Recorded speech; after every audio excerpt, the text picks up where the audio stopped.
Back in session.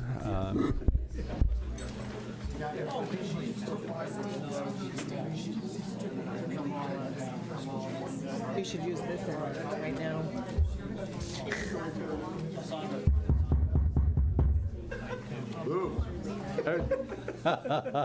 Bone crushing, bone chilling. Good evening, everyone. If we can come to attention, please. We'd like to move on with our meeting.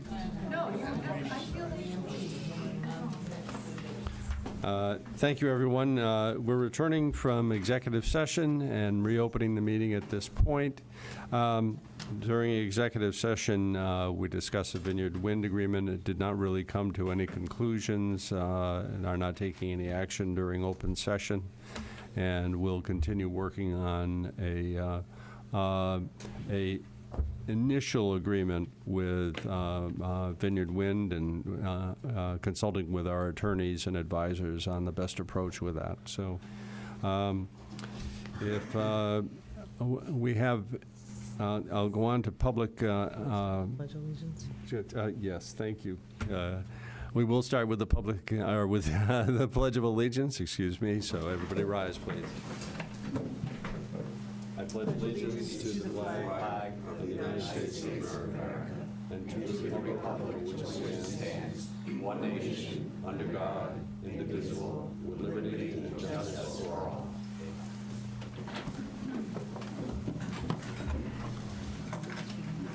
All right, everyone, we're going to open the meeting to public comments. Again, I'd like to caution everyone about civility.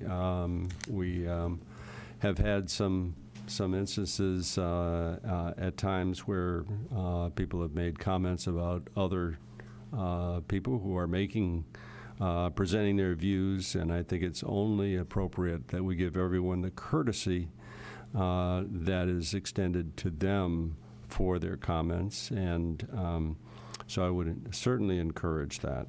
I also want to note that I watched the meeting, the last select board meeting, and Mr. Stone's comments about this gavel, and we've put a sound deafening device on the gavel so that Mr. Stone is not offended by the It's about time. so we'll go on at this point, and I'll open the meeting to public comments. Thank you. Arthur Warren, Two Shore Road. I know you're busy. This is just a reminder. The Mass Energy Facility Siting Board hearings are coming up here in October. And one hearing of major importance to Yarmouth residents is Vineyard Wind's DPU petition 18-18. And this is a public record. You can find it on the website for the DPU. And what it requests is exemption from the town of Yarmouth's bylaw, so that zoning bylaw, so that it can dig up the roads and, in fact, use our land. Specifically, they're asking for the authority of a public utility. And I just want to remind everyone that Vineyard Wind is not a public utility. It's a private for-profit corporation, but it's asking for the power and the status of a public utility under Massachusetts law. And it has to meet a three-pronged test, which Yarmouth can object to, as well as Barnstable. But on behalf of the residents, I want to just point out two areas of particular importance to every resident of Yarmouth, and ask you to specifically challenge these areas with legal counsel. First of all, Vineyard Wind's petition 1818 states, Section 68, page 32, and I'm quoting, Yarmouth officials have expressed no opposition to exempting Vineyard Wind from Yarmouth's zoning bylaws. They rely on a letter from Yarmouth's building commissioner dated February 12th, 2018. Mr. Grills opined in his letter that no one can rely on his opinion. He cannot bind any town official. And to my knowledge, Mr. Chairman, this board has not made any decisions with regard to Vineyard Wind. I would ask that you question and challenge that statement, and that statement is in the public record. I have challenged, along with my wife, as citizens, but we're not interveners. You are. The second, within my 3 minutes here, important section is Section 89 of the petition. And Vineyard Wind says, and I quote, must have discretion and complete control of the Yarmouth construction project and not be burdened by the Yarmouth time-consuming bylaws. You can't build a garage in this town without the importance of our zoning bylaws, requiring special permits, hearings, site plans, and variance approvals. And most importantly, my right as a resident or anyone else to appeal a decision that would violate our bylaws. It took years for this town to develop the bylaws carefully. We are who we are. And Vineyard Wind must take Yarmouth as it finds it, not what it would like it to be. With the Selectmen, I ask you, give up the zoning bylaw which protects our only source of drinking water. I don't think so. Please stand up for the residents when you are at the hearing with regard to petition 1818. Thank you so much. Thank you. And this is the letters that I had sent to you just for the matter of record. And you can pass it out to council. And these are letters for every member of the committee. Thank you so much for your time. Thank you. Is there anyone else? Yes, Peter?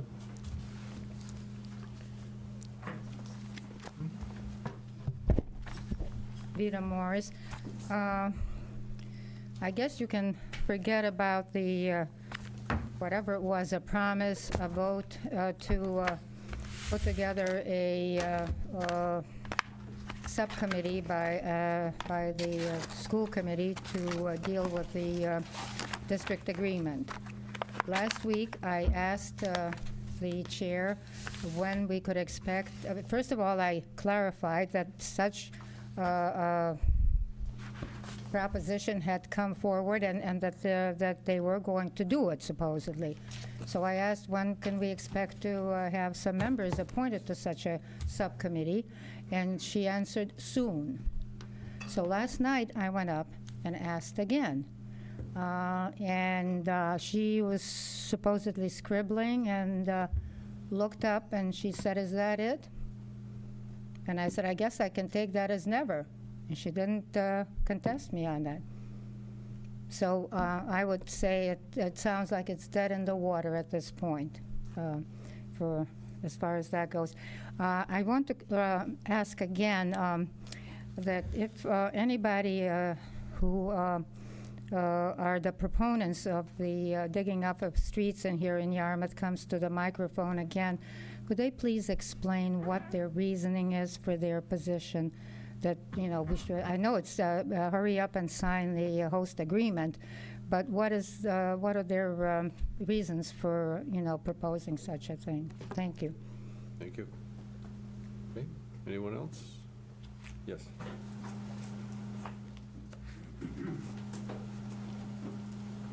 Good evening. I'm Lisa Cody, South Yarmouth. I'm here because I want to invite you all and all residents of Yarmouth to an event that the Sierra Club chapter of Cape Cod is hosting, and 350 Cape Cod as well. It's on localizing the benefits of offshore wind in terms of energy, the economy, and the environment. So it's being held on Monday, October 1st at 6:30 p.m. until 8 at the Tilden Auditorium at the Cape Cod Community College. So it's being hosted by the college, and the president will be doing a welcome. There's a couple featured speakers. One is from the Massachusetts Clean Energy Center, another is from the Sierra Club. There's also panelists that will be there from the Cape Cod Chamber of Commerce, from Vineyard Power, from the Association to Preserve Cape Cod, Vineyard Wind, and the Cape Cod Community College. So hopefully as many people as possible can come out and make it, and be great to see you all there. I have some flyers. I'll leave some just close to the back table or back door, and give you guys a couple if you want them. Thank you. Thank you. Anyone else? Okay, seeing none, we'll proceed with our meeting and follow up on the matrix report that was presented. And I guess at this point, Frank?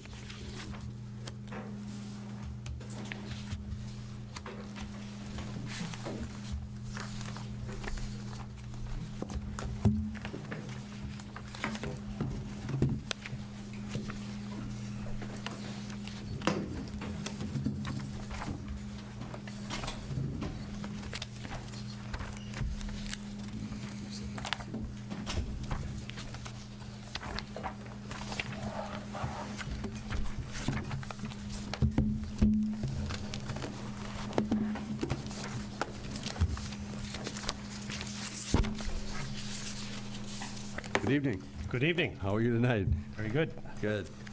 Welcome. We're here. All right. We got Lieutenant Kevin Lennon, Deputy Chief Exaros, Lieutenant Michael Bry. So here, and we'll proceed in whatever format you want.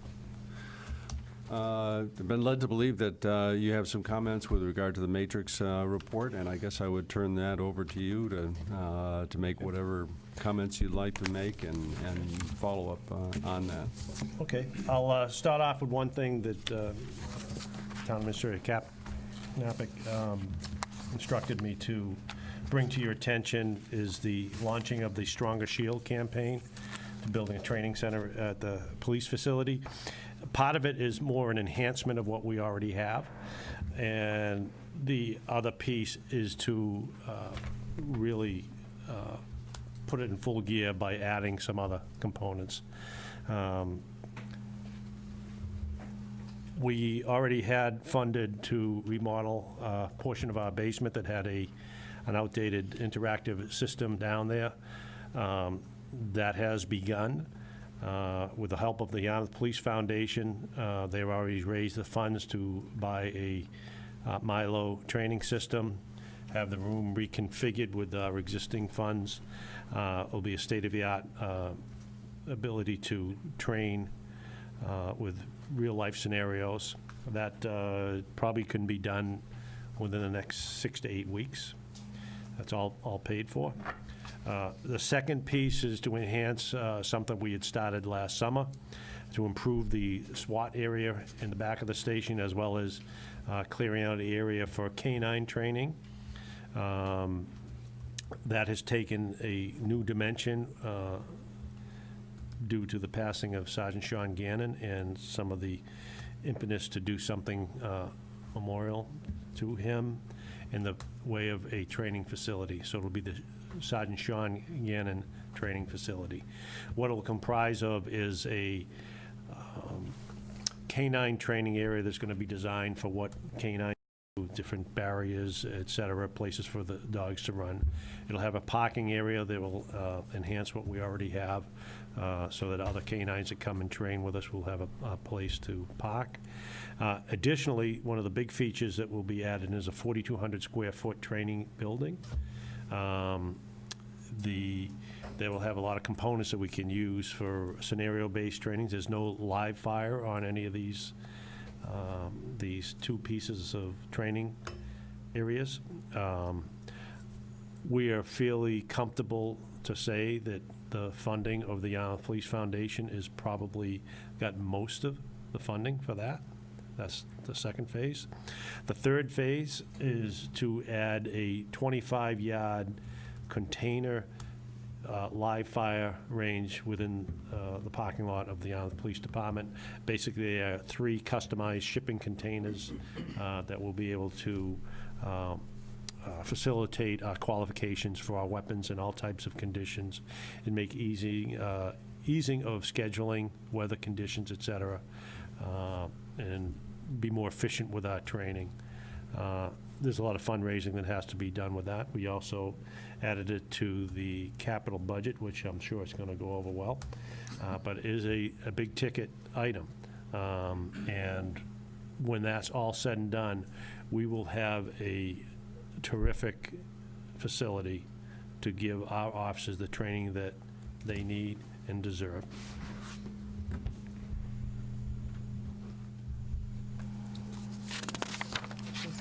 Sure, yeah.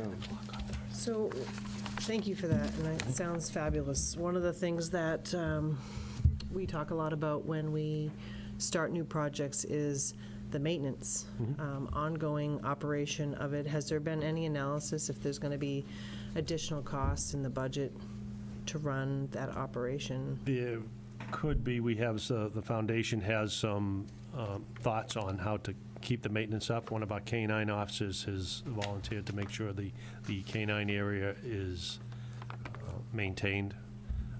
We already have the area there that is periodically maintained by DPW. The shooting containers are a different piece. There is some maintenance that will be required, such as filter, and the way the projectiles are captured is very neat and clean. It shouldn't be a whole lot. Is there a lead disposal component with that? Yes, there is. It's really quite a system. They Is it similar basically, to the blue line trailer that you had? it's similar, but a little more advanced than that. Wow. You can also add the Milo system that we have into it, so that we have those very same live fire exercises that you saw. But what happens is the lead gets captured, or whatever the projectiles are, into a system that it ends up in a bucket. And when it's full, you open the back, you put the cover on the bucket, and you walk away. The biggest system to keep maintained is the filter system, changing the filters and maybe having it cleaned periodically. So, is there any opportunity for revenue generation for other, have you put any thought into that at this point? I have, but I'm not encouraging that. This particular piece would be for our department.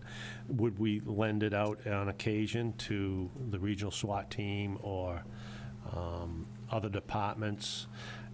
Yes, but we haven't looked at it as a generating any revenue from it.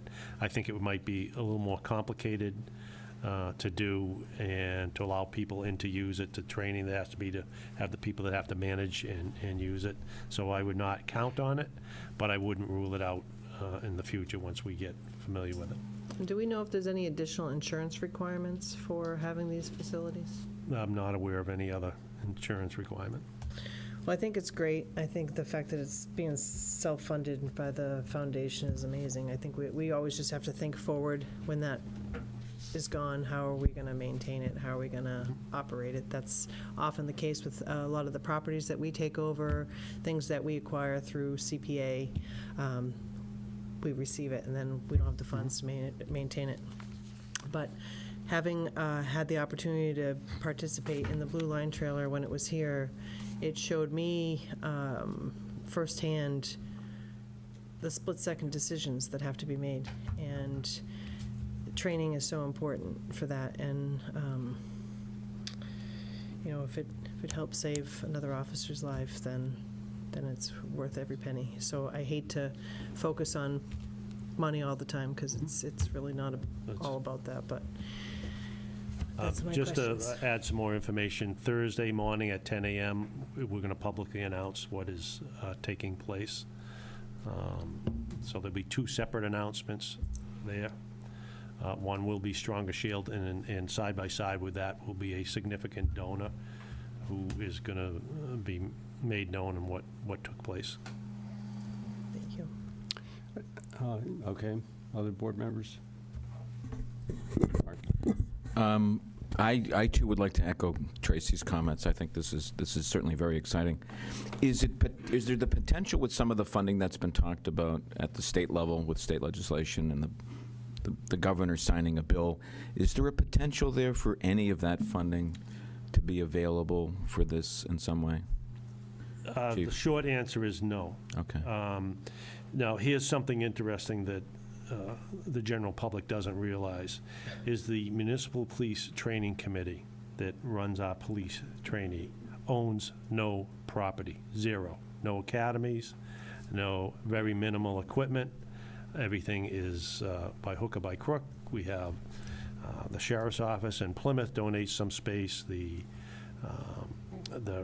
town of Randolph has an old school. They let them use as their headquarters. The Boylston Town Hall is used as a police academy at times. The community college and Northern Essex Community College, they use their facilities to run academy, and the MPTC doesn't even run it, they just authorize it. So the problem is, yeah, we got training funding, but the infrastructure for training is another piece that, quite personally, I'm going to be advocating for in another forum, because it's been neglected for so long that it's way past due. Like driving, for example, trying to find a defensive driving course. Right. It's hard to do. You don't own anything. State Police Academy is the only thing that is really owned. That's owned by the state police. So we've been able to get some police officers through a municipal training up there. They just had a class. We sponsor a local resident there. But they don't run those all the time. Could I ask you what your assessment is? Do you think we'll have a good shot of raising funds or getting support for the assets, the physical facilities? I know you've been working on. For statewide? At least, I know there's an interest. I know you've advocated for this. I think other leaders in the police community have advocated this about maybe creating the facilities and the capabilities of here on the Cape. I know that's something that we've talked about. I'm just curious, what's your sense tonight in terms of any progress or how that might work out? Progress statewide? Statewide and here. Well, locally, there's a group that is trying to have a police academy positioned on Cape Cod. Matter of fact, I think we have a meeting next week. We're kind of engaging Cape Cod Community College as a venue, maybe making a satellite of the Plymouth Academy. There's some promise in that, but there's a lot of legwork that has to be done. We would model it after the Northern Essex Community College, because we have a serious need to get police officers up and trained. We have an opening right now. If we put an officer in the academy now, the next available academy is April. 6 months of training, 3 months of field training. We will see that officer on the road in January of 2020. And it's a direct result of the neglect of our ability statewide to put training at the forefront of what needs to be done. So we're working on it locally. We're going to push it. I met with the director of the Municipal Police Training Committee last week. It was an interesting meeting. They're supposed to be helping us, and we're going to try to make sure that that happens. That's terrific. Yes. I applaud you for all your hard work. I think that's outstanding. Is it safe to say, there was some talk earlier about revenue, but I think one could probably make the argument that by developing the facilities at the Yarmouth Police Department, at your facilities there, and others here on the Cape, that we may actually be saving the town's money when it comes to training. Is that an argument one could make? I think you could make that argument, but I don't think it's going to be a windfall. But definitely, you look at travel when we have to go different places. A lot of the police departments across the Cape have modeled what we've done and brought in particular training. This is where I think the Municipal Police Training Committee, that new money that comes, Right. that $6 million they're infusing into the budget, is going to help us a lot, that we'll be able to think differently. We'll be able to, look at what training we actually need Right. and get it here. So we're not, spending a week somewhere else and renting hotels and stuff like that. There's enough resources now that we'll be able to get what we need and think of the other things that we really, really haven't been able to do and we're going to do. That's great. Thank you. Welcome. Mr. Chairman? I think this is a very important initiative, and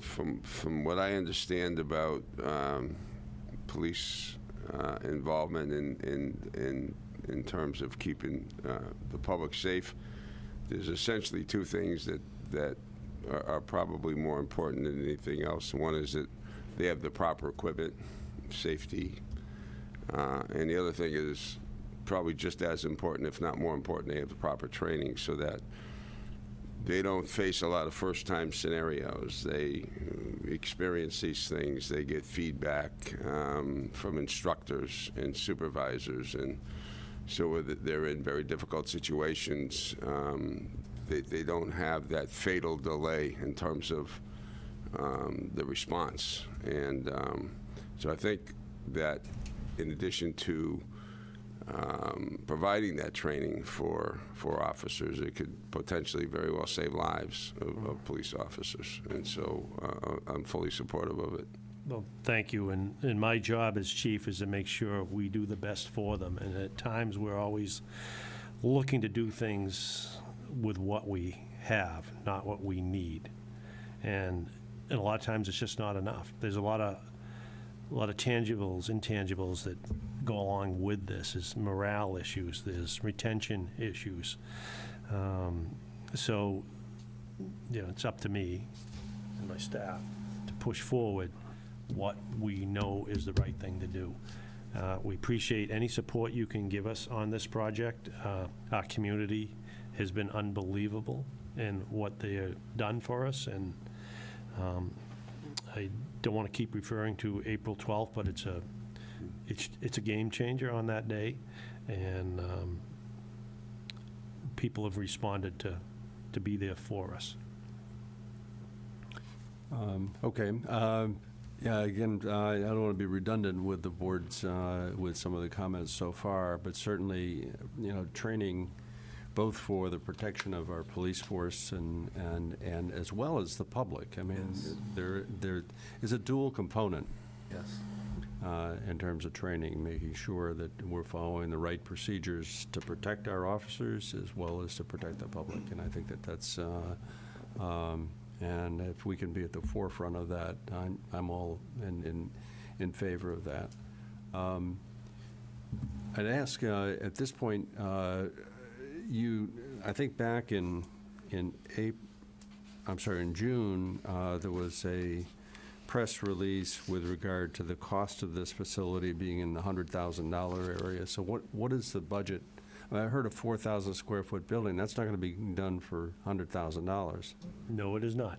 That was when we were first entertaining the idea, and as we move forward with different input from other officers on what should be there,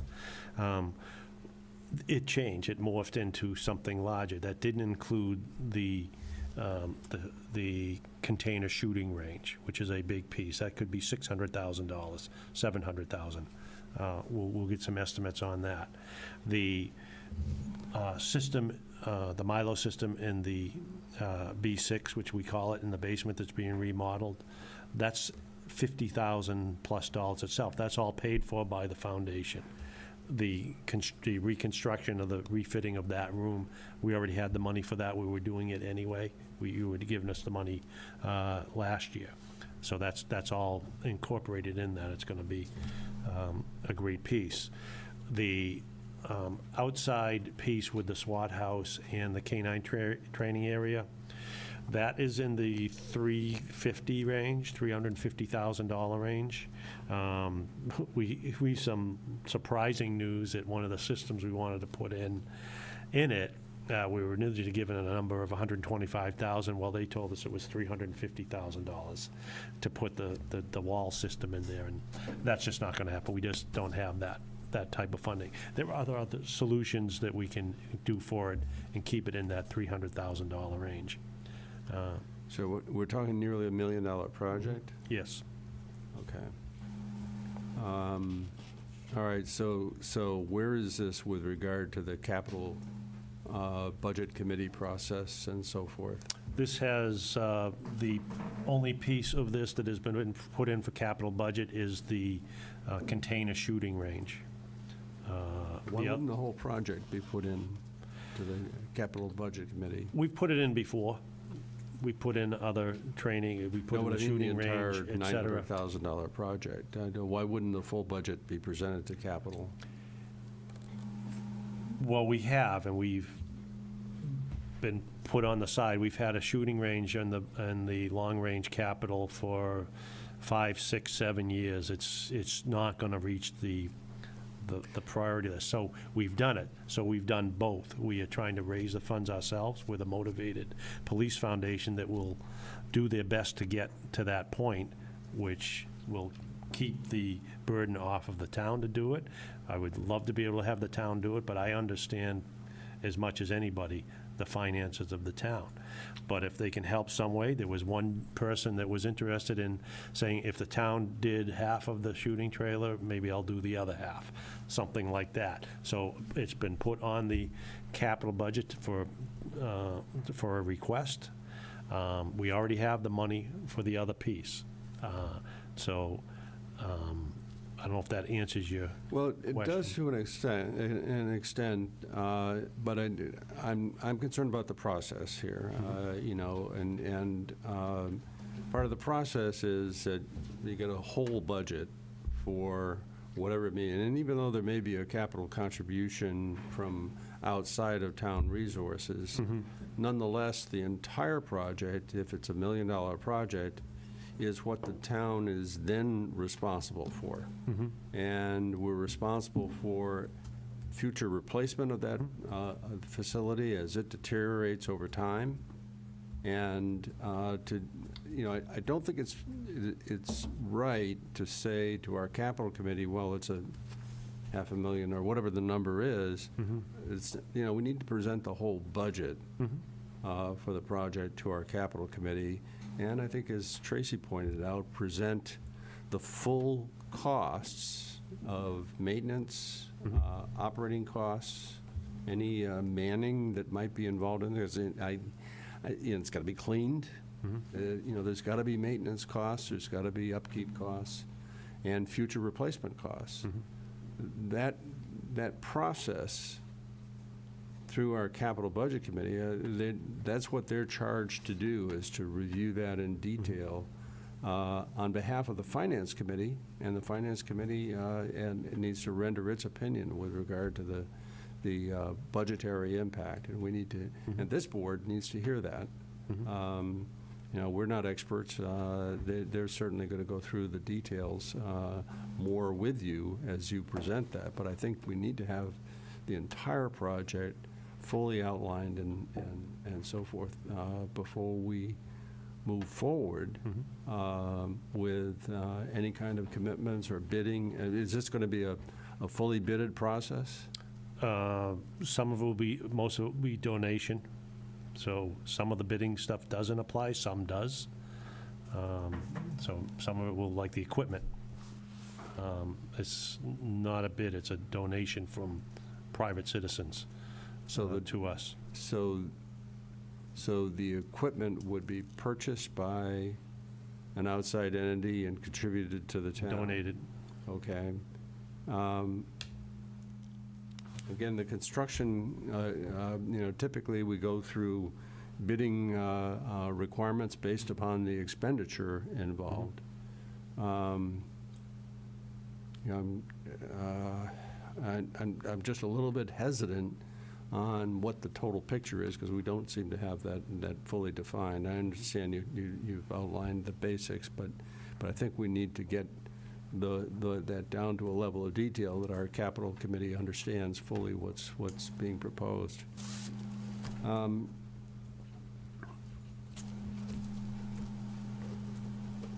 question about you mentioned a release to the public. And I saw a draft of that today, and I guess I'd like you to discuss what that press release says. How is funding to be generated for this project? There's any number of ways. There's from donors. We have some Nero stuffed animals you might have seen, stuffed dogs that will be sold and have been being sold. But donations are primarily the driver of getting us to the point where we need to be. And everything goes to the Yarmouth Police Foundation. They're collecting the funds Okay.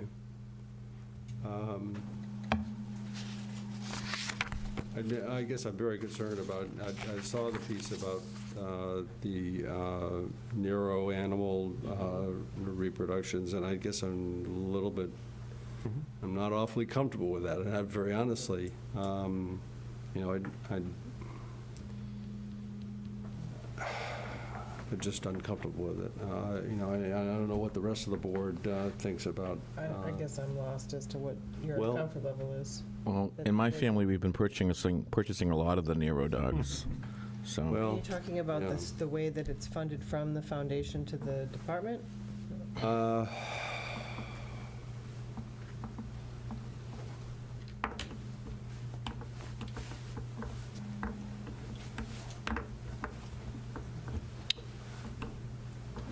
I guess I just, you know, I guess I'm uncomfortable at this stage with commercialization of any nature. Mr. Chairman? Yes. I think another way to look at it is, and this has been a trend in other areas of government, and that is finding ways to create these public-private partnerships where the community and other groups can play an active role in helping support important government initiatives or public safety initiatives. We see this in a variety of areas where we can find ways to do important projects without solely relying on one source of funding. So I hear what you're saying. I understand your concern. But I think this has been an incredibly creative way at finding other funds, other resources to do desperately needed work. I think the other thing that I don't lose sight of, and I say this with a great deal of care, but training is critical in terms of saving lives, as we all know. And I think what we've learned in terms of recent history is that, you know, at all levels of government, it seems that training for police and fire always seems to fall at the bottom of the list with facilities and resources and dollars. And I think this is probably a good time for us to find a way to distinguish ourselves by stepping up and playing a more active role in supporting this, and perhaps even through local capital dollars as well. So I think that's a discussion that we should probably have as we get into the budget process going forward. Where does this fit in with our priorities? Do we want to step up and potentially leverage other dollars as well? So I would characterize this as a very creative partnership. It's a sort of a public-private initiative involving a lot of community support. I think it's this kind of creativity that I certainly applaud, and I think it's something that we should encourage. I look at it a little bit like a PAC or a PTO. I mean, gone are the days where our schools can fund unlimited field trips and after prom parties and things like that, and we have people that are vested in the school that do book sales and bake sales or whatever, car washes, whatever kind of fundraisers they can to support a particular government event. So I'm completely comfortable with it as long as, you know, I think the part that needs to be careful is them involving themselves in fundraising. I know that the Yarmouth Foundation is a nonprofit. They gift it. You know, I think the lines are pretty clear with the 501c3 that they've set up, and it's a donation just like a PTO or a PAC would do to a specific event. Often we sell boards on the boardwalk, and it's earmarked for boards on the boardwalk, or we used to take funds from the public who wanted a street light on. People often pay for a particular service in earmark, so.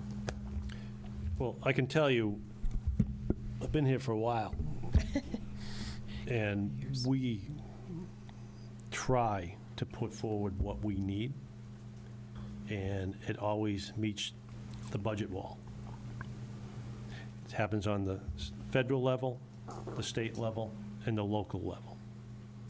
We've been ignored for training on the state level for decades. Matter of fact, we were going to start a yard sale in front of the State House if we didn't get that training bill passed to fund training. That's how bad it got. We've been pushed up against the wall, and we're not putting up with it. So we've now reverted to finding our own funding, which is great. We got support from a community that wants to do this. And unfortunately, it involves us selling stuffed animals to get the training facilities we need. That's where we're at. Now, I would love to be able to say the town of Yarmouth can give us everything we need, but I know that's not reality. But we're taking action. We want to do everything right. We want to get what we need and help our officers get the training they need. I'm not going to be here a whole lot longer, but the people out on the road tonight are going to be here for a long time. And this is going to last for a long time, is what we need.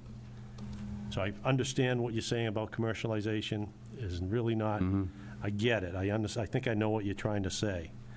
But on the other hand, we have willing people who want to help us. There are some people who, like I said, we see the person to step forward with a significant piece. That would be the primary way to get it, and that's the foundation. As Selectman Post said, I have to be careful because the foundation has to do all this. We're partners in one sense, but it's really on them. And they're doing it with a small handful of people wanting to do what has to be done. In whose name is the press release going out? The Yarmouth Police Foundation. So the press release is purely the foundation, it's not the police department? Yes. Okay. Because I was very concerned about some of the wording in it with regard to whether it had been passed by town council. You know, as you know, there's a trial underway. And we need to be very careful of what we say in public with regard to the events. I think that's, you know, I hope that this passes that muster in that regard. If I could, Mr. Chairman, I can see your concern about commercialization, but, and I think something like selling Nero dogs could be abused or could be inappropriate, but the purpose for which the proceeds of the money are dedicated is very consistent with the sacrifices that were made, both in terms of the officer and the canine partner. And the money's coming back to that origin, so to speak. It's being dedicated for facilities for police training. It's promoting safety for police officers, and as I think Nora's pointed out also, when you have well-trained officers, it's for the protection of the public as well. So I don't think there's a problem for me because of the purpose for which the proceeds are being dedicated. I think if it were for some other reason, just simply raising money for the sake of raising money, then I would have issues with that, but that's simply not the case here. And, you know, for the record, there's a lot of other things we need, too. We just had a big discussion today. We have the National Memorial coming up in May. We don't have Class A uniforms. We don't have them. We discussed it early on that we should get them in time for the May event. We don't have the funds for it. You know, some of us have them, but it's a long story, but the majority don't. So we got to figure it out. What's the cost on that, Chief? Pardon me? What's the cost of that? Depending on what's picked out, somewhere's in the range of $100,000 to $120,000. We have to get down there for 5 days. I reserved 30 rooms for whoever can make it. The officers have to pay for that themselves. That's what we told them. Don't count on anything from us. So we're going to try to find the foundation wants to help us out with that. They have a couple of plans. I'm not sure where they come, but there's a lot of stuff going on. But that's in addition to all the other things. But we're doing the best we can. We're doing the best to move forward on a lot of fronts. And we have a lot of people who support us and are willing to. But, you know, just today, We had a group from Spalding Rehabilitation show up, 15 women. 15 women come in, teary-eyed, with a small donation for us that they collected on their own, just themselves. And they said they want it for our office to do something good. I mentioned the helping defray some costs for the trip. For Washington, they said that's wonderful. That would be great. So we got to find a spot to put that in. So there's stuff like that that's happening every day, and we got a lot of needs. And I'm not here for sympathy. It's just reality, and it's my job to make it all happen. So. Okay, thank you. Appreciate that. As I said, I think you have heard the board express its support for the various aspects of this. We do need to go through the public process, capital process, for the entire project, for the entire budget of the project, so that we understand where we are. So, can we continue on at this point with our matrix discussion then? Absolutely.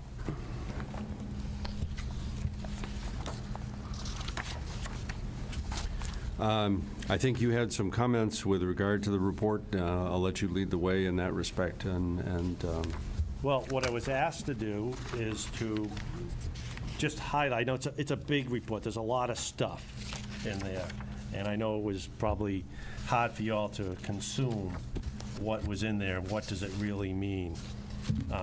So one document I was asked to produce is, what are the areas where we don't agree with some of the recommendations?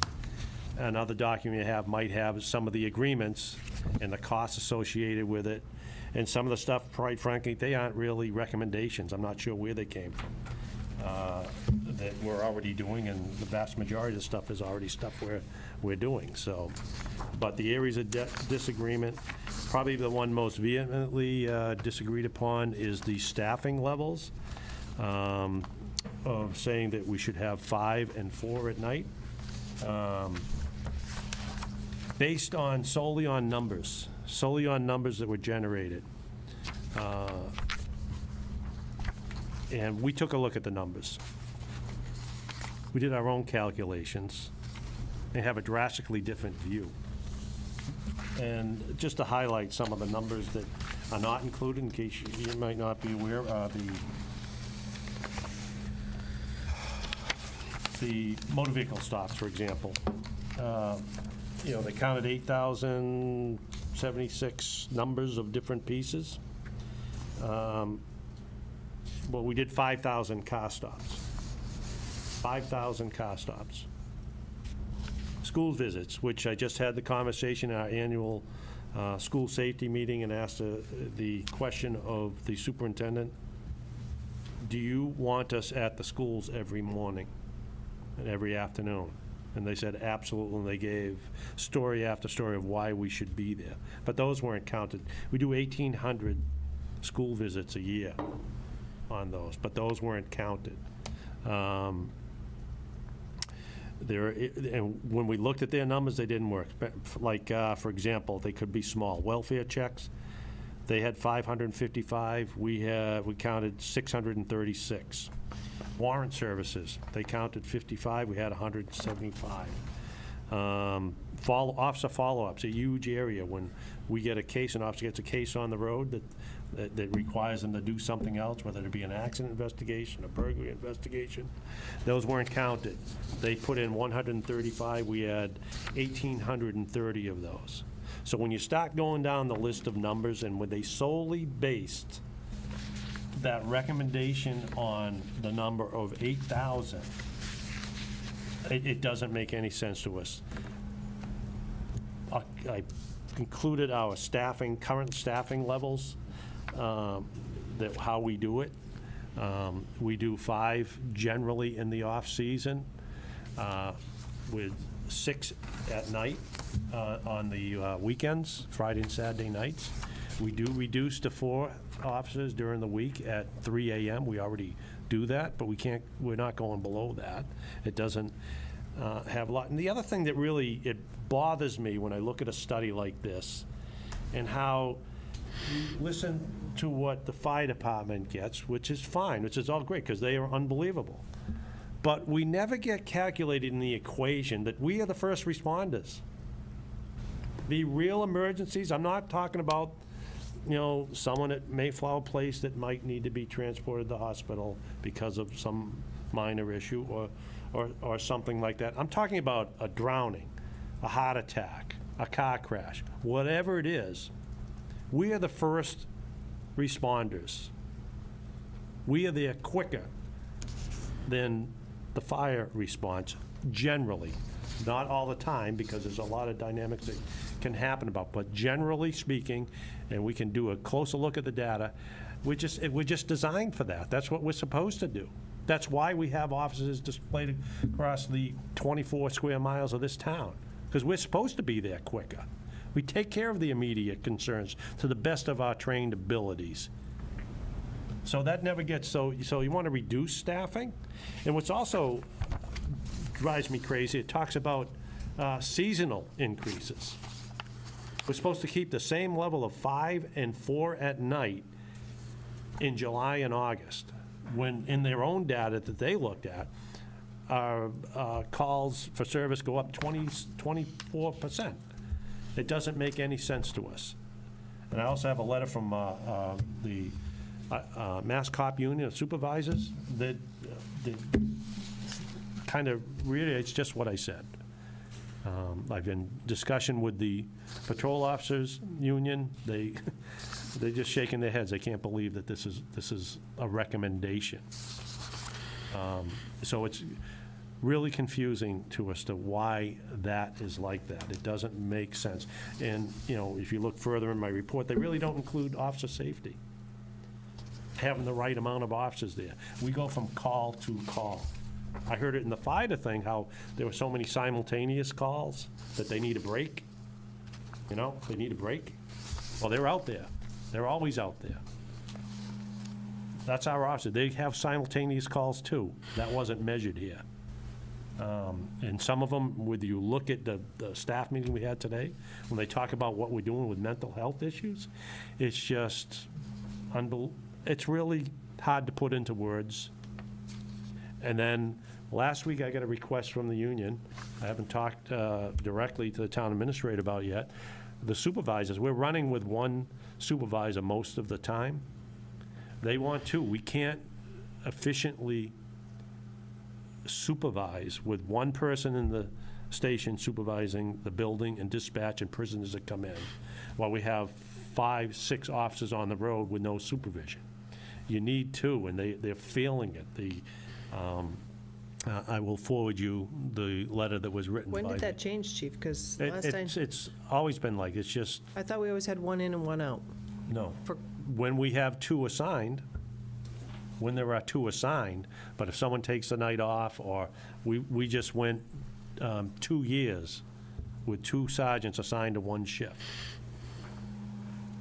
Just meaning that was, spread out with days off, et cetera. There were nights when we had none assigned because of the way it But worked the out. intent always was, when we did it before, that there were to be one in and one out.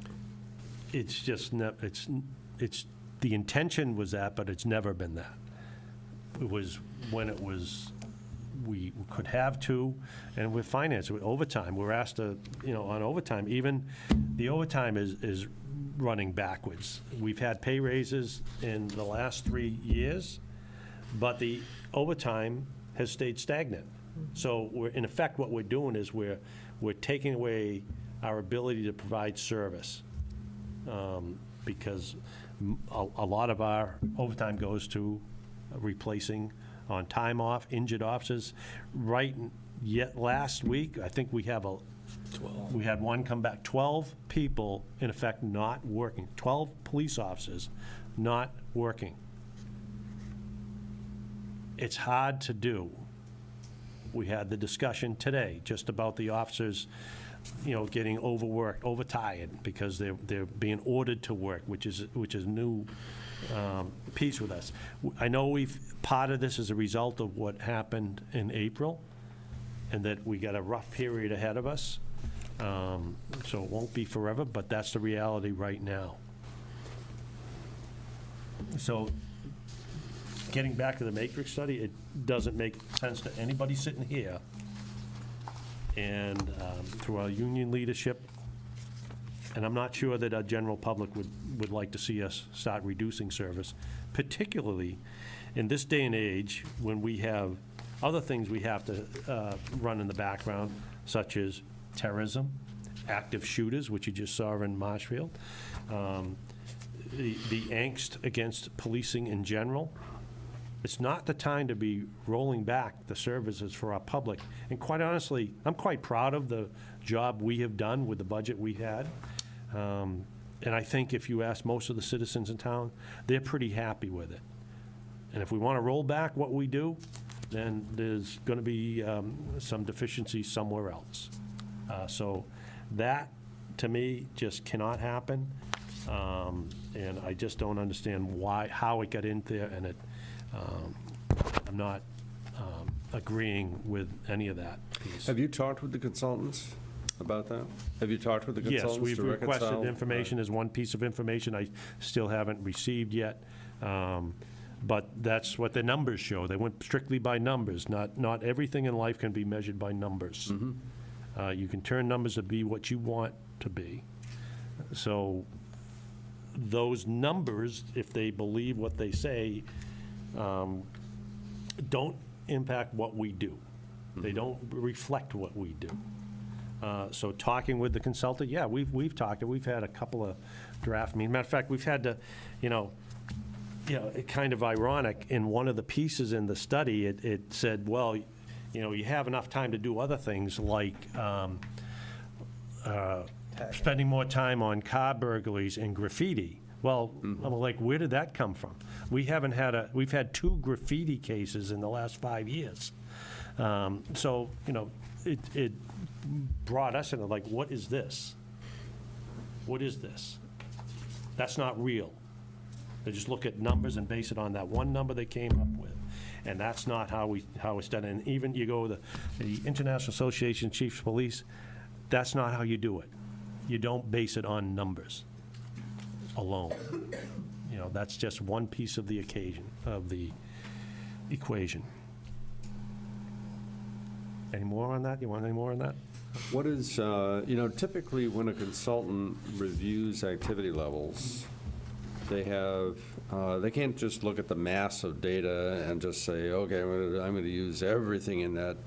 They try to filter it down so that they're looking at key components. And I would think that the consultants did that in this case. They looked at the key components of the total activity of the department and then compared that to statistics from other communities across the country. Usually they try to do it based upon comparable sizes and so forth to arrive at a sense of how the department compares in terms of activity levels. Now, that doesn't mean that they take all the data. They're looking at key components of that data. That's generally the way consultants work, because they can't look at all that detail and arrive at a conclusion. So they have to look at portions of it and say, okay, well, and I can't even give you good examples as far as the police department is concerned.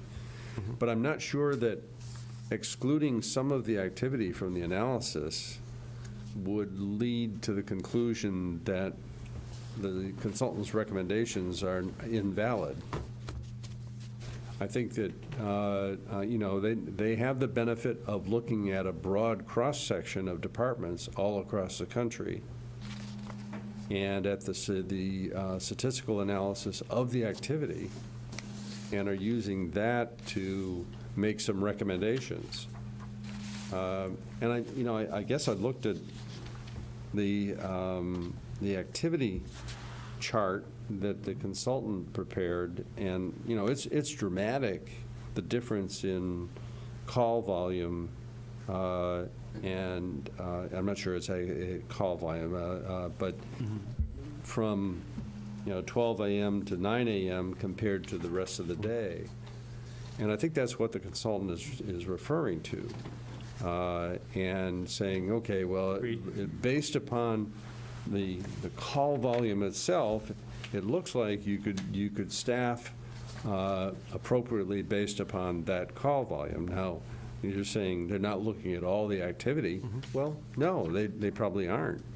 They're looking at the key components, but that doesn't mean that the comparison to other departments wouldn't stand, even though they might be looking at 75% of the activity.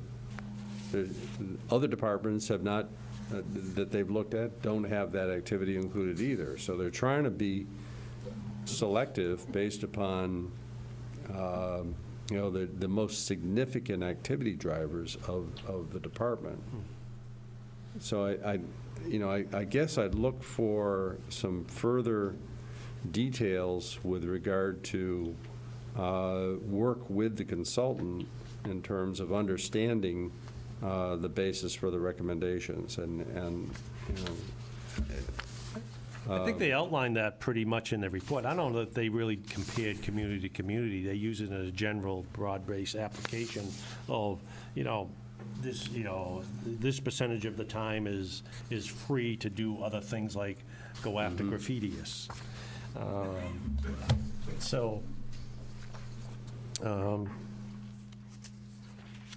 don't know. It doesn't make sense to anyone on our department. And, to try to guess the methodology, I think they did spell it out somewhat in there, but we just don't agree with it. they didn't. They And didn't- the flow of the work, that's probably a graph that you could use in 95% of the police departments in the country. It matches human activity. And it matches the way we staff. At 3 a.m., we reduce to 4. Now, you also have to remember, we don't have 14 people sitting around waiting for our next call. When we have 4 or 5 people out there, that's it. Right. There's nobody coming right in to take care of that breaking situation. And it doesn't happen all the time, but you want to be ready when it does. That's part of our job, the preparation. Our omnipresence of being out there and complementing it with good investigations with the PAC unit. It's a system that works. It's worked for Yarmouth. And to cut that back doesn't make any sense to any of us. And to not consider that the summer activity, the volume of what takes place in the summer, not necessarily calls, but how to get there. You think of cutting back to 4 people at night, and they want to get to your house, but they're over in West Yarmouth, and they have to fight the traffic to get over there. It cuts response time. You need to get those extra bodies out there and active. But I think the summer activity would be included in this analysis of the daytime activity. Yeah, and you'll notice Yeah. it does increase 24%. I could be wrong, somewhere around That's 24. total activity. but- 24%, yes. But the graph still is reflective of the overall department activity throughout the year. I don't know what you mean. Well, the activity levels for a particular day, the pattern of activity levels, using the activity throughout the year follows this pattern. Whether you talk about summer, winter, whatever it is, I mean, summer may be, The pattern of when calls come in. Yeah, I think that's right. Again, it's just like and I we think that's mentioned the it. point he was making. Yeah. But I know on 4th of July night, when we have 16 people out there maintaining West Yarmouth, that's not reflective in the study. New Year's Eve, when we have the extra bodies, when the Patriots are in the Super Bowl, and we have to put extra people on, when we have all of those. Not this year. It's early.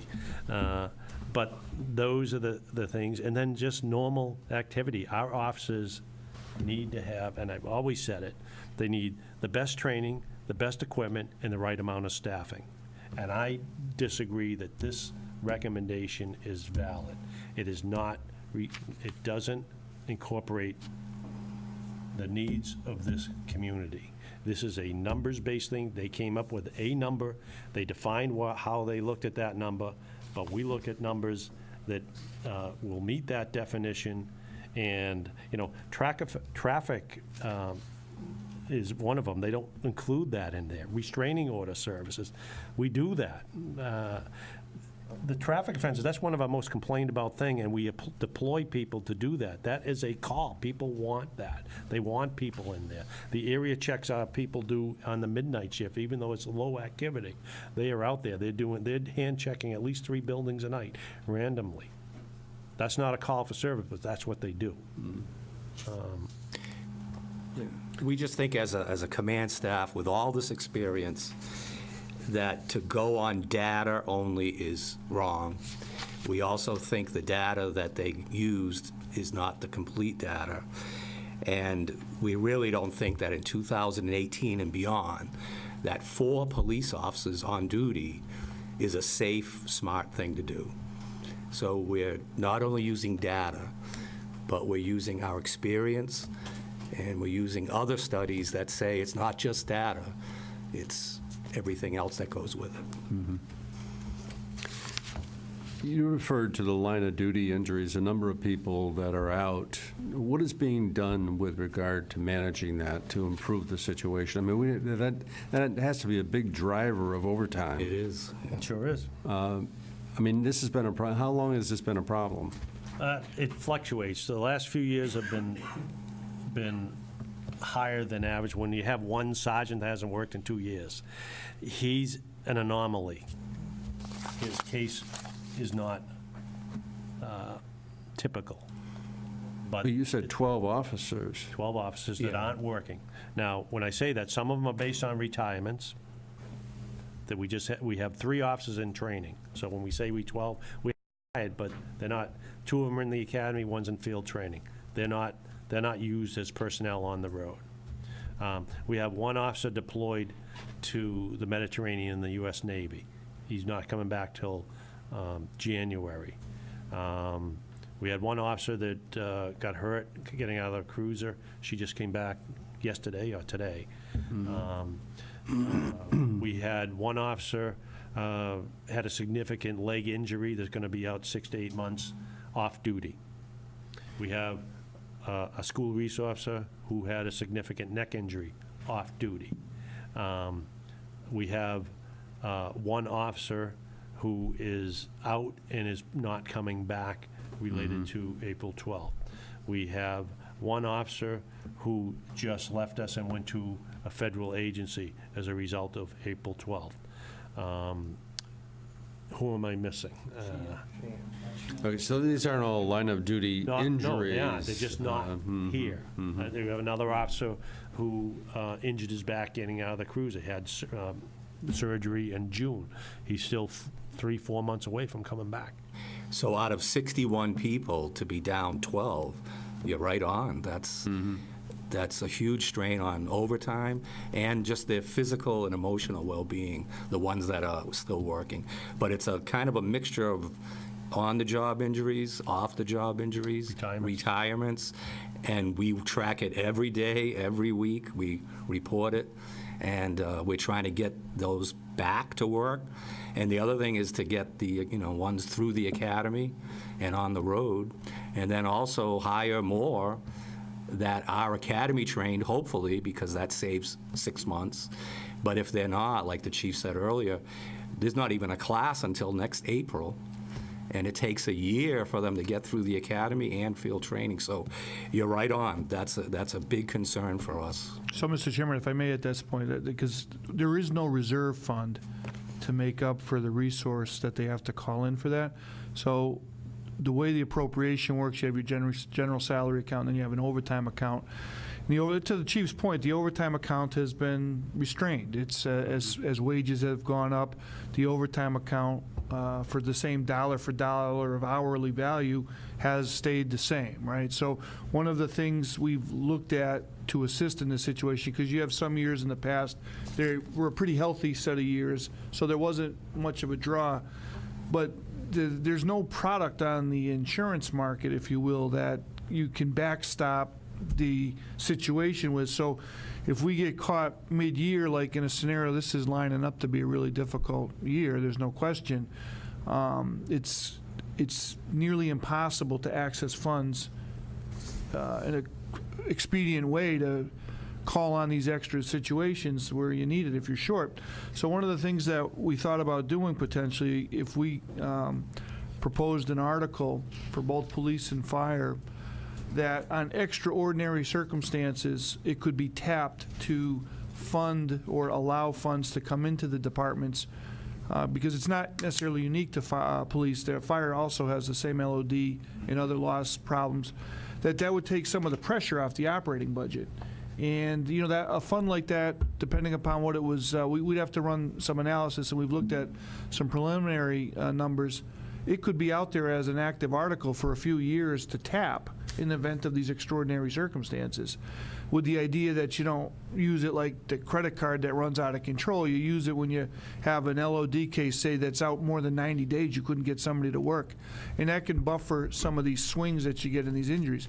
But we'd have to be cost effective, we'd have to fund it ourselves out of our own money and have access to it to make it work. There's just not a reliable product on the insurance market that would make it work for anybody. There's not been, we canvassed a number of consultants and communities, and there just isn't a magic situation for this, you know. So we will probably come to you with a proposal like that for this year's budget to help relieve that. But the other issue that we're mindful of is, I think there's two of them that the chief constantly talks to me about, is the increasing difficulty to get somebody on board is a challenge. He talked about that tonight. And we also know with the lax situation going on with recreational marijuana use, it's likely in the future we're going to have problems just getting folks in line to pass a drug test. There's been a lot of conversation across government circles about what are we going to do, what's the workforce look like in the future, and we've already seen some problems on the fire side with that scenario. So it's we're in a tough geographical location, number one, to draw additional folks from. Logistically, it's tough to get them through training. And then thirdly, some of the societal habits and pervasiveness of what we're looking to get in the future is going to add additional pressure. So to the chief's point, I think it's fair to say on the topic related to deployment, they're at a philosophical difference of opinion on the consultant. So part of the question is, and this is one of the reasons why we undertook the study, was what's the cost of operating YPD? Much like what's the cost of operating YFD? So to the chief's point, he believes, and the command staff believes, that it's more of an art than it is a mathematic equation. I think that's a fair way to say that quickly. So what I wanted to do, because when I came into town, there was a lot of commentary about, well, there's too much spending here, there's too much spending here, cost this much to do this. But the reality is this: what will the taxpayers want for service levels? And I think for the board to make informed decisions going forward, we needed to take a hard look at the analysis as it relates to, okay, yeah, to the chief's point, you could run a department bare bones, 4 officers, and can you get used to that? Well, probably in 2008 you got used to a lot of that. But we've rebounded to a point now where it's like, what is the actual cost of running these 2 operations? And I think that what the study shows us, there was some areas that we can improve upon. There's probably going to be some areas that we're going to have to agree to disagree on that. But then what is the cost for that? And if it's something that you're comfortable with when we put a budget forward, because the command staff has said this is what it takes to operate, and they're comfortable with that, and those numbers seem to be a little bit more than what the historic norms would be, well, then you got a decision to make whether or not you're going to support that going forward. But this, I think, gives us the pathway to define what's the cost of policing going forward.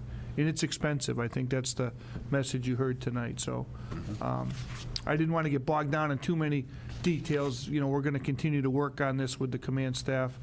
But I think if I could summarize and speak for the chief, the way in which things have been going forward have been challenging, to say, to be polite, in that they're looking for creative ways to advance the agenda that they have, that they believe is right for the town, and they're looking for us to, you know, obviously to work with them on that to get to that same common point, which is good policing, good safe town, and at a price that we can afford. And I commend them on the creativity.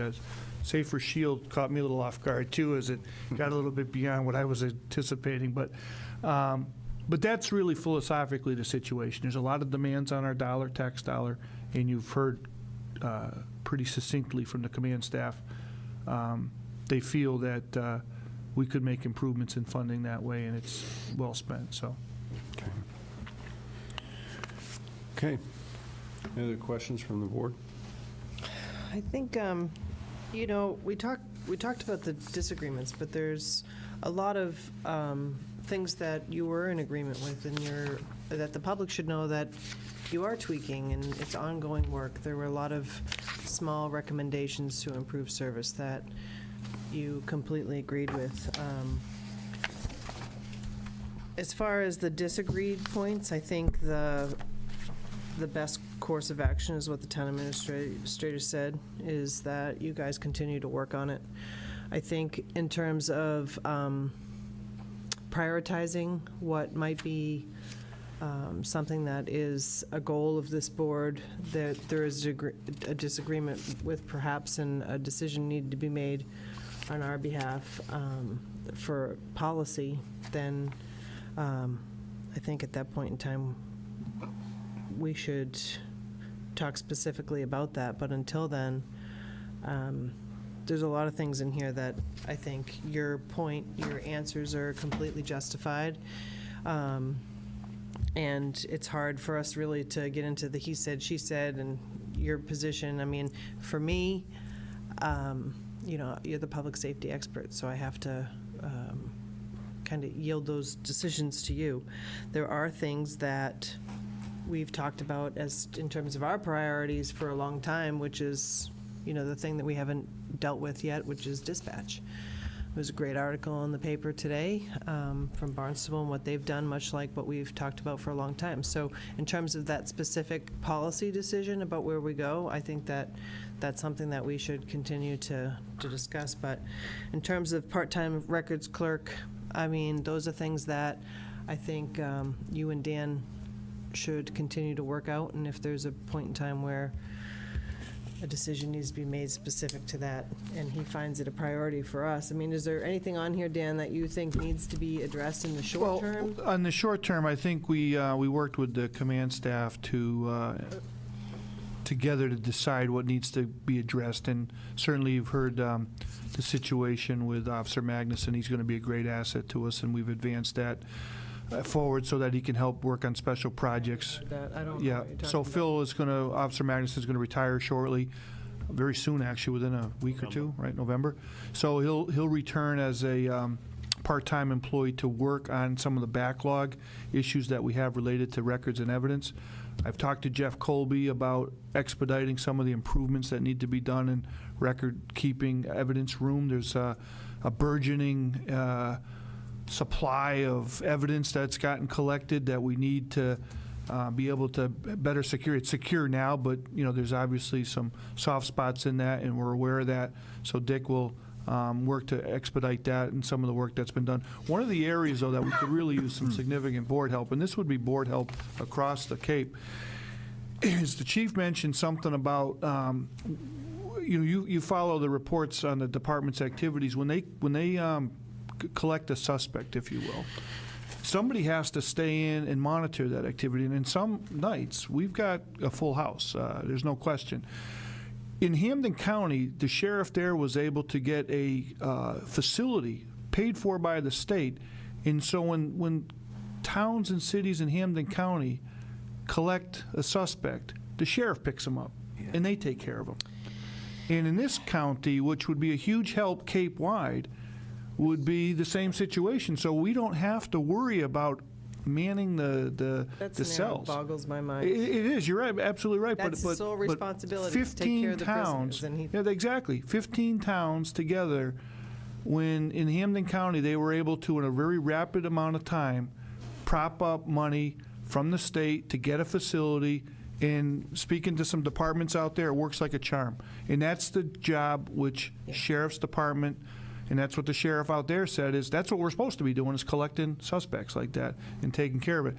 That would help us with the added burden that they have of what's going on in the station Well, we collect, and we've gotten some characters in there that you would not want in your house, for sure, right? I'd like to add to that, because you're right on to something important.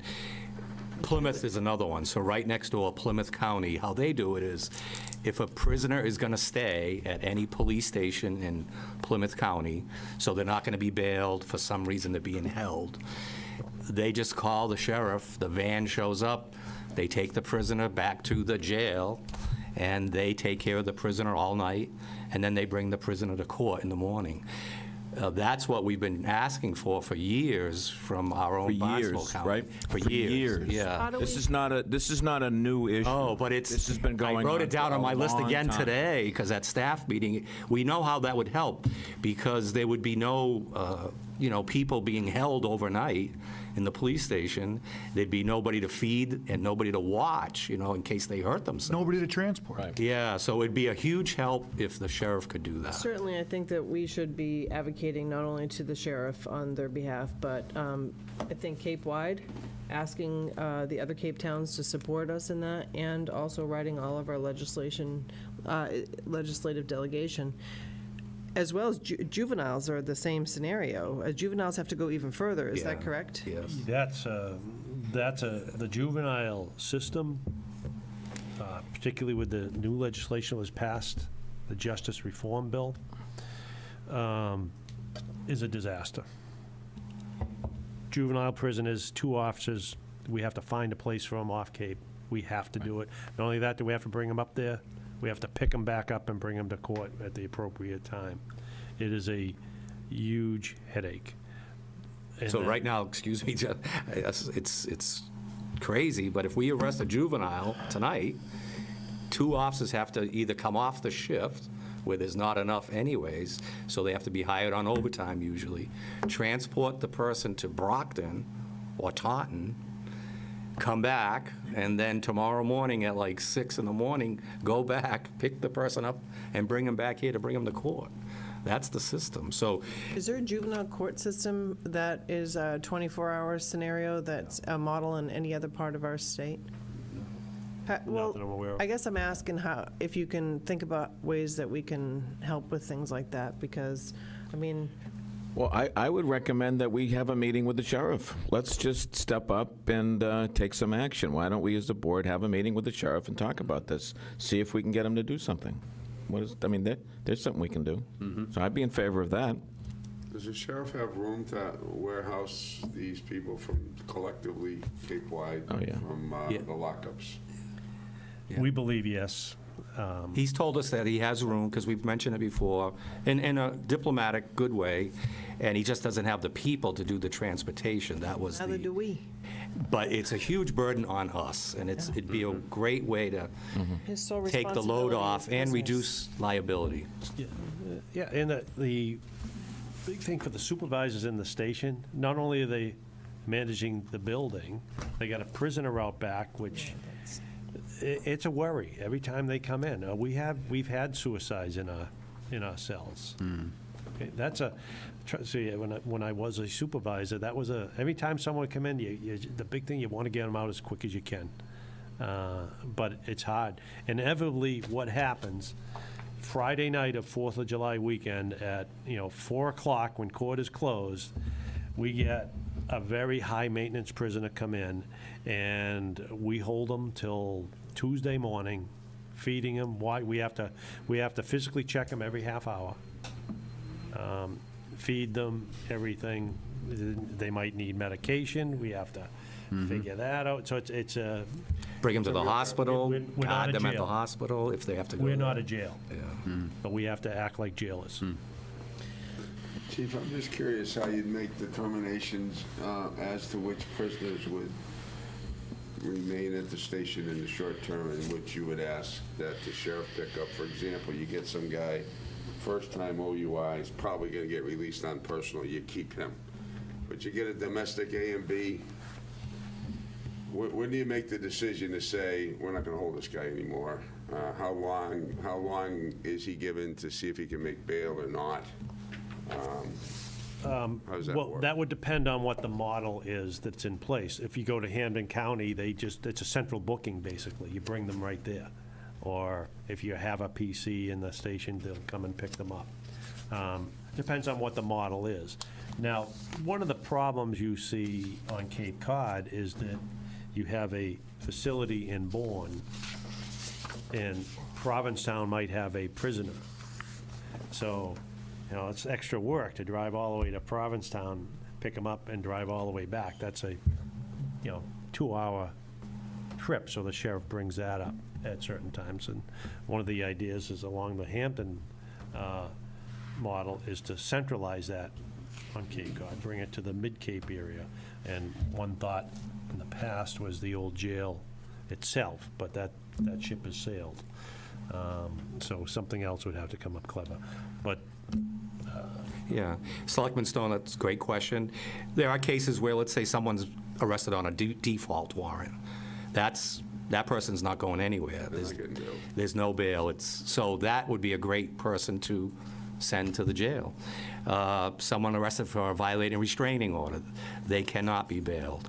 So bail is set by the bail commissioner, which is a civilian. 85% of people get bailed. 85% pay $40 and they get out. But those other ones that are going to be held, those are the ones that we'd like to ship out. And I know the sheriff is interested, so I think that would be great to try to work with him on it. Yeah, I think that would be a good initiative. Yeah. I'll go to the meeting. I'll be there. I think that's what we should do. Okay, any other comments or questions at this point?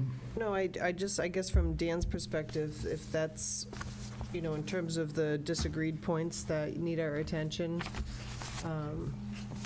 were there other, No, I think going into the budget season, it was, you heard Richard Brady's in the Matrix side of the story. They put a team together. Well, one of the walkaways was the high rate of response that YPD had for the survey, which was unusual for them. That was good. There's a lot of really good things that were the walkaway on that, but certainly I think it's fair to say that there's certain things we've got to work on, and we are working on a number of them. There's a few that, like I said, there's just going to be a philosophical difference on, and as the policy-making board and the gatekeepers to the purse before it gets to town meeting, I think you need to be aware of what the YPD's brass position is on the cost of policing this community. So that was, because like I said, in the town when I arrived here, there was this unknown sense on how much police protection costs. I think now we have a better understanding that. I think the thing that's really hamstringing us is the schedule situation. yes. Time will eventually take care of that, I think. It'll be 2, 3 maybe contract cycles. Within a decade, we'll be out of that situation. But now we know. We have data that supports that, something that we kind of knew anecdotally, but now we know that we just have to live with that because that's the way negotiated contracts have been. So you put that on as a driver of the cost. The LOD situation is clearly something that we're looking to address. And then the other issue really comes down to the matter what the chief spent a lot of time on tonight is what's the level of comfort out on the street on any given night related to the number of officers deployed. And, he's the one that commands the force.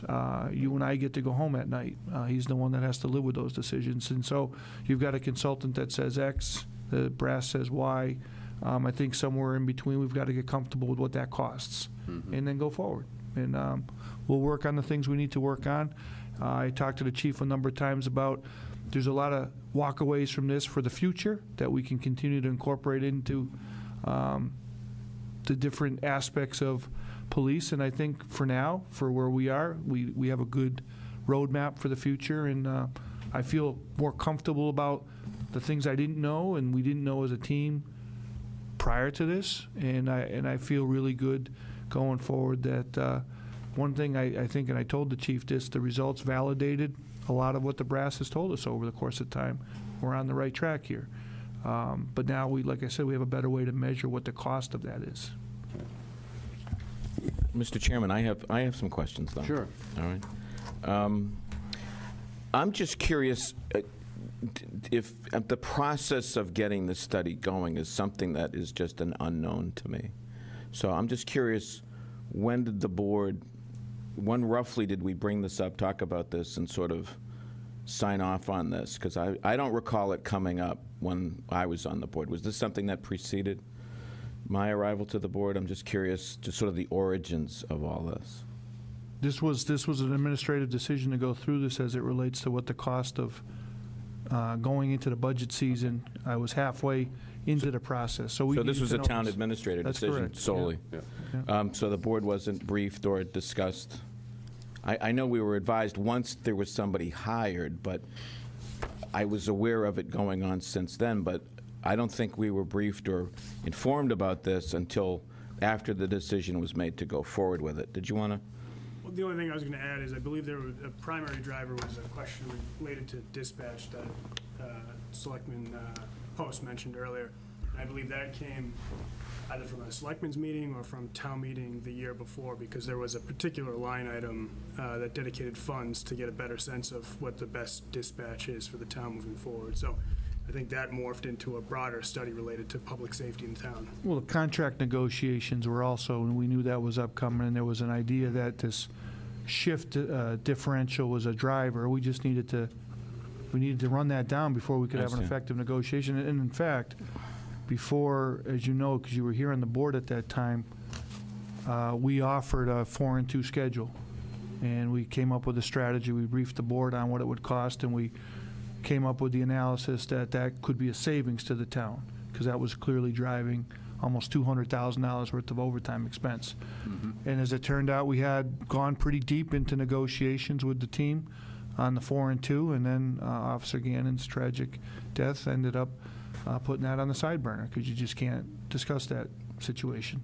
Yeah, I guess I appreciate that. I guess the point that I'm just raising is that when studies like this are done, I do think there would be some value to talk about the scope before an RFP goes up, but just for a board briefing or discussion, about the need for something like this, and at least some discussion about it. I think that would be. I think there'd be some value in it, from at least from my point of view, as a board.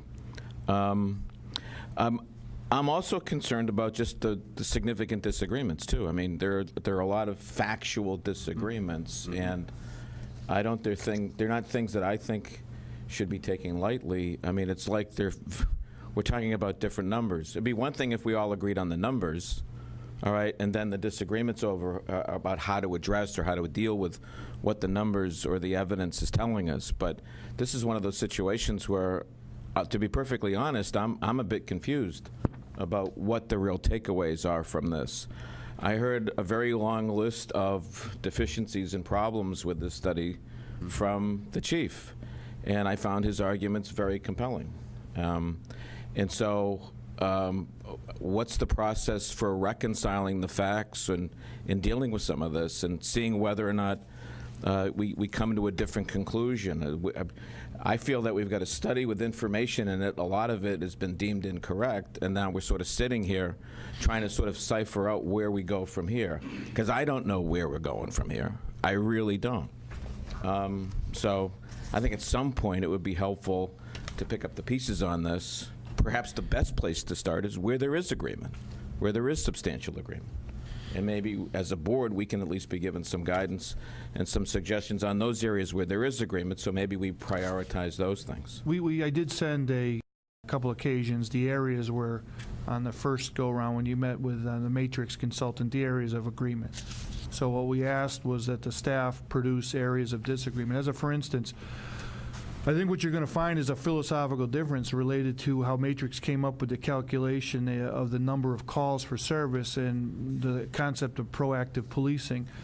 We went back and forth a number of times between the consultant and the brass, and I think it's fair to say that those consultants have their viewpoint and our brass has their viewpoint on things, and I'm not sure if you're going to connect the dots between there. So this goes back to the cost of this goes back to the question of what does it cost? If we are saying that there's all these other things that weren't captured in the study potentially, Richard Brady indicated that I think what he captured was 80% of the top 10 drivers of calls for service. And the police, and I will say that probably wasn't well addressed in the report, is the mental health aspect of the job. That has been a significant problem across the country as it relates to, I don't know what the numbers are, 4 in 10 or 5 in 10 calls that they go to involve mental health related issues. So unfortunately, the police department's become a mental health worker as well. But the point, not that that's necessarily something that's bad, it's just simply that they're elucidating more additional information as to what goes on in their daytime that we're trying to flush out, so that, you know, if the staff says, and I get the idea that they are at a all-time low right now as it relates to available officers for duty, and there is a lot of overtime going on, that there's a certain stress related to the job that's more so now than it has been, I would say, fair to say, gentlemen, right? Yes. That there's further work that we have to define on what constitutes what goes on during the day. There's some walkaways in there related to the sergeants, and I know we had a discussion with the command staff about what can we do to backstop the sergeants, because they seem to be a soft spot in the report. And we're working towards coming up with those strategies to do that. But this isn't something that's going to be easily repaired or fixed, or it's a work in progress. And like I said, it's going forward with new hires, with training and promotion. It all plays into that, these more modern ideas of across the board police benchmarking, you know. I hear you. How much did this cost, this study? Anybody know? Individually or combined for The all- combined. The combined? Both. Yeah. It was around $70,000 and change. And the funding source was? That dispatch That article. That article with as well as free cash. Okay. So is, Well, dispatch, as you know, that is going to be a much broader discussion. There's no easy pathway to get from here to there. and so I'm assuming that there was work done by this consultant to help sort of us Yes. better address that That's question as correct. well. So there are aspects of the study that we have yet to. Well, no, you've seen them. They're in the report. What he'll say is if you wanted to get from here to there on dispatch real quick, the easiest, quickest way is to put it in the police department. Now, we're going to have a philosophical disagreement with Okay. the two chiefs on that topic. All right. But that's something that has to come to the board. But clearly, YPD could be built out to that, but the chief on the fire side has some reservations, and when he comes in front of you, he can address that. So it's not, like, that's not an easy topic to go through. But if we want to go down that road, I'm not convinced from what I've seen to date that even by putting it in YPD, we're going to save a buck. And I think the chiefs would support me in the idea that that opens up a whole nother Pandora's box related to who's going to supervise that, what does that staffing look like, and if it was going to be regional and we had regional partners all signed on, ready to go, probably a no-brainer. But nothing is easy here in the Cape Regional. It's not easy anywhere in this state, by the way. So it's not like it's unique here, but regional dispatch has not really been embraced by the Commonwealth. I mean, the last time I went down this road a few years back, there was something like 250 different dispatch centers across the Commonwealth for 351 cities and towns. And a state as big as California has maybe 12 911 centers. I mean, how does that happen? It happens because people want their own stuff. And So we is it- haven't let go of that. So is it safe to say that this study is going to play a principal role in helping us sort through how to handle dispatch? I think if you wanted an objective outsider's opinion is how to get there from here, Okay. that tells you what to do. Okay. The takeaway that I'm getting from this is very muddied, all right, because I'm hearing substantial disagreement with our own police department and this consultant. So I'd like to know where we're ultimately going to see some benefit from this work. And if it's in the dealing with the question of dispatch, then that's an encouraging sign. So, but like I said, I do believe there's a value in having at least some board discussion about these studies before an RFP goes out. I think it would be helpful for us to know what the purpose is, what the goal is. I think before the work goes forward, I think there should be some consensus and endorsement by the board. I think that's helpful. And, you know, it might surprise some folks, but we might have a creative idea or two or something which to suggest in terms of going forward with this. One of the things that I sense from the comments from the police department, I'm not sure how involved they were in the consultation process in designing the study or collaborating on the data or in the phasing of it or how it was all put together. And that's something that I personally have a problem with. I'd like to think going forward, if we're going to be looking at a department and finding ways to save money and improve it, that there'd be at least some collaboration with the department head, with the command staff, with those people, that we'd have enough faith and confidence in them that they could help us find efficiencies and find other ways to improve services. So that's sort of a philosophical issue that I have with respect to this whole thing and the approach, and I just want to go on record with that. So I hope that in the future, when we do studies like this, we maybe give some thought to doing them a little bit differently. So. Okay. Any other comments from the board? All right. Well, thank you very much. Appreciate Thank you. The other comments.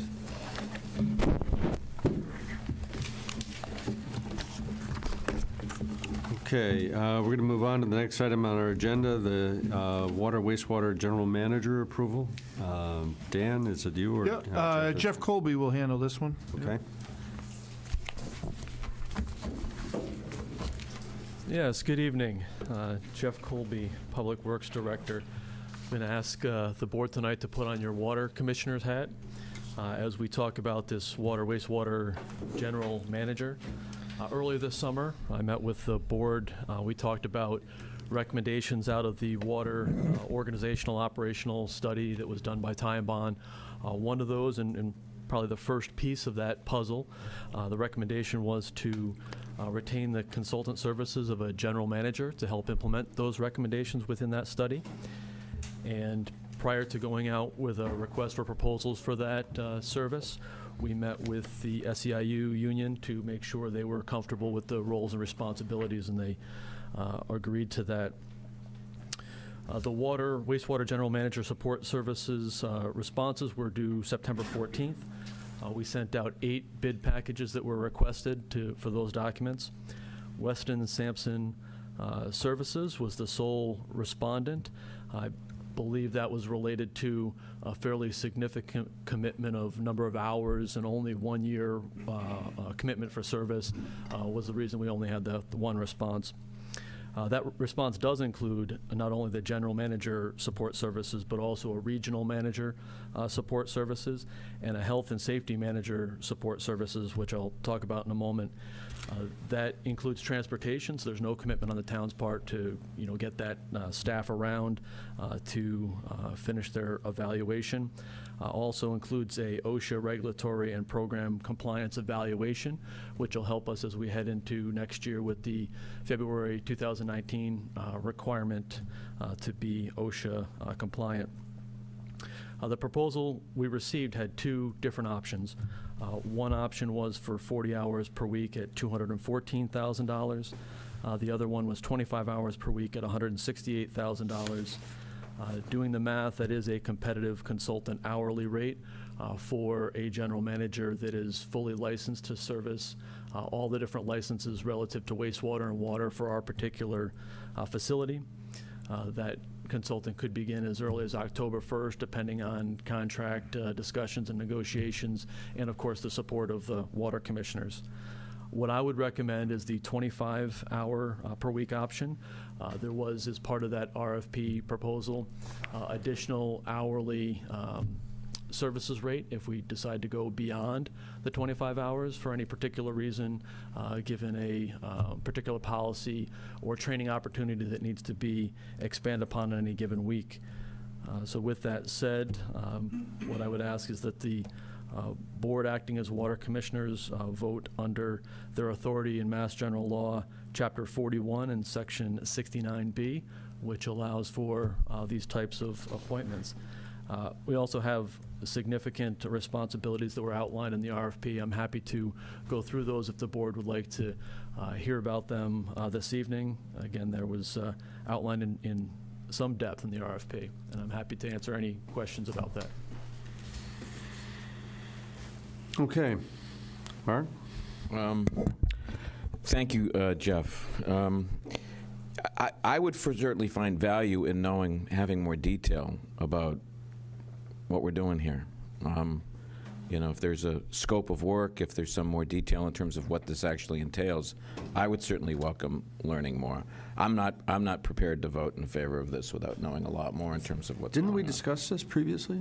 We had a previous Correct. We talked presentation. about this as one of the recommendations in the Right. water and operational study. At that time, General Manager Support Services was broadly identified, and I even reviewed that presentation in preparing for tonight. There was an estimated budget that is consistent with these numbers that we received in the I request for don't, proposals. Mr. Chairman, I don't disagree with the approach. I'm very supportive of what Jeff is trying to do. I think if there's an area that needs significant management help, it's the water department.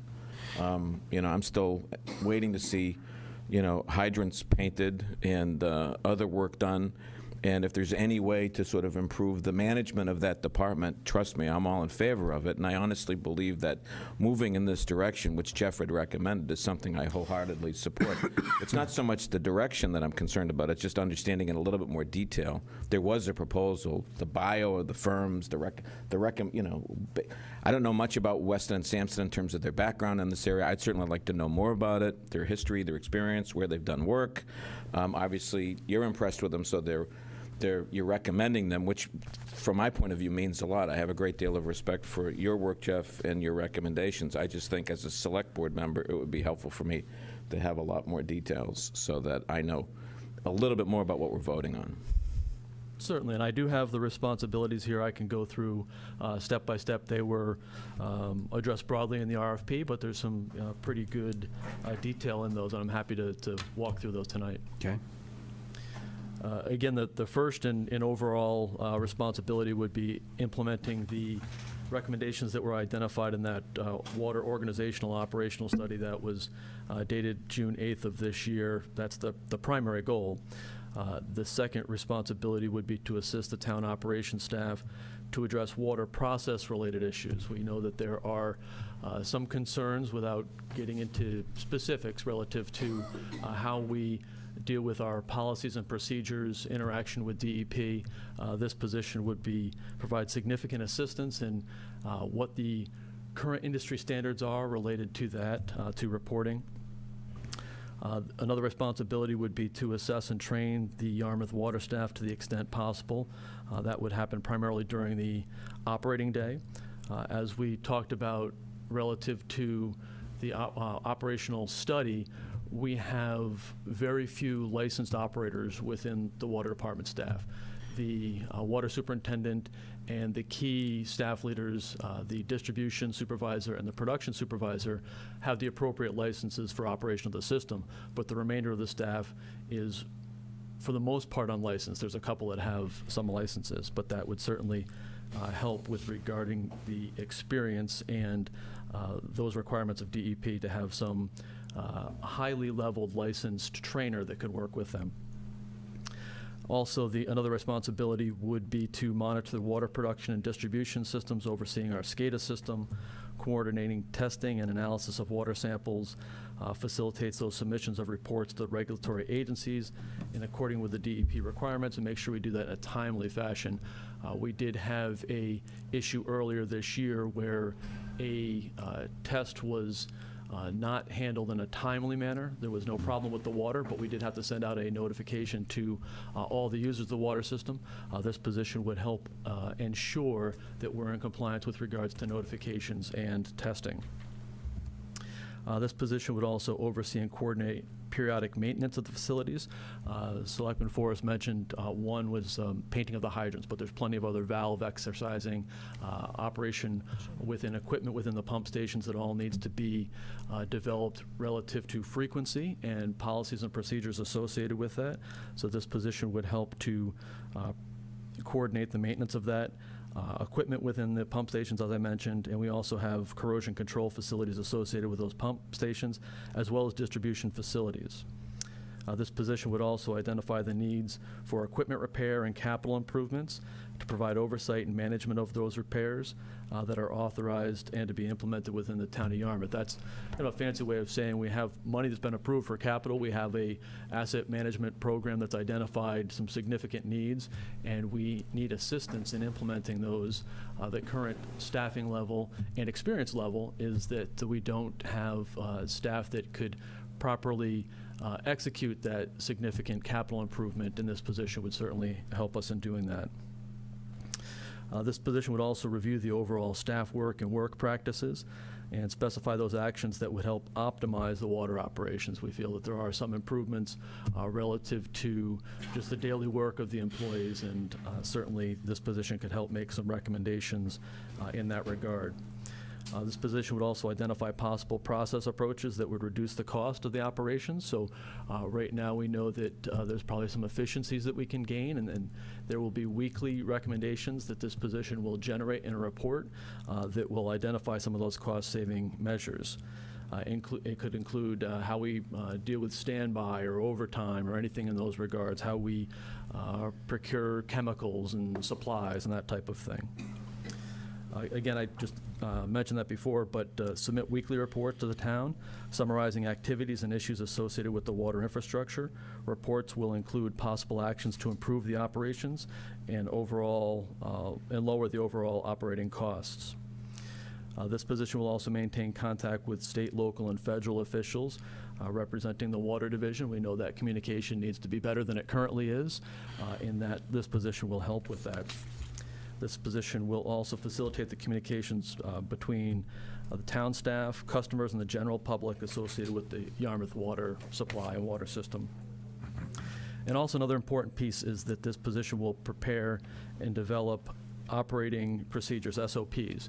We have ways that we do business. We just need to document that. We also need to potentially improve upon how we do those things. And so developing those standard operating procedures for the water operations staff to utilize will be an important part of this process.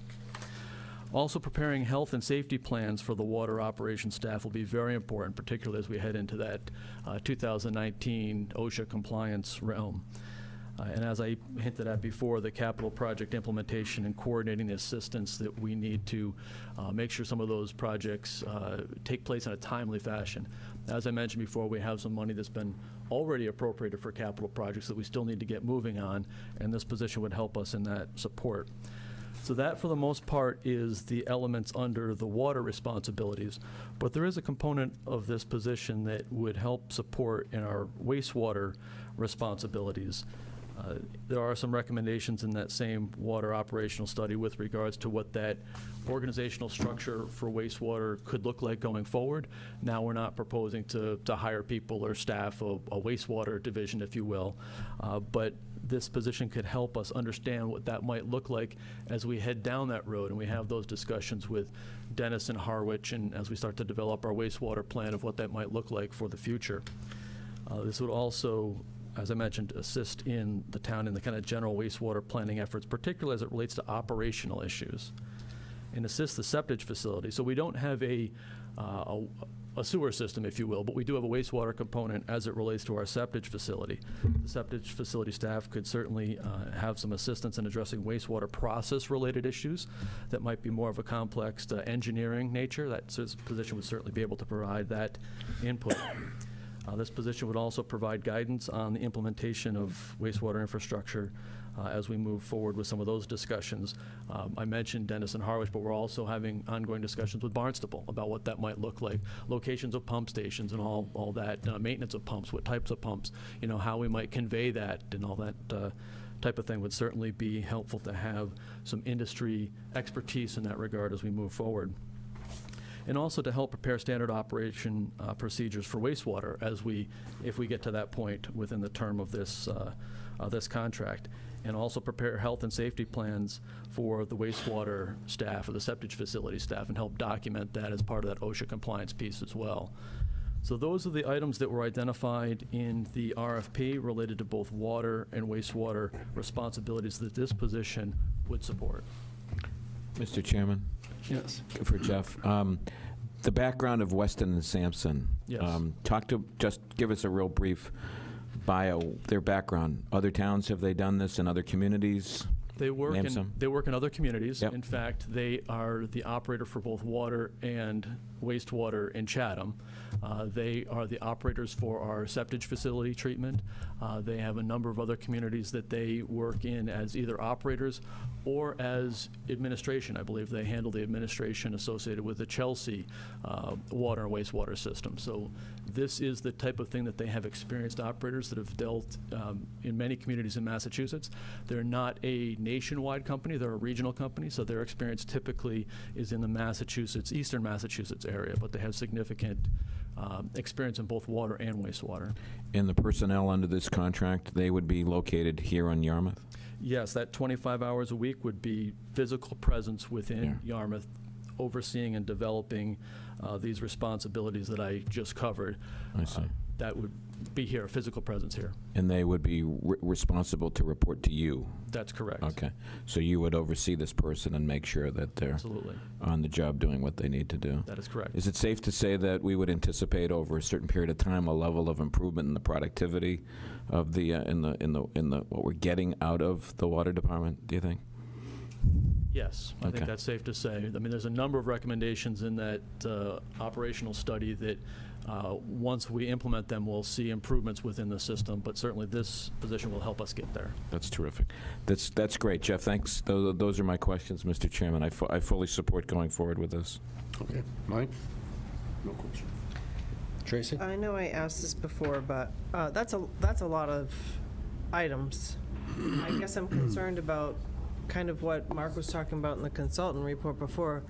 You said develop and are there benchmarks about tangible products at the end in terms of will we have the SOPs at the end of a one-year contract, or are they just working on all of these different things? No, all of the SOPs and health and safety plans for the water operation will be developed at the end of this contract, absolutely. Okay. Earlier than the end of the contract, Okay. but certainly by the end of the So contract. there are requirements of tangible deliverables by this person. Yes. Tell me, what's the liability of an outside, which liability do they assume? And what is their authority in terms of staff? Yeah, this would be similar to any other professional consultant that we'd have come on board. They have professional liability associated with that, insurance associated with that. Oversight of the town of Yarmouth staff would be through myself, and our acting water superintendent would not be through this position per se. So the acting water superintendent is really the person still in charge. So this person Of isn't water, yes. managing the department per se. No, the acting water superintendent is managing the department. Oh, that's a different scenario than I thought. This is a consultant assisting in the development of everything I just covered. Okay, so I thought at the end of the study that it was going to be, we were going to bring somebody in to manage, we were either going to choose our own water superintendent, or we were going to bring somebody to manage the department.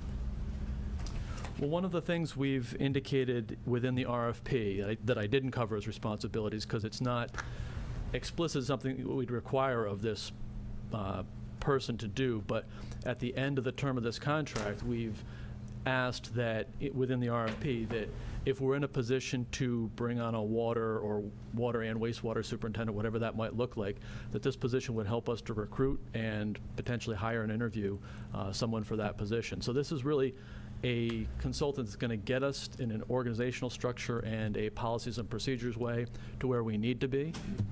So this is more of a consultant, It is more a than a consultant. manager? That's correct. Okay. I thought this would be our one-year superintendent that would have the authority to make, to deal with staff issues and, so the person that we have there now, do they have the licensing that they need to actually be a water superintendent? We have the appropriate people licensed on the current town staff for water. There's just not enough licenses, in my opinion, within the water staff. So we want to develop that within the rest of our staff to make sure that they have appropriate licenses and are able to step up when there is a retirement or there is a vacancy in the organization that they could fill. So that is something that we need to continue to work on. This position will help with that as well, because we need to revisit some job descriptions and add licensing into those things and look at the overall structure with regard to how we might improve it. And certainly this consultant will help us to get there, but we need to do a lot of work in the meantime. One of the things I remember, and it, we talk a lot about growing our workforce and providing them the ability to get the licensure. Absolutely. And one of the things that the study determined was that we weren't really giving them the tools that they needed to be able to obtain that. So when are we going to see, is that at the end of this 1 year that we'll see actual recommendations on how we can change the structure to be able to achieve that? No, that'll be sooner than a year. We're not going to wait till the end of the year. As we can identify changes we need to make within the organization to develop the personnel to incentivize getting licenses and to better themselves, we'll do that immediately. That's one of the reasons why in this RFP we ask for weekly reports and weekly recommendations. We don't want to wait till the end of the year for one grand report to then implement. We want to implement as we go. And if that's identified early on, we can get moving on that very quickly. And I guess I'm just surprised with all of the pieces that we've discussed already, that 25 hours a week. Is that going to be one person, or is it going to be multiple people working on different projects? It'll be multiple people for a total of that 25 hours. Okay. So they're working on a lot of different facets of it. I did have a discussion with Weston and Sampson about the 25 versus the 40-hour options, and we both feel comfortable that they can get done what they need to get done in the 25 hours. It might be kind of tight, which is why we have an option for an hourly rate beyond that, but we're certainly going to shoot for the goal of trying to get done what we need to in 25 hours a week. Okay. Thank you. Can I ask a question, though? Sure. You talked about licensure, which obviously is important not only in the water department, but every department really throughout the town. And this consultant's going to help you organize probably a pathway. Absolutely. For licensure, and probably, hopefully, some consistent policies in that regard that would be absolutely universally employed as people are hired. But where do people go to get the required license training? How is that done? I mean, you must have had employees before that were trained or acquired licenses while they were working when you were in your position in Chatham and as well as here. Where is that training provided, and is that another overtime expense typically, or how does that work? That's a great question. There is a good resource in Cape Cod Community College. They teach some of the beginning level, both treatment and distribution classes required for the licensing. Also, Massachusetts Water Works Association, which has a headquarters in Hopkinton, also provides a lot of training. So within Eastern Massachusetts, there's some good opportunities for training. And you're right, my experience in Chatham was that typically in your water or wastewater operations staff, most people are licensed at some level. And I think that's a good goal to try to get to. You still might have a couple that are laborers or new to the workforce that might not quite have gone through the process to get that license. But we want to encourage that and develop the employees to get licensed at some level. For treatment, we are a T1 system, so you really only need that most basic treatment license for the treatment component within water. But for distribution, we're a distribution 4 system, which means there's a 1, 2, 3, and a 4. So maybe we have a mix of some people that are a D1 license, some that are D2, some that are D3, and then of course the people that are responsible that need that D4. So that's a type of structure that I'd like to set up, and we're working to get there. It's just going to take some time. And the other part of your question was overtime. Typically, we do training during the day, which is referenced in one of those responsibilities, train as much during the day as possible. So there may be an opportunity for somebody to go to some training during the day. That's not always the case. I referenced Cape Cod Community College before. I went to some training there for the treatment license, and that was in the evening. So we might need to take a mix of training during the day, but also some training. Would the town typically pay for that training? Typically, the town covers the cost associated with training, right? If we're requiring a license, we would cover the training. Okay. Thank you. Okay. Thank you, Jeff, for going through all that. I do recall when we had this discussion before, there was discussion about the nature of the responsibilities going forward, and I think you've done a good job of outlining that to us and what you've done to fulfill that charge. So, Do you need a so motion? I think we need a motion, yeah. I make a And, motion that we accept Jeff Colby's recommendation to hire Weston and Sampson for 25 hours a week of services based on the response to the RFP for a period of 1 year beginning October 1st, 2018. I'll second that. Okay. Before we vote, any Jeff, further- is that October date a fixed date, or might that be flexible? Depending on getting through and getting a signed contract, it might need to be a little flexible. Although in my discussions with Weston and Sampson, they've indicated that even before we get all the paperwork started, they'd be willing to begin work or at least start moving with regards to staffing up to help support this. But I would think we can get to a contract with them pretty quickly here. So you think in October, in terms of the motion, on October 1st date as a hard date would be acceptable? It would be, because I think within a couple days of that, we're going to get there. They're ready to act, and we're ready to give them the contract once the board approves. Okay. Any other further questions or discussion? I'd just like to propose, Mr. Chairman, that once they come on board within a reasonably short period of time, within a few months, it would be great, I think, to get Jeff and this new firm before the Board of Water Commissioners for an update on the progress that they're making and helping I think improve that things makes over sense. That makes sense. Excellent. Okay, thank you. All right, with no further discussion, those in favor, please say aye. there. Aye. Aye. Opposed? Okay, thank you very much. Thank you.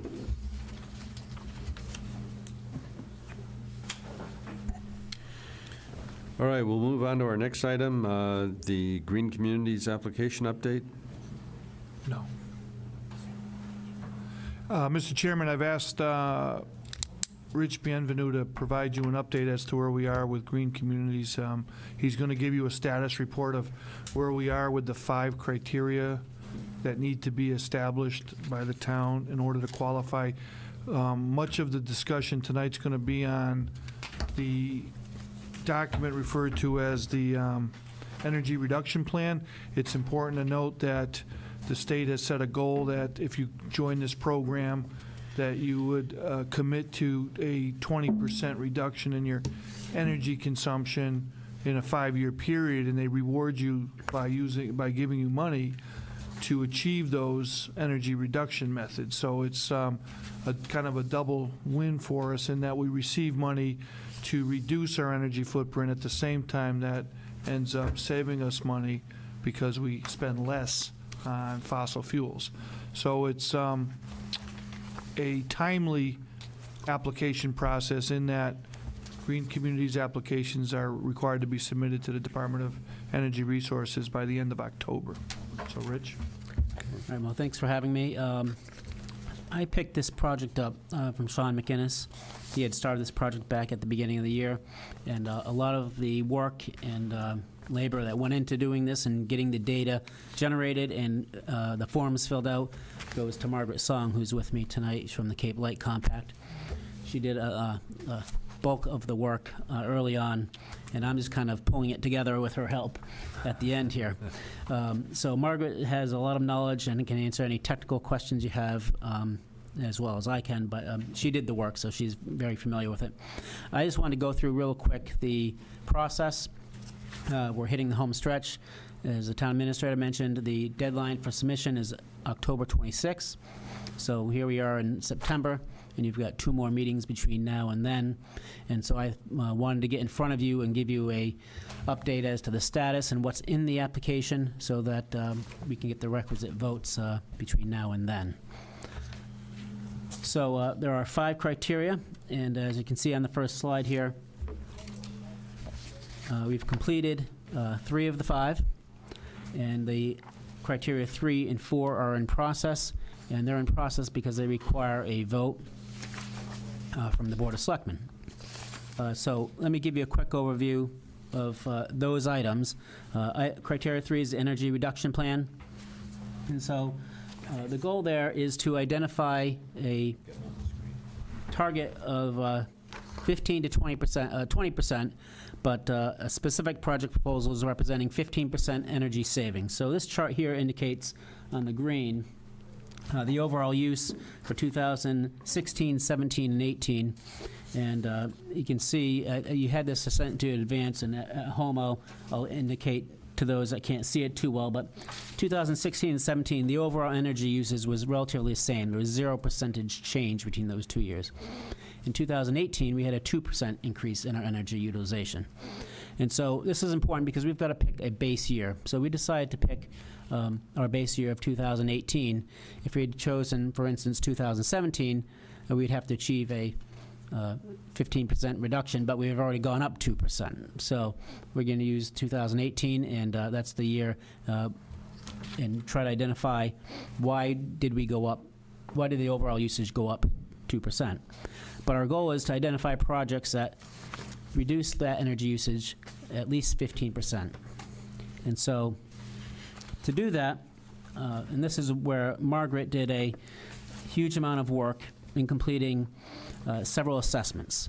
So several town facilities and buildings had energy assessments completed, and based on those assessments, Margaret and her staff and her team were able to identify several projects that would yield energy savings. So those become part of our energy reduction plan. We also looked at opportunities. I neglected to point out here on that prior slide how we use our energy. The green is the total energy. To the right is the blue and the orange and the dark green all the way to the far right. Those represent the various places we use energy. So the blue is our facility usage. Next to the blue is a very small amount of usage through open space. Street and traffic lights have a very small amount of usage. Vehicles is our second largest energy use source. And so as we developed this energy reduction plan, we had the facility and building assessments done, but it's very difficult to achieve a total 15% reduction through projects and facilities alone. So we need to look at our vehicles. And also a significant use of energy is our water and sewer facilities. That's to the far right. So back to the next slide. What's our highest impact projects that we identified?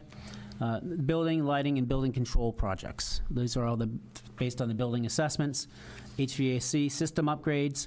The fleet, there are some new technologies that we can utilize regarding idling technology to reduce fuel consumption.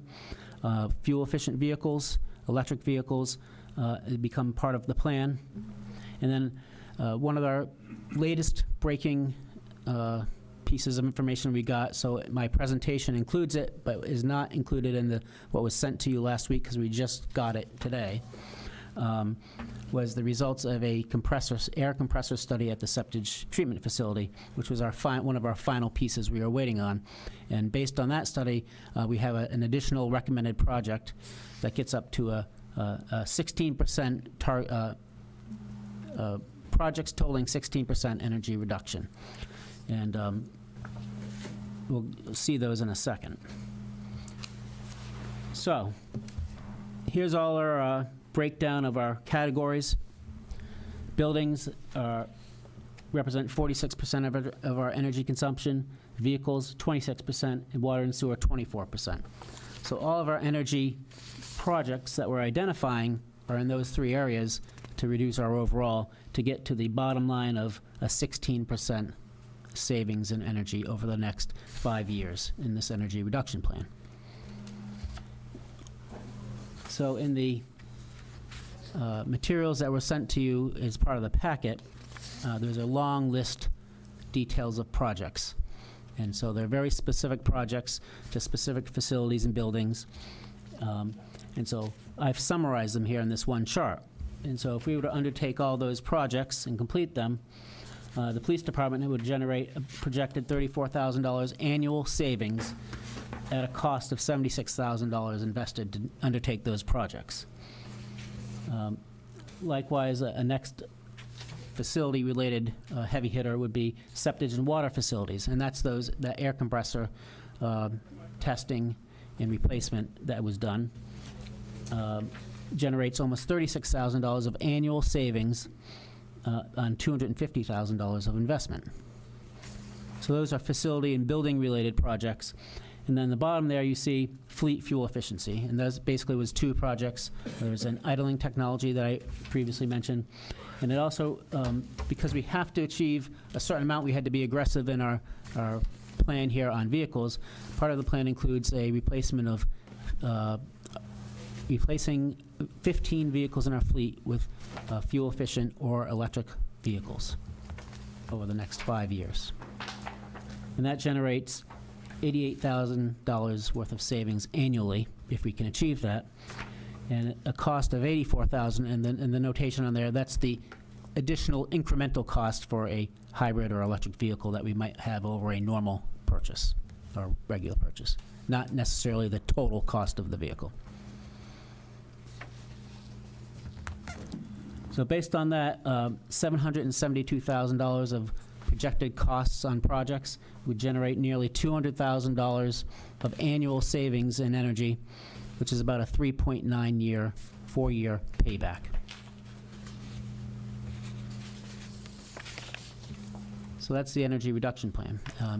You have what you received in your packet was a complete application draft, of which we will present to you a complete draft by the next meeting. And between now and October 26th, the board is required to take a vote in the affirmative in order for the town administrator to sign a letter to submit the application. And so that would be one of our next steps.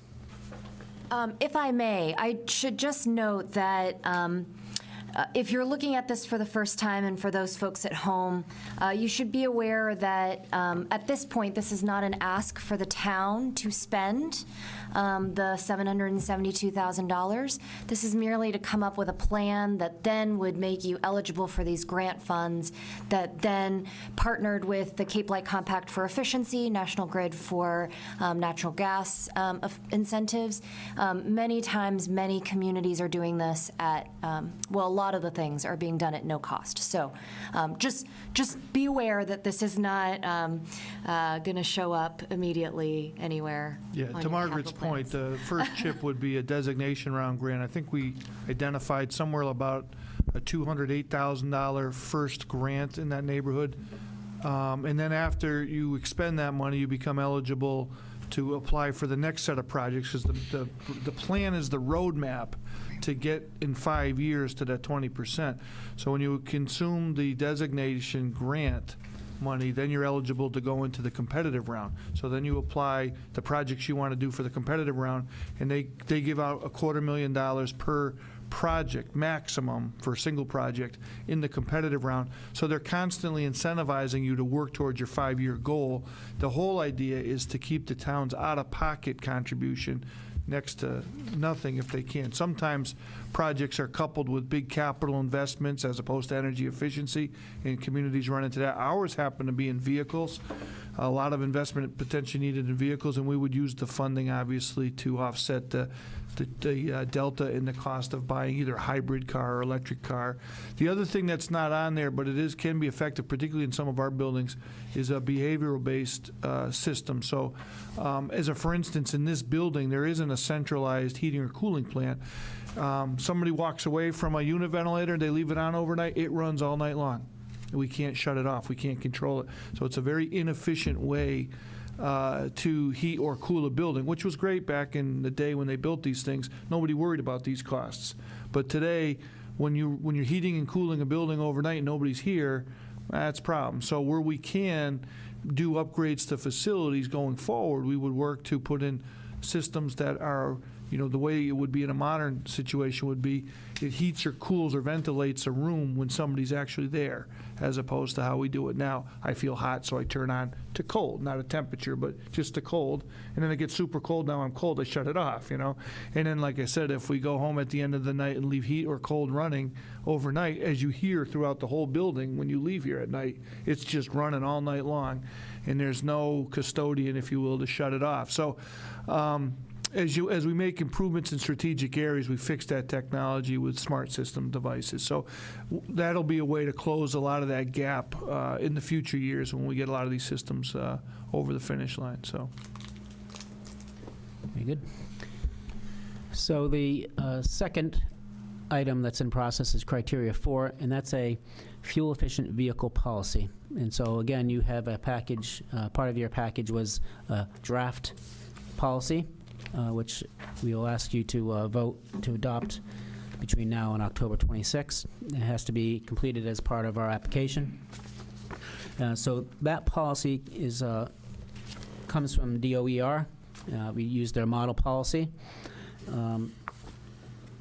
It sets the minimum fuel efficiency standards for new purchases. And so before we even worry about that, however, there's a listing and inventory of vehicles that needs to be completed, which has been. And our inventory is classified between exempt and non-exempt. So police vehicles, fire, heavy equipment, DPW vehicles would be exempt. So our non-exempt vehicles would be subject to this fuel-efficient vehicle policy. And so the good news is it does set a minimum standard of fuel efficiency.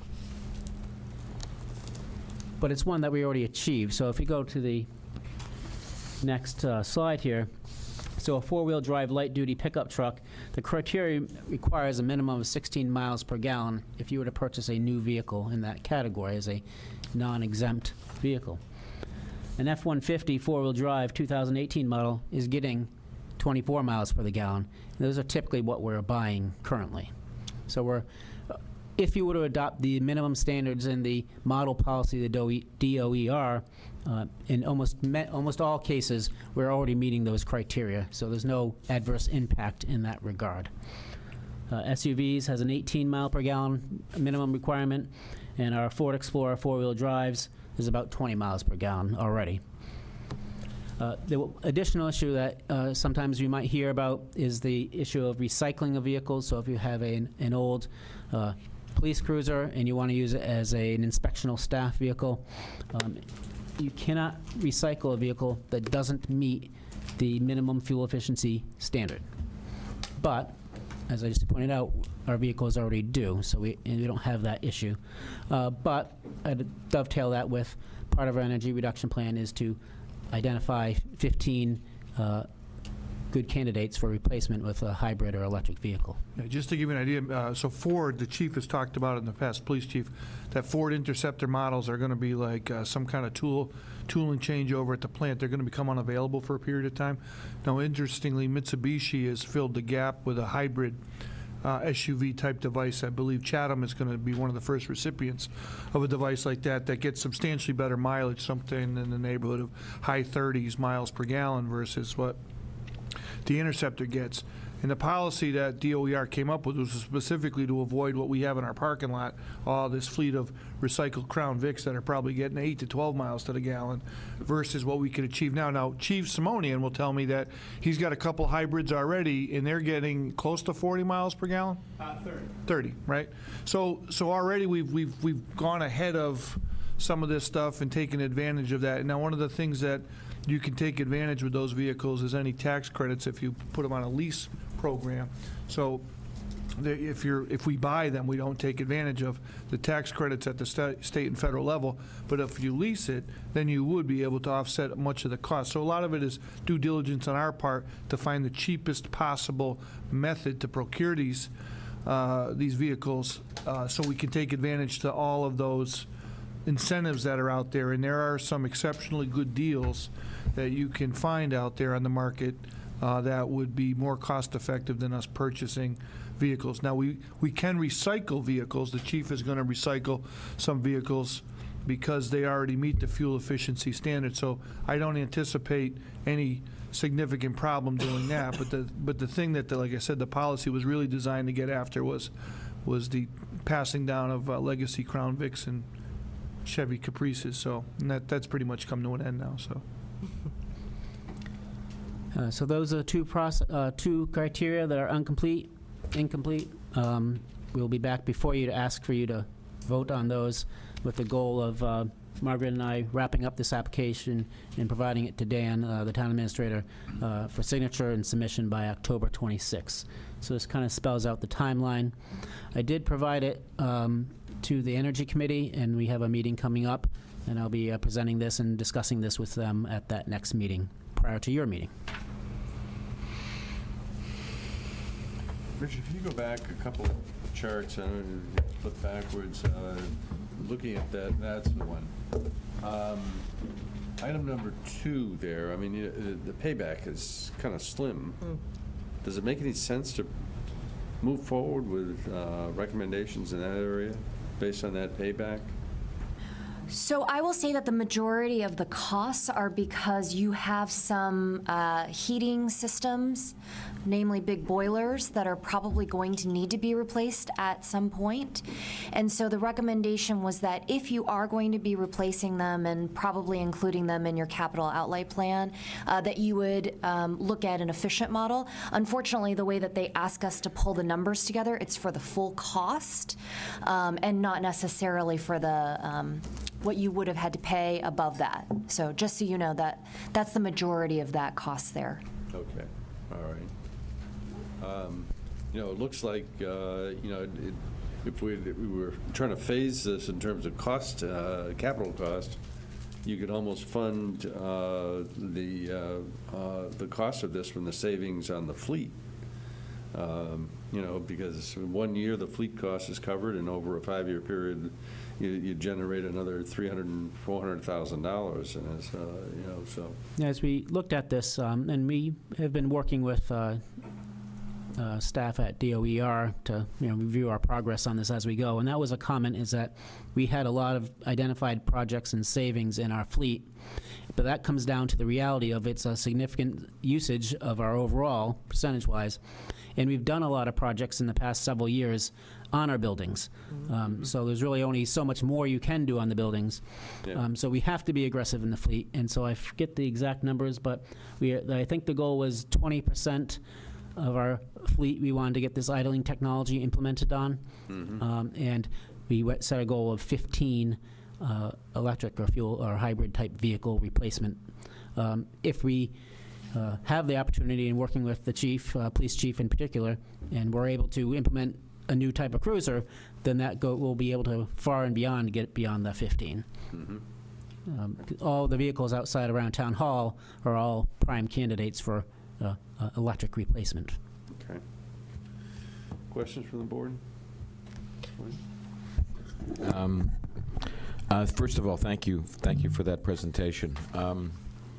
Margaret, right? Yes. Margaret, do your services come as just us being part of the Cape Light Compact?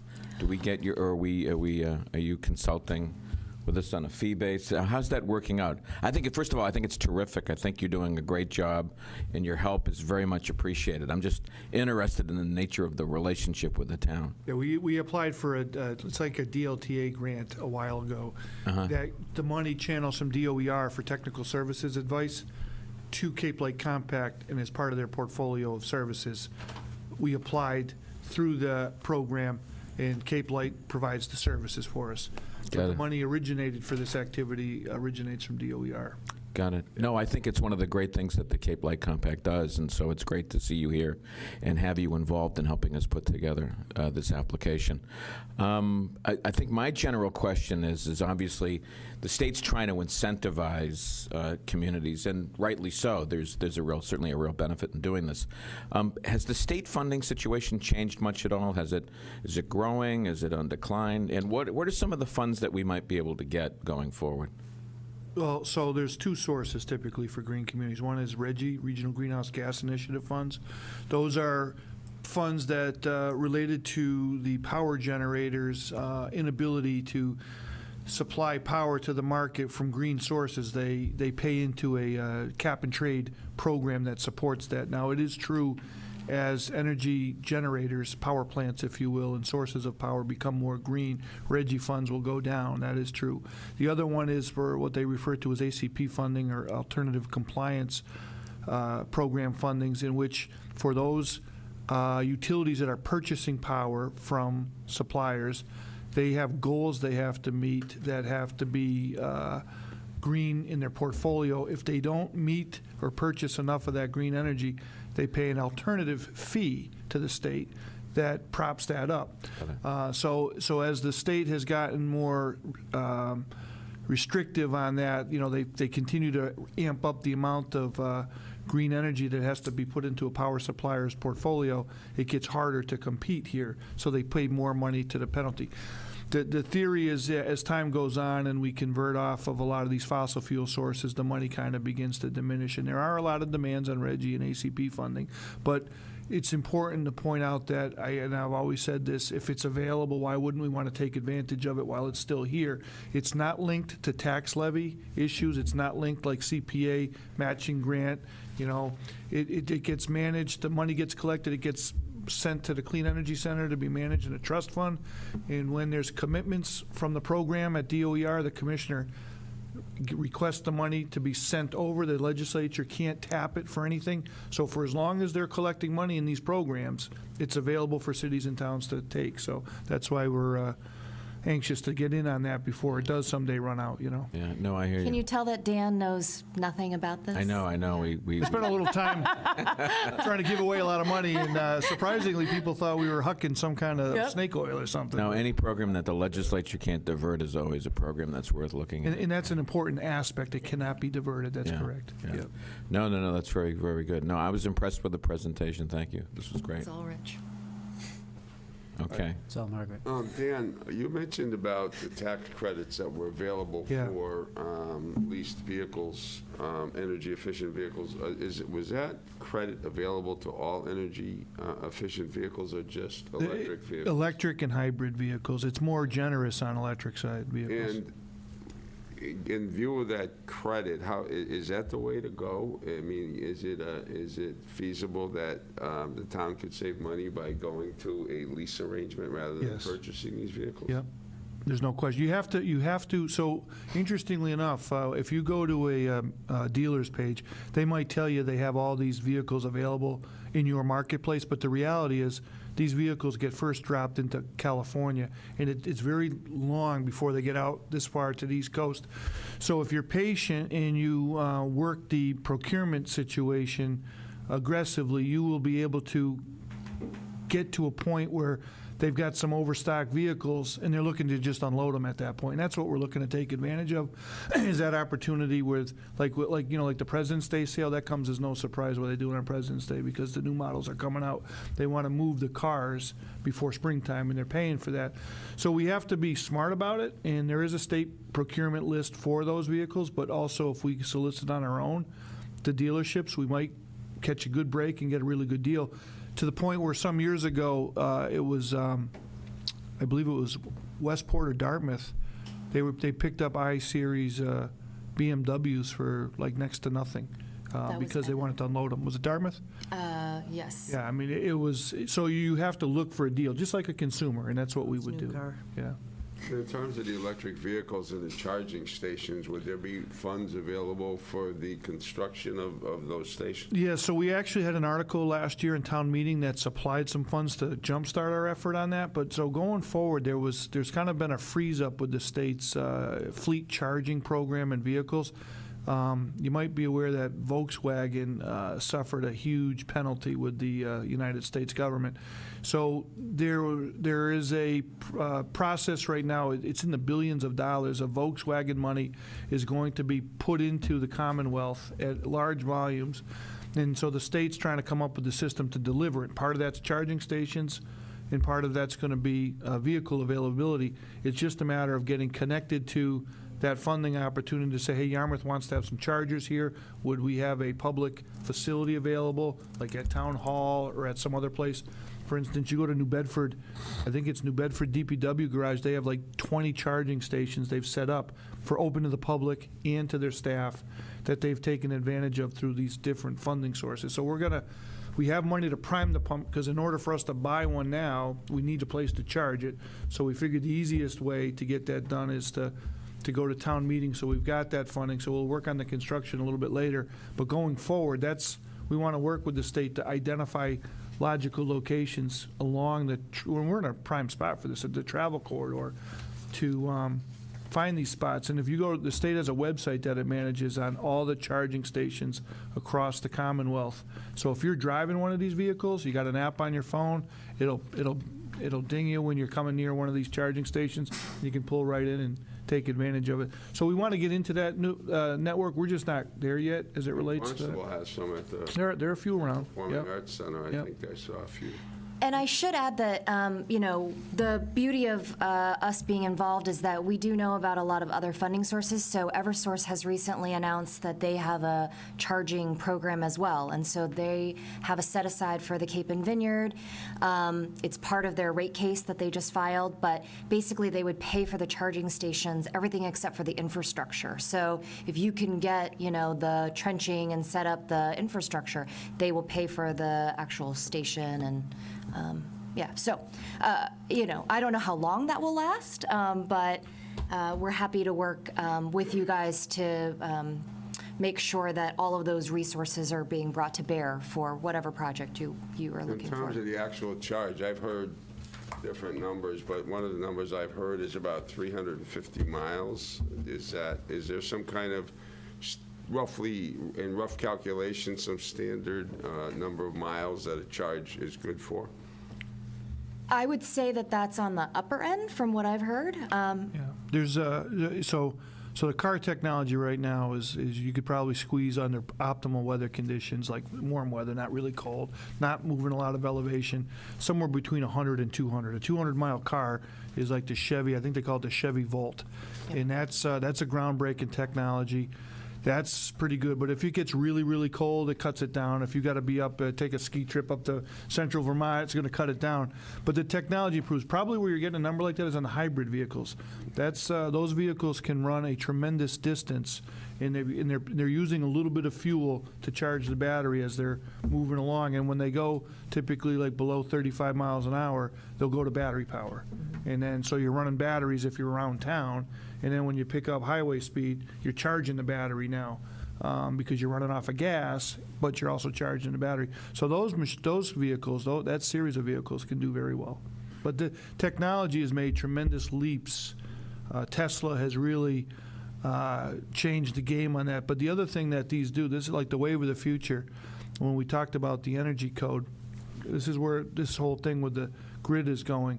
So the next iteration of the energy code will likely require you to have a charger-ready garage if you build a garage, right? Mm-hmm. And the idea behind that is every single one of these cars with a battery in it, when it plugs in overnight, it has an available source of energy for the power company to draw on when you're not using it, and that has value.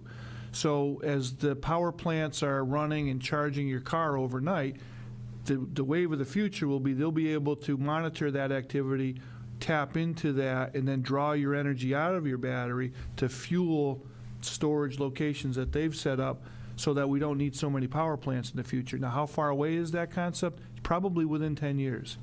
There's already on large, like buses, electric buses, there's the state's doing a model program with 4 towns on that. The bus batteries are so large that if you have, when we're talking about siting a bus depot here for Dennis Yarmouth School District, electric bus fleet in the future would be its own little power plant because there's so much energy being charged overnight, and the power companies are under great pressure to be able to have enough technology to call that energy when they need it.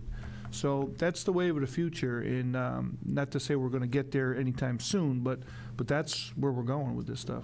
So would the market for the town's needs and these energy, at least in terms of the electric vehicles, be more for like local runs, inspection vehicles? For now, things of that works out nature? great for that. You know, the town, it is important to point out that as part of some of this debate up in Boston about whether or not the state can reach its greenhouse gas targets, in order to get there, they do know that transportation's like one of the weakest spots we have. We've done a great job moving off of coal and heavy fuel oil for power plants. But by 2025, we're supposed to have 300,000 cars on the state road tagged as electric vehicles. When I left the agency, we had 7,000. So that was in 2016, right? So we got a long way to go. So if we're going to even be close to meeting those targets, they got to incentivize in the next few years a lot of places to buy these cars, or we'll fall way short on that goal statewide. So I anticipate there'll be a lot more money down the line on these deals going forward. Okay, Tracy? I just want to make sure it's not lost on everybody that we're reducing electricity by plugging cars in and using electricity. Anyway, I think we were ahead of the game in this regard because a lot of the projects that we already did have probably, we've already reaped the benefits of, so it's going to be hard, it's even harder for us to achieve that goal at this time. What happens with the grants if you don't obtain that, you don't reach your benchmark in the 5 years? You never have to pay it back. No. So I will say that DOER, and Dan would know this better than I do, they've done a report to see which towns have made it. Because, you know, this started many years ago, really. And it's been 5 years for a lot of communities. And I can say for a fact that those communities, many of which we are working with right now to help them with reporting, they have not met their goals. But DOER continues to say, well, what can we do to help you get there? Yeah, as of 2016, 7 communities were identified that had successfully made their 20% and stayed there. A number made it, but then they fell backwards. They got into bad habits. So it's one of those things where once you get there, you got to stay there, and how to stay there can be difficult. So the agency continues to work with the towns to come up with programs and technical assistance to keep you there. And that's, you know, part of it is when somebody retires that knows all this stuff, and then you replace them and the new person doesn't know as much as that, and then you end up sliding back because you fell into some bad habits on procurement. What do you do? Do you continue to use the same base year, or do you have to? Yeah, so that was part of the conversation. Is maybe maybe going forward with some of these chronic communities that are falling short, recalibrating the base year. So I wouldn't know now, but that was part of the conversations we looked at. Is so many had leaped so far so quickly, and then they ran into trouble spots for a lot of different reasons. But okay. I just want to say thank you for your work on this. Appreciate it. Thank you. Thanks to Rich. That's great work. I was in France the last couple of weeks, and in Paris and in Nice, there were plug-in stations up and down the streets.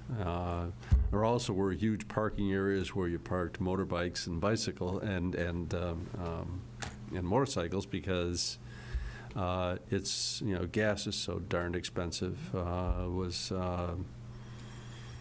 $1.80 a liter.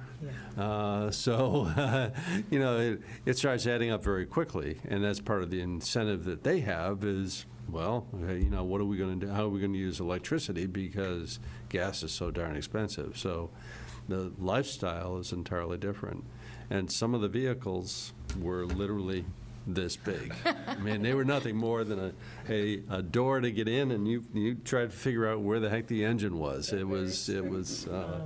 Pollution laws over there in terms of, Right. you don't see people in the middle of winter warming their cars up. They don't sit there and let their vehicles idle to warm up. It's against the law. They get in, they drive.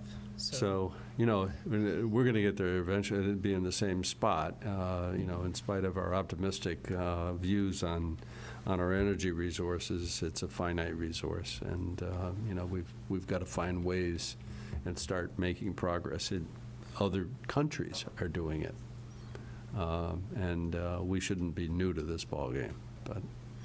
But thank you very much for your presentation, and then you know, we'll look forward to final votes on the segments in the future. Thank you. Thank you. Great. Thank you both. Okay, we're going to move along to, right on time, an hour and a half late here, to our fleet management study. that's also Rich Bienvenu's area of expertise. He's taken over, so. Okay.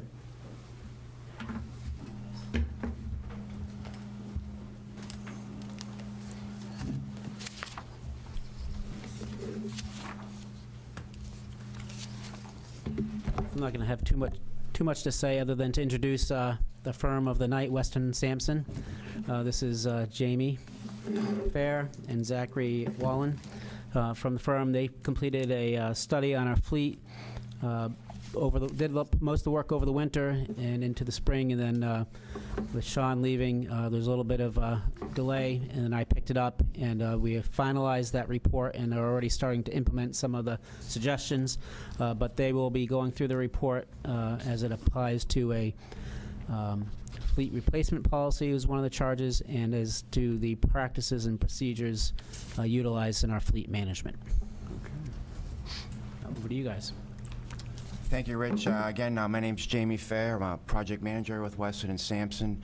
I'm here with my colleague, Zach Wall, and we worked on this fleet study, and so we'll just give you a brief summary of our process and findings.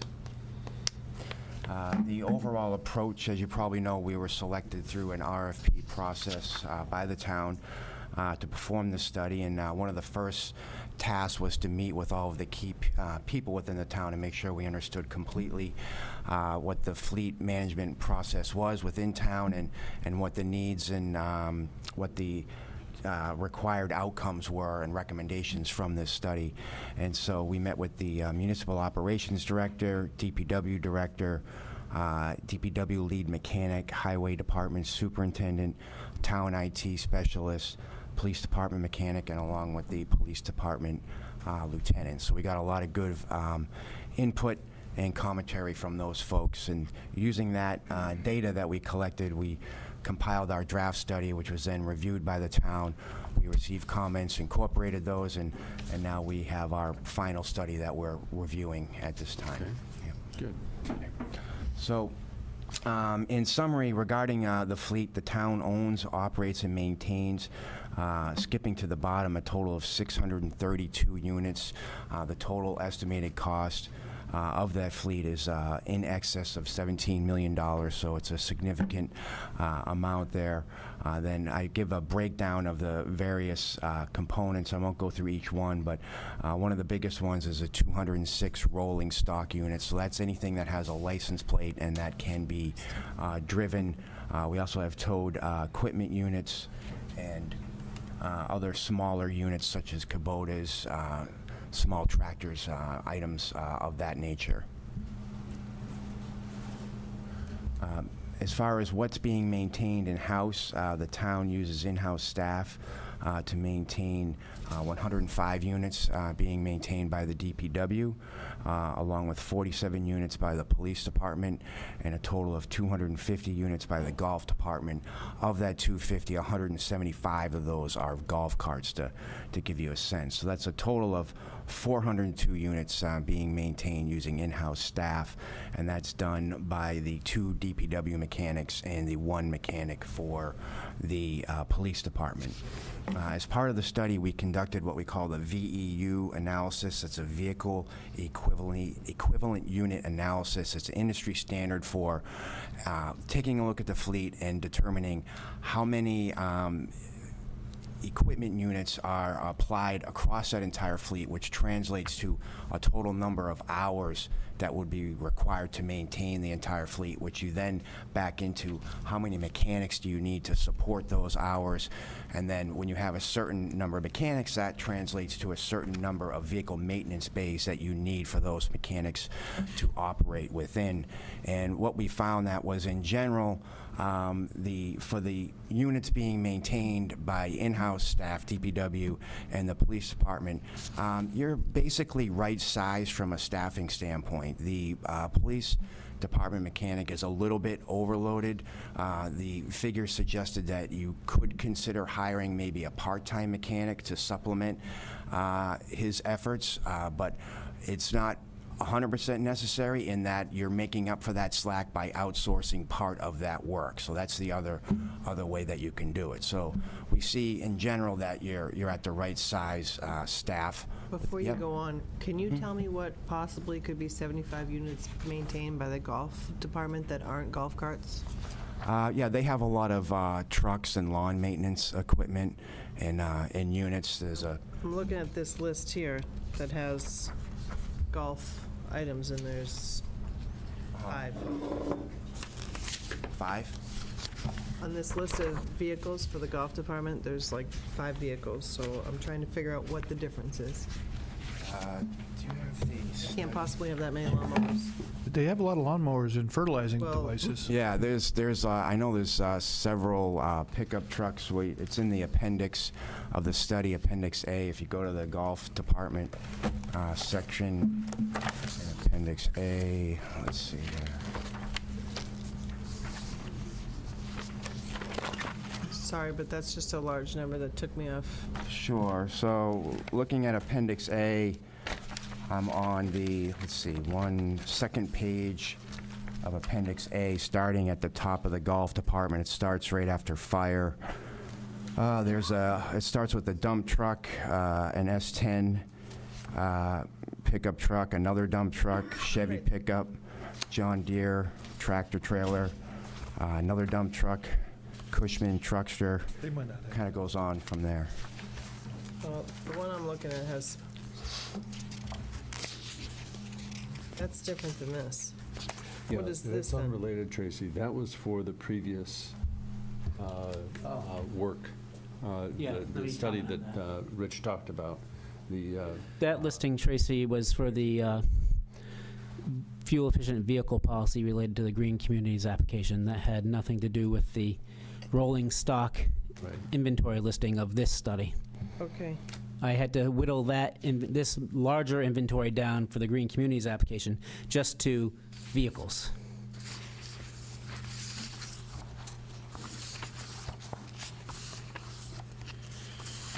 Okay, sorry, thank you. Yep, no problem. And then as far as the other portions of the fleet, there's a total of 230 units that are outsourced completely, essentially, and so that's across various divisions and departments. Some of the larger ones, you can see there's 44 units in the water department, 35 in the fire department, 36 with historical and natural resources, and 74 with parks and recreation. So those are all outsourced at this time. As for the study, we had a total of 36 recommendations that we listed throughout the study. I won't go through every single one of them, but we'll certainly give you a good overview. Those recommendations spanned 14 different categories, just to give you a sense of the ground that was covered with the study. We had covered topics on policy and procedures, customer communication and feedback, work order scheduling, estimation, and assignment, and I'll drill down further on some of these as we move forward. Preventative maintenance and scheduling, infrastructure, safety, and capital improvements, parts supply, procurement, staffing, cost of maintenance, staff training, fuel management information system, and vehicle management information system.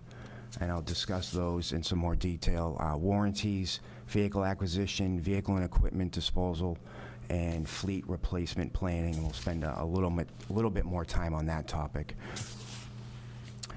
So of those recommendations, I boiled it down to 8, what I would call like sort of the 8 top 10 that I think the town should focus on. The first one being a fully functional vehicle management information system. And of all these 8, I'm going to have a few slides on each one and talk about that in more detail. But from an overview standpoint, we have the VMIS, a structured preventative maintenance system, a structured work order system, improved vehicle replacement policy, and vehicle diagnostic tools, training, connecting the vehicle management information system with the fuel management information system, and I'll talk more on what that means exactly. And then last but not least, some improved safety equipment for the mechanics. So the first one, the vehicle management information system, that's essentially like a fleet software package. The town is currently working with Utility Cloud, and one of the key things with that would be to track the actual costs to maintain each vehicle and have current and accurate data on what that true cost is. And so that's tracking, every time there's a repair or a preventative maintenance task that's scheduled, you would enter in the labor hours, which would be marked up at a fully burdened labor rate. Also enter in the parts costs associated with that and any subcontractor costs. So now you have a true cost of maintenance and repairs for each vehicle, and that's done through this fleet software or vehicle management information software. And then that true cost of maintenance is then becomes a big component of the fleet replacement plan, which I'll talk about in the coming slides. The other number 2 recommendation, a structured preventative maintenance system. That would be something following APWA, American Public Works Association guidelines. They have handbooks that kind of cover the best way to go about this. It talks about the industry standard level A, B, C services. So level A, sort of like your oil filter change. Level C is something less frequent, more complicated, like a timing belt type of thing. So it spans sort of that spectrum, and those are all recommended schedules by the vehicle manufacturers. And so you want to have those schedules entered into your fleet software, so then the mechanics know exactly what and when this work needs to be prepared, and it makes it easier to schedule.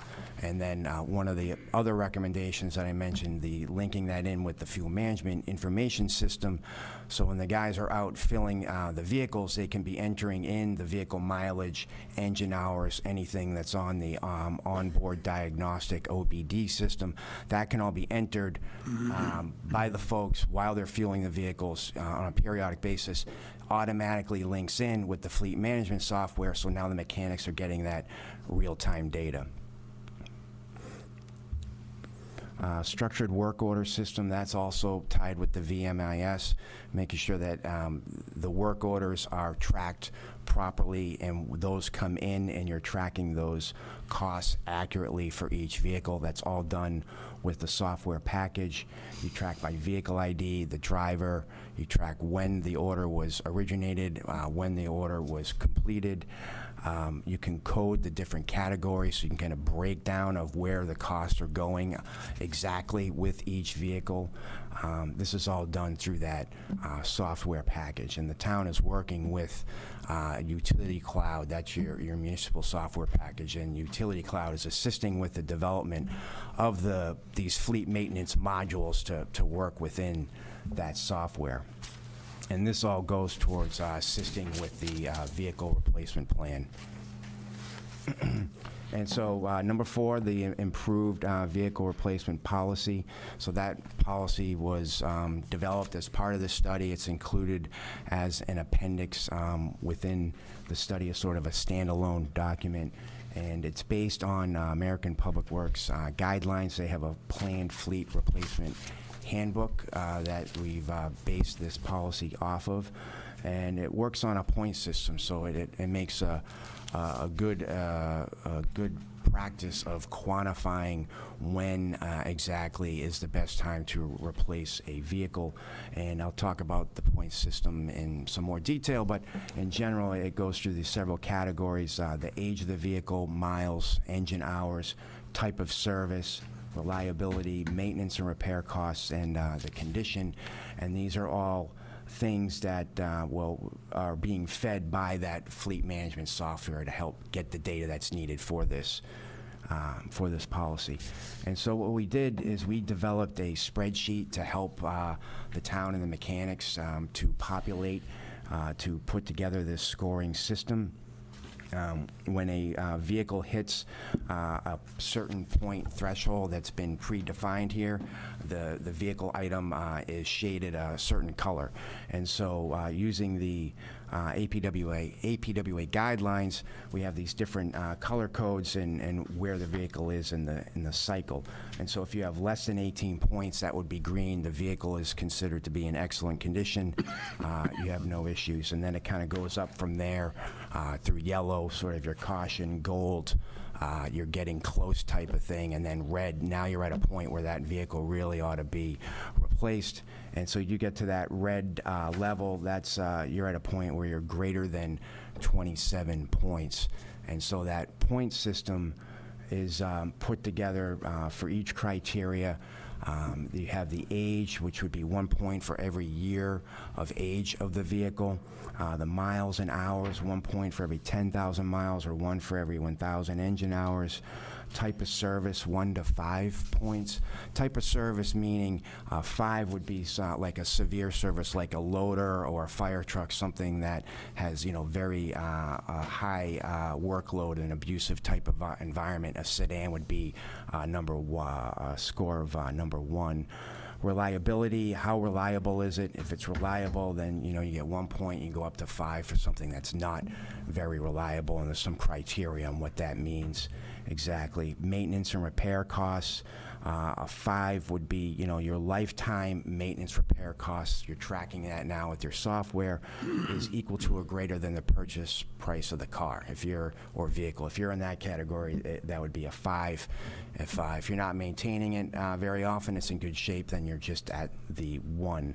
And then condition, that's body, the interior, accident history, things along those lines. And so in the spreadsheet that we prepared for the town, we have every vehicle that's entered in there. We had the age, and so it's just at a point, and I understand the town's working on this. They're going to enter in the odometer, and the engine hours would get entered into that spreadsheet.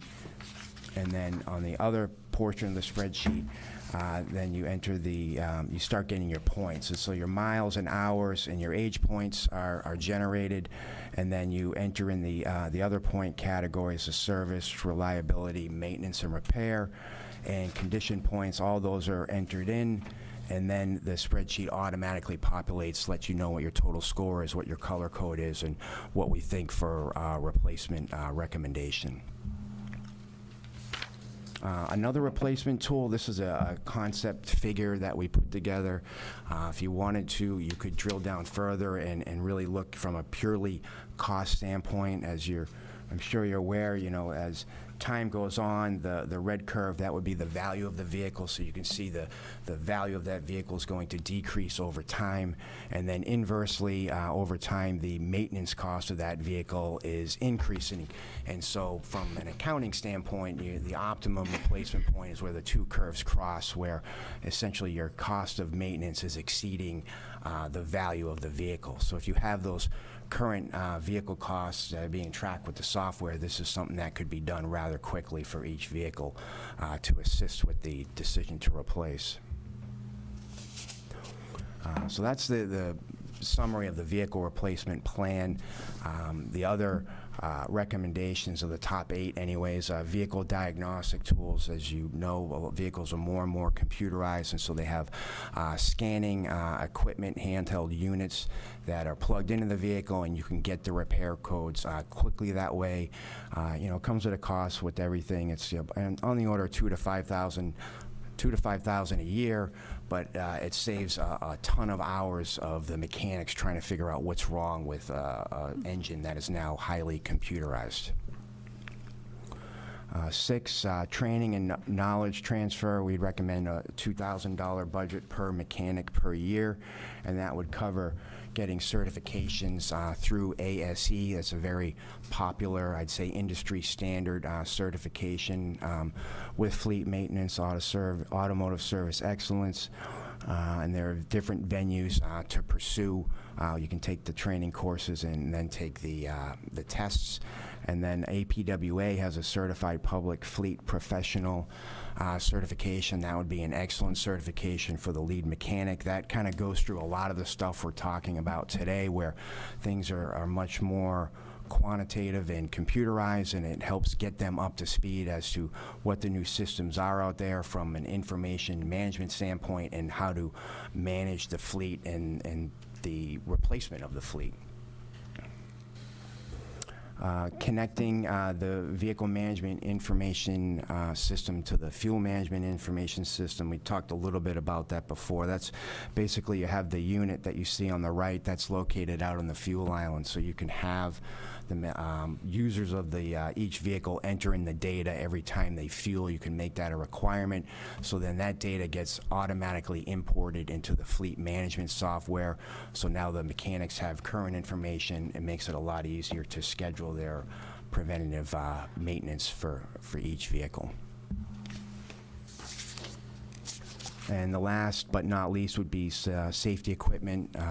The town has decided to move forward with the design and construction of a new DPW, which is fantastic because that way you're going to get current state-of-the-art vehicle maintenance bays for these guys to work in with the necessary equipment to work with. And so with that new facility, you're going to have a lot of these items automatically covered. So this is more mentioned, I'd say, for an interim basis in the next year or so until that facility is up and running. Some things to think about that we put in the study: carbon monoxide, NOx detection within the maintenance bays. Could be considered portable welding exhaust unit is a good unit just to keep those fumes away from the guys while they're welding. And then vehicle exhaust capture systems. We have a photo shown there where essentially it's a fan unit that mechanically ventilates the exhaust from the vehicle straight outside of the bay, so you're not filling the bay with those fumes while they're doing the diagnostics. And so that's the summary of our findings, and be happy to answer any questions.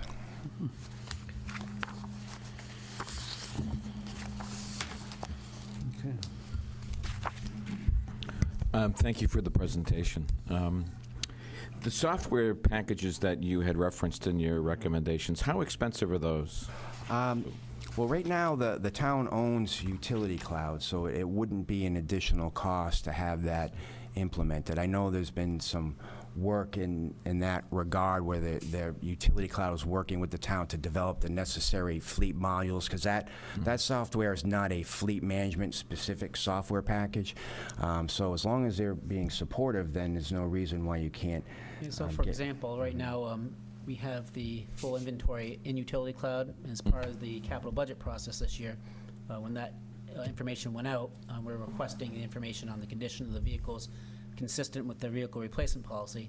And just last week, once we got the study, I called Utility Cloud, and for the whopping price of $250, I've totally automated their whole point system and taking it off a spreadsheet, and it's now automated in Utility Cloud once we get the data in there. And the other point that I'll make is we do have the funding, and we're looking at the technical requirements. So instead of the manual input at the fueling station, is just have a dongle that when it goes, when you pump your gas, it'll automatically read the information off the car's computer, vehicle's computer, and upload it automatically. So there'll be no manual input. Got it. So it's a work in process. but That's great. We're making steps. Now, a study like this, you're not looking at our individual vehicles. What you're doing is helping us design a management system. Is that a fair assessment? Yeah, I would say for the scope and budget of this study, it was more of a higher level review of the overall management process and where improvements could be made. It wasn't like an individual assessment of each vehicle. Yeah. No, I know with some vehicles we've had some issues, but we're not drilling down into that. No, I think the presentation was very, very helpful, very informative. I very much appreciate all the work that went into this. How much did this study cost? It's about $20,000, roughly. Yeah. Very good. You've been very quiet here. What is there anything? I'm suspicious here. No, is there anything you want to add to this?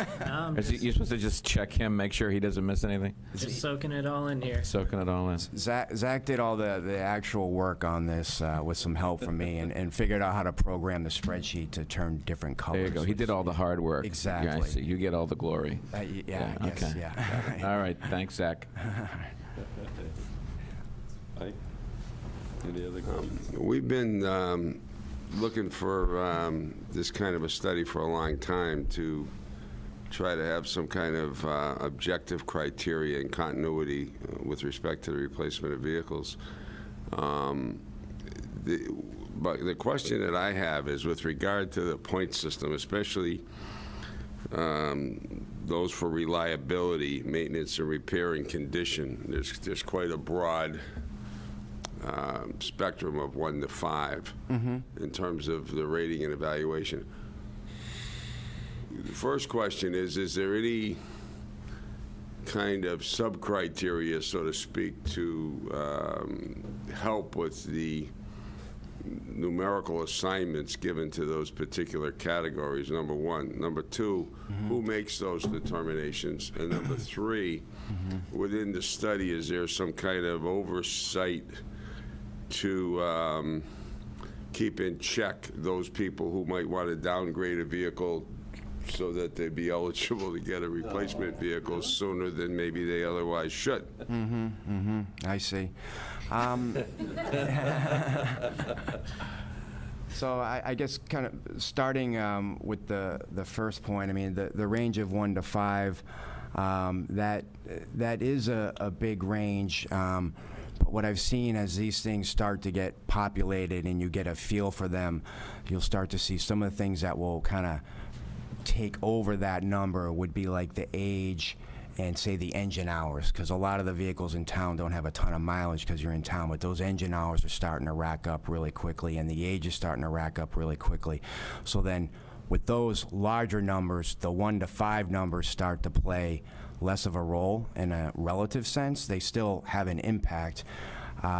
So from like a reliability standpoint, to kind of drill down onto what's a 1, what's a 5, there is some judgment that you rely on your mechanic, you know, who's a trained professional. So you have some professional guidance there to within that 1 to 5 range. But then also, you know, APWA, it's not just us saying this or just the mechanic. It's a nationwide standard that's been developed by the Public Works Association. So using that criteria, for a 1, they would define that as it's in the shop once every 3 months. For a 5, you're in the shop twice a month. So there's not a ton of play, really, you know, between that 1 and 5 when you start looking at that criteria. And it's similar with the other things like maintenance and repair costs. You're 1 to 5, but you're a 5 if you've already spent the value of the vehicle in repairing it. And you're a 1 if it's, you know, you're only at 20% of that vehicle purchase price. So then you're in that 1 to 5 range for in between those two spectrums. I think another way to really make it objective is kind of going to that cost curve is what is the true maintenance cost to keep that vehicle on the road. You get the fleet software up and running, you start tracking your full burden rate, the labor that goes into that, your actual cost for parts, any subcontracting costs. Get that all 100% accurately in there. Now you know exactly what it costs you to keep that vehicle on the road.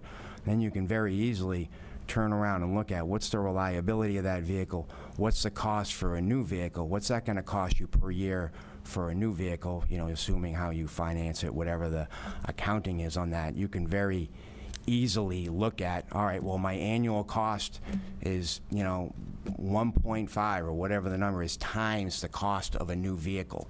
And I think that would greatly benefit the town to give you, you know, a safe, efficient fleet at the most optimum cost. The part of your presentation that dealt with in certifications and pay incentives to encourage employees to meet those national certifications. Yeah.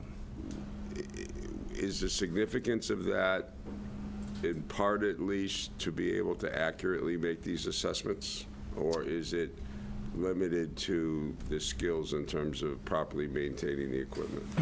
That's a good question. I would say it's both. And regarding the actual wrench turning and maintenance of the equipment, that's the ASE certification. That teaches these guys how to maintain properly these vehicles that are getting more and more complex for your heavy-duty trucks and the like. The APWA fleet certification program is more training a lead mechanic to be a fleet manager, so not so much turning wrenches, but how do I manage the information and make sure that I have a structured preventative maintenance program, and how do I put together a structured preventative maintenance program and accurately and effectively enter that into my fleet software program, and then how do I use the data from that fleet software program to not only make sure I'm hitting all of my PMs in a timely manner, but I'm accurately tracking my costs, tracking my inventory, and then using that to make informed decisions for fleet replacement. As you probably know, some of the vehicles are serviced in-house, and some of them are outsourced. In terms of the ones that are outsourced, how are your metrics going to work in terms of evaluating priority with replacement?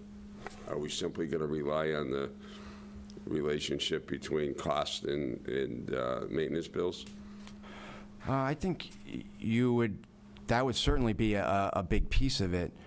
And so when you're going through your point system, your maintenance and repair costs are going to be coming essentially directly from your vendor that you're working. But then your fleet manager, lead mechanic, can also list all the other criteria to make that decision whether or not that vehicle should be replaced. I'm not so sure in that case, though, that the in-house mechanic's going to be that familiar with the vehicle that's maintained outside. Yeah, I see what you're saying. I mean, if your mechanic for the DPW is not responsible for overseeing these other departments, it's all being 100% outsourced, then he would either need to be assigned that task, or somebody within the town would need to be trained in then updating this information. Yeah. Somebody's got to put in the data then. I mean, ultimately, get into the system. And that's our choice as to who it might most appropriately be. Agreed. Yeah. Okay. Okay, Norm, thank you. Yeah. Rich, thank you very much for this information. It's going to be a great tool. My question is, how do we get from here to there? Meaning, so we have 2 mechanics now, 1 in the police department. Are we looking at changing the model in terms of centralizing to be able to have a structure where there's a lead mechanic, utilizing the software in one place type of thing? And do they have that, those certifications now? If they do have those certifications, I think an industry standard of $1.75 an hour, but does that really put us at the market rate for? Covers a spectrum of various departments and operations, and so my task, now that we've had this report, I've kind of already started to sketch it out. But they've got he went over 8 broad areas, but there's a number of recommendations. And some of those are responsibility of IT, organizational, some are responsibility of town administration, some are maintenance and how the operation of mechanics, so that might be the responsibility of DPW. So it's a matter of coordinating that and then coming up with a response and a project plan to all these recommendations. Okay, so that's yet to come. So that's now our job to follow through on these, Okay. to do that. Well, the one thing that should be highlighted is the prescription, the subscription-based diagnostic tool and the potential for the cost savings there. And I think that that's something we should look at in the short term, if that's something that's actually going to save us time. If it's really costing us hours of a mechanic trying to diagnose an issue, I think that, we're always looking at those free cash grants to have a little bit of investment that actually saves us money, so that might be something that we look at. I guess, other than that, we'll wait for your next step. But as far as the vehicle replacement, I think until the software is up and running, and it seems like it's probably a little ways off still, to be able to quantify that, and it's going to take probably a couple of years of data before we really start to see a pattern and get the good information that we need. I actually think, looking at this, it's probably going to cost us more money in fleet maintenance, because I'm not sure how we're doing our maintenance now, our preventative maintenance. Are we really hitting every benchmark for manufacturer-required changes and things like that? So it's going to be a balance, but perhaps it's I think making those investments probably in the short term will save us for the longevity of the vehicle, but it'll be interesting to see how that, I don't know how we're doing it now. If we're doing it to the manufacturer's requirements now, I suspect we're probably not in all cases, so it may actually have some cost to us, but thank you. I just add I don't on the know. My experience with vehicles is you never get much good news. You know? No news is good news. It's always going to be, it's going to cost you something. So pay me now or pay me later. Well, you know, it usually is what, if you don't maintain the vehicle, you're going to end up replacing it sooner, so you're going to have capital costs involved. And so in the long run, I would certainly hope that a more organized system of maintenance and response to issues will save us money. What has been your overall experience? You have observations about what happens with fleets that are managed with this kind of system in terms of quality of the system, replacement, capital having to be dedicated, and so forth. Can you just kind of talk about the big picture in that regard? I would say big picture, I think it'll start to look like or feel like maybe a larger investment up front as you start looking at these vehicles and they're coming on board and you're starting to see what really ought to be replaced in a more timely fashion. So I would see sometimes there's some sticker shock associated with making sure that you're buying vehicles in a timely manner and you're not keeping old vehicles. But then as cities, towns move forward, they start to realize that they're saving money over the long term because now your maintenance costs are going down. So I think you'll see a benefit that way. I think in general the town's fleet maintenance operation is very similar to a lot of other communities in Massachusetts and in New England where, you know, you're kind of going to be moving out of an old facility into a new state-of-the-art facility. You've funded a fleet study that gives you some recommendations on how to move forward and manage things better. So I think things will just continue to get better over time in that sense. So I think that's a very good positive step. And I think the morale is going to probably improve a lot, too. The mechanics will have a much safer, better environment to work on. They're going to be working on vehicles that are in much better condition and being replaced in a more timely fashion. And I would expect to see an overall reduction, most likely, in the total number of units that you have in the fleet. A common thing that we couldn't pinpoint and say you most certainly are have this condition we call fleet creep, which is where the vehicles become less reliable, so you start keeping spare vehicles when the primary vehicle breaks down, and so now you have, you know, 2 or 3 vehicles really serving the function of one reliable vehicle. Most likely that's occurring, but, you know, if you crunch the numbers, you could probably prove I guess it that out. was another related question is, you know, I think our board has kind of felt that geez, you know, there should be opportunities to share vehicles between departments, and that, you know, we were seeing vehicles in the fleet that had a lot of years, but the mileage was not very high. So, you know, the question that comes to mind is, you know, do we really need that vehicle? Are we assigning it to you know, kind of channels of responsibility without sharing with other departments? And so, you know, we were concerned about that issue as well. And is this going to help to identify that situation for us?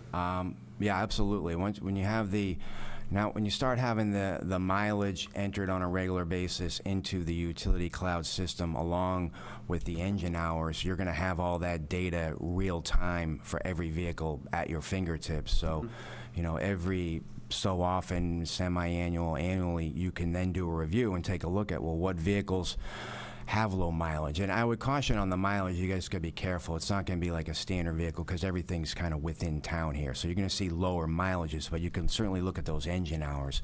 And if you start seeing some really low engine hours, that's going to start popping out from the fleet software, which help, you know, drive those decisions and probably have opportunity to reduce your fleet from not just fleet creep, but from a fleet usage standpoint. And maybe there's some pooling of vehicles that could be implemented at that point.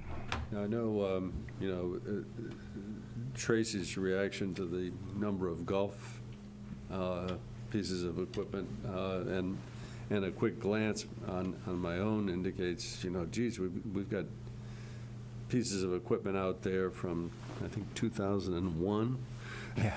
And with the same description as one that's, like 2016. So, just thinking about that, I wonder if the golf department, and I hate to pick on them at this stage, but are they holding on to an old piece of equipment because they're afraid of what might happen if, the 2016 goes down and so forth. And I wonder about the, not the applicability, but, how do you gauge the management of a fleet for an operation like that compared to DPW or natural resources or Parks and Recreation? I mean, they're different types of focuses. And do you have a lot of experience? Is the fleet management system used for like golf departments consistently? Yeah, in the sense that we usually don't get involved with like maintaining golf carts, for example. We're more the larger rolling stock equipment is what we're looking at, and so looking at the golf fleet, you still have a lot of pickups, backhoes, loaders, and the such. So in that sense, it's very similar to the DPW. Those are probably the big dollar items. Those are the bigger dollar items, yeah. And so those are maintained by the golf department, and those guys, should be trained and have the proper qualifications, just like the DPW folks do for those units. And It's hard to quantify the number system, though, with something that doesn't have an odometer or hours, like a lawnmower. Engine life. And how often it's being actually utilized. All you really have there is repair costs. Yeah, for a lawnmower, yeah, you're going to have that data. That's like how old is it, and yeah. Don't most of those have engine counters on them now, though? Engine hours? I think some of the larger units. In fact, so. Yeah, I think some of your larger John Deeres and such, would have that type of information. So yeah, I agree. You're not totally in the dark on what the usage has been. Correct. Yeah, I was thinking like, yeah. Okay.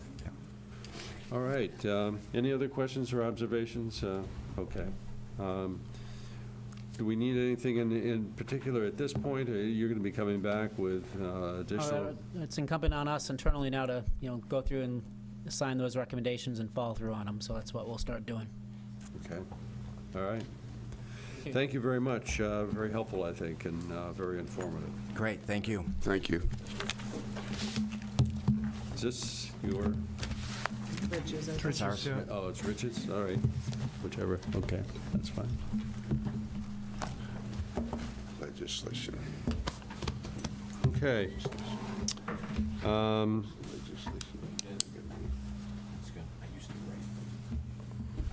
think the next item we can skip over at this point. The DHY, no, we should take a vote for that. I'm sorry, wrong item. Okay. All right. Okay.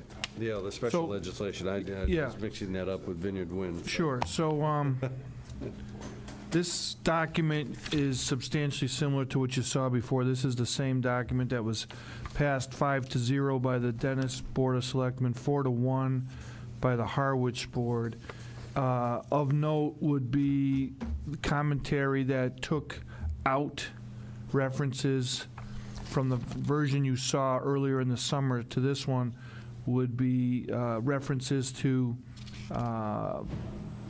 enterprise funds. There was, in the past edition that was sent, there was language in here that mentioned the word enterprise account so that you could establish one of those. By taking it out, it doesn't preclude us from doing that. It would just be, it was reflective. Now it's each town's decision on how they want to finance a collection system. And I would anticipate that that's probably how you'd want to do it. The regional partnership would be its own standalone entity. And as you know from following in the newspaper and other discussions that I've sent to you through email, issue in Dennis and Harwich came up was related to the authority. I don't want to use the word necessarily authority, but the entity's ability to assess a charge to each of the town based on cost to build, say, for instance, and in circumventing the traditional town meeting approach. So the state legislation allows these types of entities to be able to have that because, say you had a project that you want to do, 2 out of 3 say yes, 1 says no, it kills the whole thing. So you really can't build anything in that kind of environment.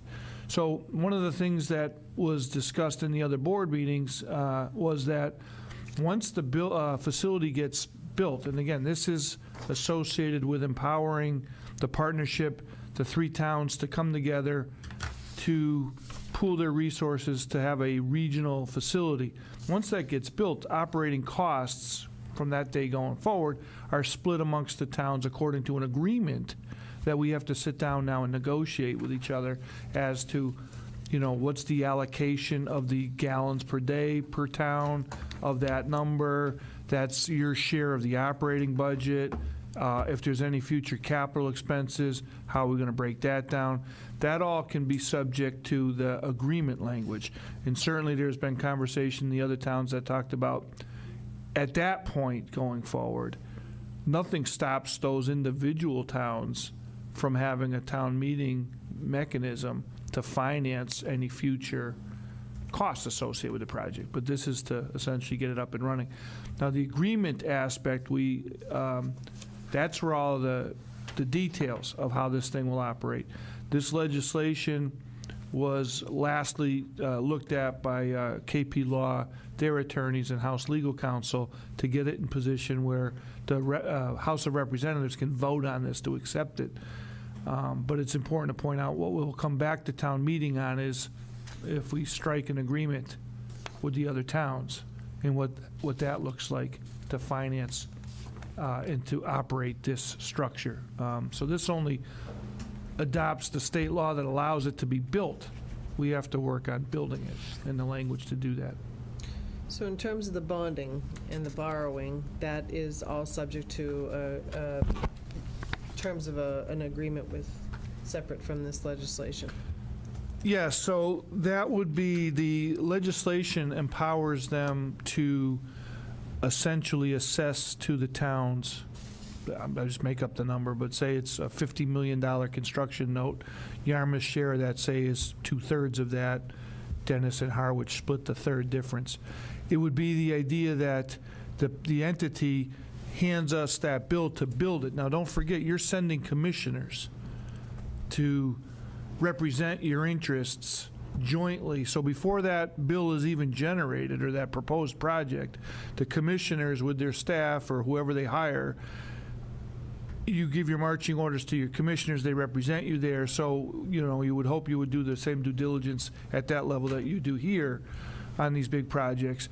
So when the bill is due, it gets sent to the town. How we pay it is up to us, essentially. You could, so depending upon what the debt service is, you could decide to pay for it on pay-as-you-go. If you had that available, cash available, you could put it to a debt exclusion vote. So there's going to be an opportunity to decide at the local level how to finance that. I would imagine, like, the lessons out of Chatham and Harwich have been that they've gone, there's a lot of different ways to do this, but they've gone right to the voters on debt exclusion to jumpstart it, right?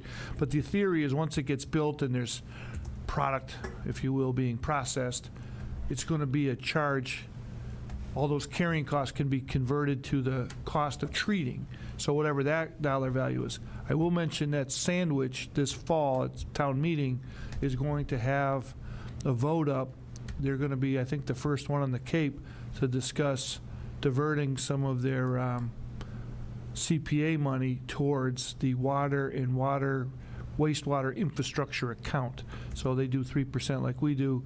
As proposed, as it was told to me, 1.5% would go, if it gets past town meeting and then gets past ballot, it would go into the wastewater and water trust fund.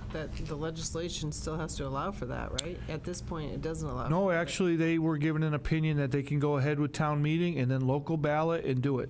Oh, I didn't know Yep. that. Last Yeah. we talked about it, I it know. needed to be changed on the Right. legislature.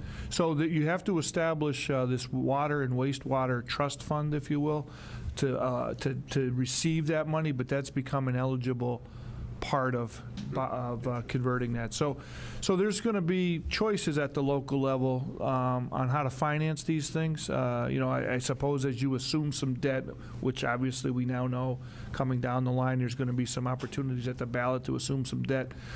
Going forward, there'll be bandwidth within the levy or some other mechanism to, as it were to fall off, you can add different debt sources to it. We unfortunately, for a lot of, it's a good story to have, but we're not carrying a lot of debt on the levy, so there isn't a lot falling off to replace it with, and that's can be good and can be bad. But the point is that we will have an opportunity to send commissioners to represent us. But I think what Tracy was asking, if not, my question with regard to the bonding is that similar to what the school district is doing. Yep. This authority would have the authority to go out and raise money through a bond. That's correct. Without asking for town meeting approval. Right. They would be able to independently do that. Mm-hmm. And I think from what I read in the regulations, the agreement provisions cannot contradict that. In other words, the agreement No, you provisions, can't prevent that you from can't happening. prevent That's that. correct. Right. Right. But how you pay that assessment is up to you. Understand. Yeah. Understand. Right. Yes. Yes. When we go to town meeting with an agreement, Right. we will know what the cost of the project is, Yeah. and we will have to have a plan on how to finance it. Right. Because there will be no ability for anybody to issue bonds Right. if there's no money Yeah. attached to it, and there's no funding source identified with it. It goes nowhere. That's only the initial building, but going forward, in terms of working with the towns and making sure we're planning capital long-term and stuff like that, they have the ability independently, which... I think when the agreement is put together, you should have some overall plan in terms of what it's going to cost to operate the facility, some idea of what the ongoing capital costs are. There should be some reasonable estimates of what that is. I know some people want to make that a big mystery, but I don't think it's going to be that big of a mystery. I think we will know going into town meeting what this thing is going to cost to build. We'll have to have a game plan in terms of how to fund it. We'll have a rough idea of what it's going to cost to operate it, and we'll certainly have some idea of what some of the potential capital costs might be down the road, and you could even make some projections in terms of how you could fund those or take care of those. So, and ultimately, if the towns are going to get some kind of assessment, we'll have a rough idea of what that might mean. So I think we're going to have to, at a certain point, get all of those details, all that information out, so that there's as little mystery to this as possible. I think we will know, because Yep. I think the capacity of the system, of the operating plan, is the key issue for bonding in terms of what that cost is going to be, Right. and that's going to be distributed to towns based on their allocated capacity. At least in the agreement, that's the way it's And set the up. rate structure is designed to support, as you get customers into the system and you assess them a rate charge, that rate charge can be layered with the different costs so that you're making a shift over time as customers go into it. So where I came from, you didn't ever use general levy money to expand the sewer system or expand the plant capacity. It was always done off those folks who are ratepayers. So once you get enough ratepayers, it becomes self-sustaining going forward. Yeah. Right. Yeah. And what are we estimating the time of this facility, and how long after that until ratepayers from Yarmouth are actually... That is what I would say is a journey we're going to start taking very shortly with the group that we've assembled. And our first meeting is, I think we scheduled it for, I think it was October. You're talking about the 25th? Is it, no, the 20, no, it's think there's- October 9th, he said. 9th? Is it the 9th? That's the first meeting? Yeah. October 9th at Cape Light Compact, 6:30. Yeah, there you go. Oh, really? So, so that'll be the start of the journey as to what all these costs are going to look like. And don't forget, there's this DHY cost, but there's also the collection cost within your own Right. town district. Yeah, Right. I think we're going to want to be careful about the schedule, because in our discussions with the three-town entity involving Foxborough, what do they have, like 80 meetings? 80 meetings before over they, yeah, so we can have a fairly optimistic assessment, but they spend an enormous amount of time negotiating, hashing things over. So you thought those regional DY agreement meetings were torturous. Wait till you go to these. You know, what I think compounded that a little bit, I'm not saying it explains all of those meetings, but Mansfield had their own plant before this even started. So I think there was a lot of negotiation on how they were going to recover some of that investment. Yeah, they had to build an expansion to Yeah. it to take on these other towns. I think one of the reasons why it's going to be helpful to talk to these folks is because it would be interesting to get their assessment now as to whether or not, because they started off having the three towns talking together, going in together, but it didn't work out. So one town went ahead and built, and then the other towns came back in. 25 years later. Right. So I think the key, one of the questions that I don't think we talked enough about is if they had to do it all over again, would they have jumped on board in the beginning, or how would they have felt paying a premium and the added costs later on? Because it is more expensive, and they had to pay in some buy-in costs. So I mean, it's hard for us to make the determination without knowing all the numbers about whether or not this deal is even a good deal in the long run. Right. So it's hard because we can't get to that point without having this agreement to move forward. And we ultimately- can't do an agreement without having legislation. Correct. But the legislation doesn't require us to spend a nickel. It doesn't even require us to come to an agreement. It just simply sets the table if we happen to Well, it allows us pass all those hurdles. to create something. That's correct. Right. If we can't decide we want to do that. We can't create anything Without this. Well, what I have an issue with, I guess, is the fact that, town meeting should have a say in our direction on this. And they said before, and the only reason I think that this is good to move forward is because we have to get to town meeting with agreement to see if they even support it. That's right. So, and if they don't support it, we have no binding commitment to this at all at that point. There's no money lost, there's nothing. Game over at that point. Yeah, it's just time investment that would be So, wasted. I'm not saying that that's going to happen. I don't know. No, understood. I mean, I don't know what the people. I think the scenario that I'm concerned about is over time when it's the regulatory side of things. As new technologies get developed for individual homeowners to deal with nitrogen, and there are newer technologies being developed, I think the DEP will be far more comfortable mandating upgrades of septic systems in these areas that they will designate as nitrogen-sensitive areas. And those nitrogen-sensitive areas in Yarmouth have already been delineated. Cape Cod Commission has all the maps. And so people will be, so they're going to you're either going to be on your own and having to deal with the expense of, it could be anywhere from $10,000 to $25,000 as an individual homeowner, or you could participate in an enterprise that we will have to sort of lay out for people. But this is the problem. Make those, This people can make those comparisons. Is one piece of a very large puzzle. This. No, you can't build a treatment plant without having flow. Right, so we're going to have to deal with the system, the collection system as well. Correct. Which you have already designed and you already have literally ready to pull off a shelf. But we don't have the dollar amount with that. We need to know exactly what doing it in this tri-town is a savings Sure. as opposed to. I think those dollar figures can be easily updated without too much difficulty. We have a lot of work to do ahead. I think of what you're- educating the people and ourselves about. No question. No question. I think what is needed is sort of an opportunity to relook at this, take a look at the overall plan, look at what the costs are, the phasing in is, and I think this is one of the reasons why we need a committee like the one that the board recently appointed to help shape and build consensus within the community before it gets to us. That's what I'm looking for, and I think we've got a good group to help us do that. The only question that I have on the legislation, Dan, and obviously we've spent a lot of time on this, and I'm very supportive of it, but I noticed in the text of it, and I missed this before, is that we use the terms commissioner, district, partnership, sort of interchangeably in this. So most of us talk about creating a three-town partnership. Yeah.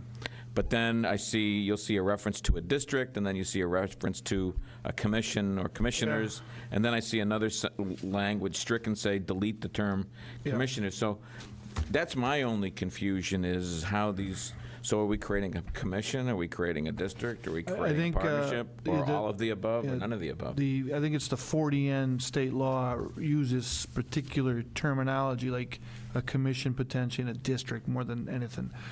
So we convinced House Counsel to be able to replace those terms at some degree. So that's why you see partnerships. That was not necessarily language they were comfortable with. I see. But we massaged it enough, well, not we, but KP Law did with House Counsel to get it in a position that the right references at the right time are used to say the right thing so that the representatives can vote on it and it doesn't diminish or contradict any of the statutes that it's going to involve. So we can still refer to it as a partnership? Yes, we can. That's correct. We had to get them comfortable with that idea, though.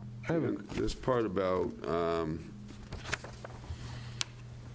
it says Dennis and Harwich on page 3 have determined that an exemption from the public construction bid laws is not necessary or appropriate. I don't have any problem with that. I mean, wouldn't this as a public entity be subject to those bid laws?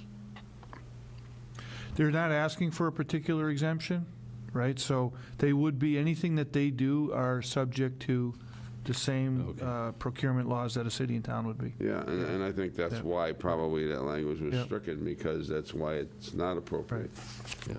Yeah, absolutely. Prevailing wage too, all that, it's all in there, yeah. I have a question on page 5.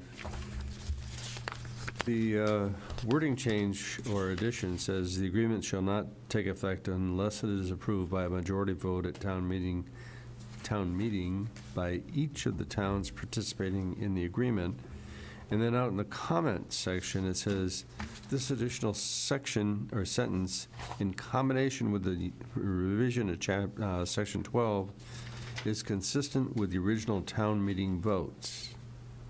The added language will allow 2 out of 3 towns to enter into an agreement if the third town ultimately decides not to participate. Yeah. And I'm looking at section 12. Section 12 does nothing. I mean, it says it's going to take effect upon passage. So I don't know what this is talking about. Yeah, so I suppose the way it sounds like in this reading is that if 2 out of the 3 wanted to go forward, they could go ahead and do it. Right. Without us, without anybody. That's problematic in terms of the cost, though. It would be, no question. Oh, yeah. It would impact the costs, and then the other towns the other remaining 2 towns would have to decide whether without that third town they want to go forward or not. My understanding is Dennis, like Yarmouth, went ahead and got a full build-out on their own cost. So the idea, like Dennis, I think, is assuming they're going to go down this road with us or without us type of idea. It would be better with us than it would be without us, and to the point where Harwich has some liabilities in West Harwich, they found that it became more advantageous if Dennis went alone or if they went with us to send stuff over to Dennis than it would be to send it to Chatham. So I think they're, don't forget KP Law is their town council for both of those towns. So there's dialogue or conversation that we might not necessarily have been privy as to why that provision was put in there. But in effect, I think what it was Dennis more than anybody, based on the conversation, Mark, correct me if I'm not wrong here, but they've been pretty clear that their whole strategy from the beginning is to carry the cost on their own if it needs to be that case. I think in terms of Norm reconciling the 2 sections, Section 12 is talking about the act. It says, this act shall take effect upon its passage.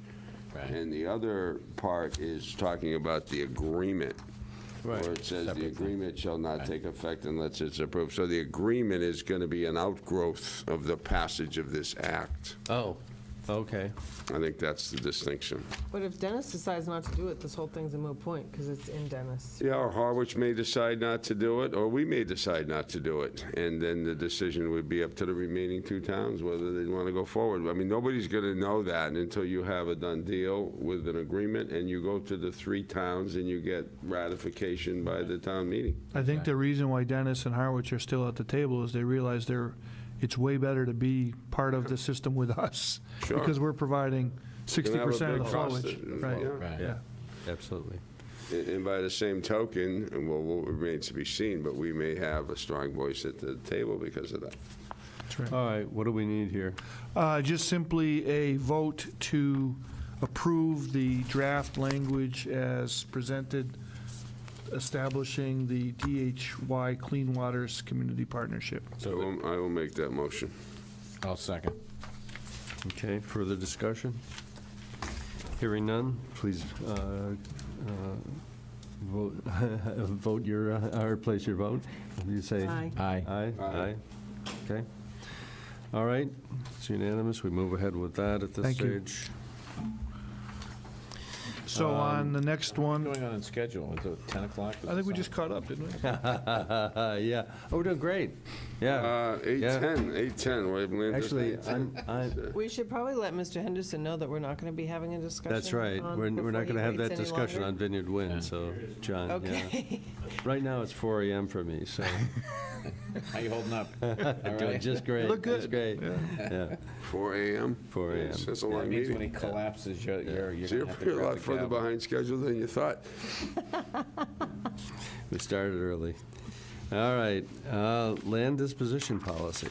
Yeah, I'd call, I think, is Karen, yeah, and Ed's still here. I want to thank them for all the hard work they put into this. This is an offshoot of a town meeting in 2017. We had a number of parcels up for consideration for sale and for lease, and the public commentary that was given that day was not lost on the team. So we went back to work and we came up with a document, Karen and Ed did, that does a couple things. A, it would give us a pathway publicly to have a process involved on what to do with parcels that come to us. And then B, to address the item of assets that we have that don't have a particular funding available to them to maintain or upkeep them. There's example language in there that you could adopt that would, on any of these types of sales, you could convert or divert some of that cost or that sale into the, into this fund to upkeep or maintain the property.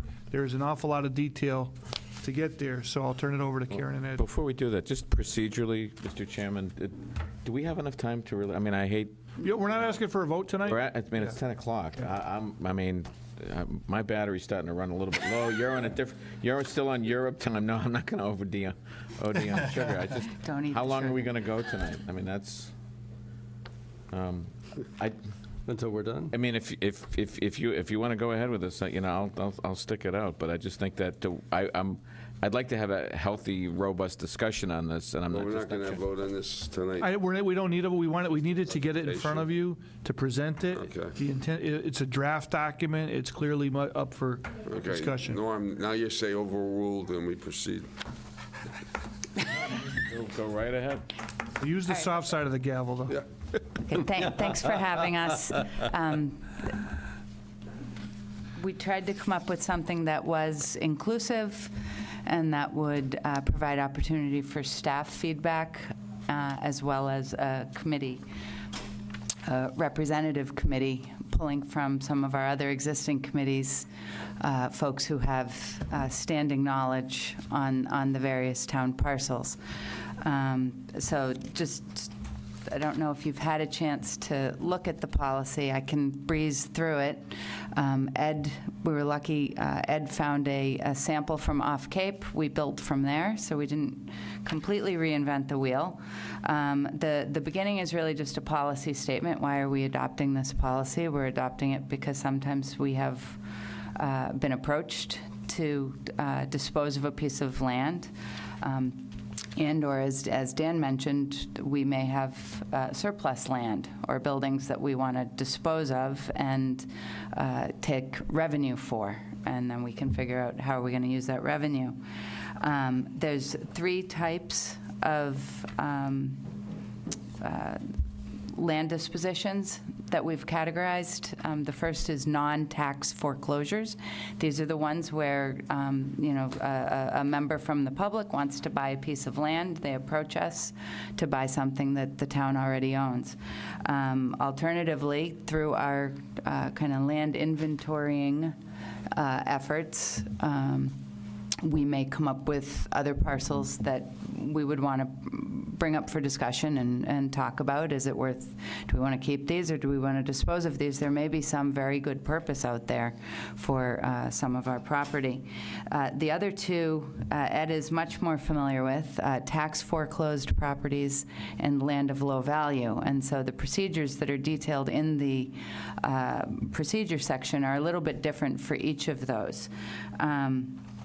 The latter two being more prescribed. Either they're already existing in place, or with the land of low value, it's very much a prescribed process, yes? That's correct, yes. So procedure-wise, and the last page is a little bit of an intake form for you all to see, and what we'd expect is the form to be filled out as completely as possible, with background information provided as much as possible, including a description if we are approached, what's the plan for the property. Procedures, we'd have a internal staff committee comprised of representatives from the town administrator's office, the community development department, DPW, finance, and community services. Understanding that other departments would be called in as needed. We're always very collaborative. Then the selectmen would need to appoint a land disposition committee.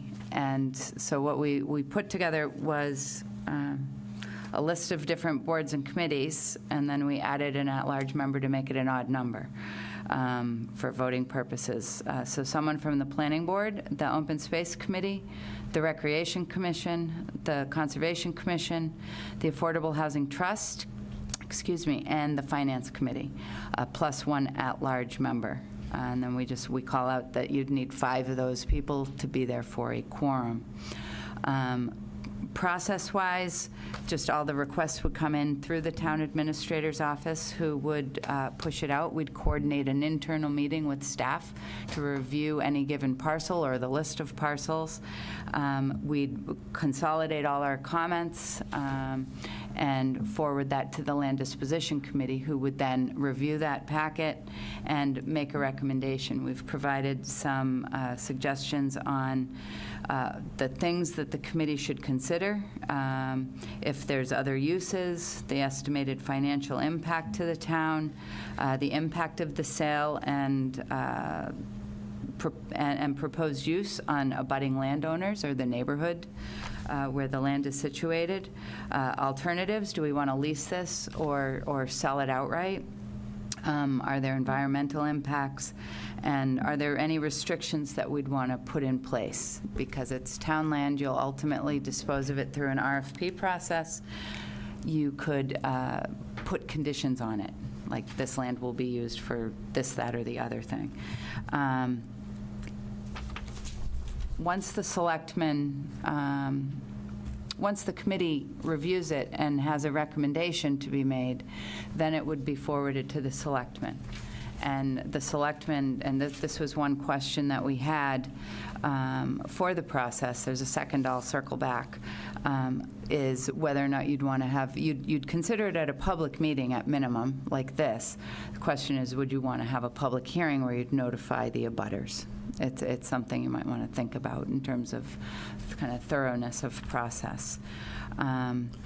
Karen, I think at the town meeting where this became a lengthy discussion, longer than Ed certainly anticipated, I think, the biggest concern was the lack of public process with regard to particular pieces and whether all alternatives had been considered and so forth. And I think as I recall, we committed to a public process going forward, particularly with properties that were not part of tax foreclosures or things of that nature, so that the public had an opportunity to weigh in, give their thoughts or opinions on what was an appropriate use of the property. A public noticed meeting is different from a public hearing. Understood. And, normally, things like fees, we do a couple of public hearings. And I'm not sure that, just my observation at this point, that we'd want to do less than that with. No, and that's why we wanted to bring it up and have this conversation. Yeah, no, I and- would and agree make with the sure that's chairman. I what think you're- we need to have a public hearing on this. I Okay. think that should Also be, be a process, though, in that, right. because we may get 15 articles. I don't know how, I guess I'd have to think about how that would go forward, because are they going to recommend to us just the ones that they think, or are we going to see them all? Because perhaps we don't have to have a public hearing on the first. Cut. Yeah, I'm not sure how that's going to. The other thing, just to make note of, is because it's a selectman-appointed committee, it's a formal committee, they're subject to open meeting law as well. So that meeting will be public. It will just be a regular public meeting. You know, I guess, based on what I recall of our discussion at town meeting and just what feels right to me is that, you know, there would be a presentation to this board with regard to a proposal, and that then we would announce the plans for a public hearing at a later time after we had had an opportunity to discuss some of the questions we might have and discuss alternatives and options. And then, you know, if there might be some follow-up needed before we scheduled a public hearing and so forth. That So, sounds good. yeah, I mean, I think that that's a might good extend it suggestion. out longer than staff might have Well, anticipated. there's going to be a but- lot of legal big deal. pieces in this, much like the land acquisition. I mean, you think about who's paying for the evaluation in a scenario like this. So those are things that we have to Right. think about. When are we going to determine, who's going to determine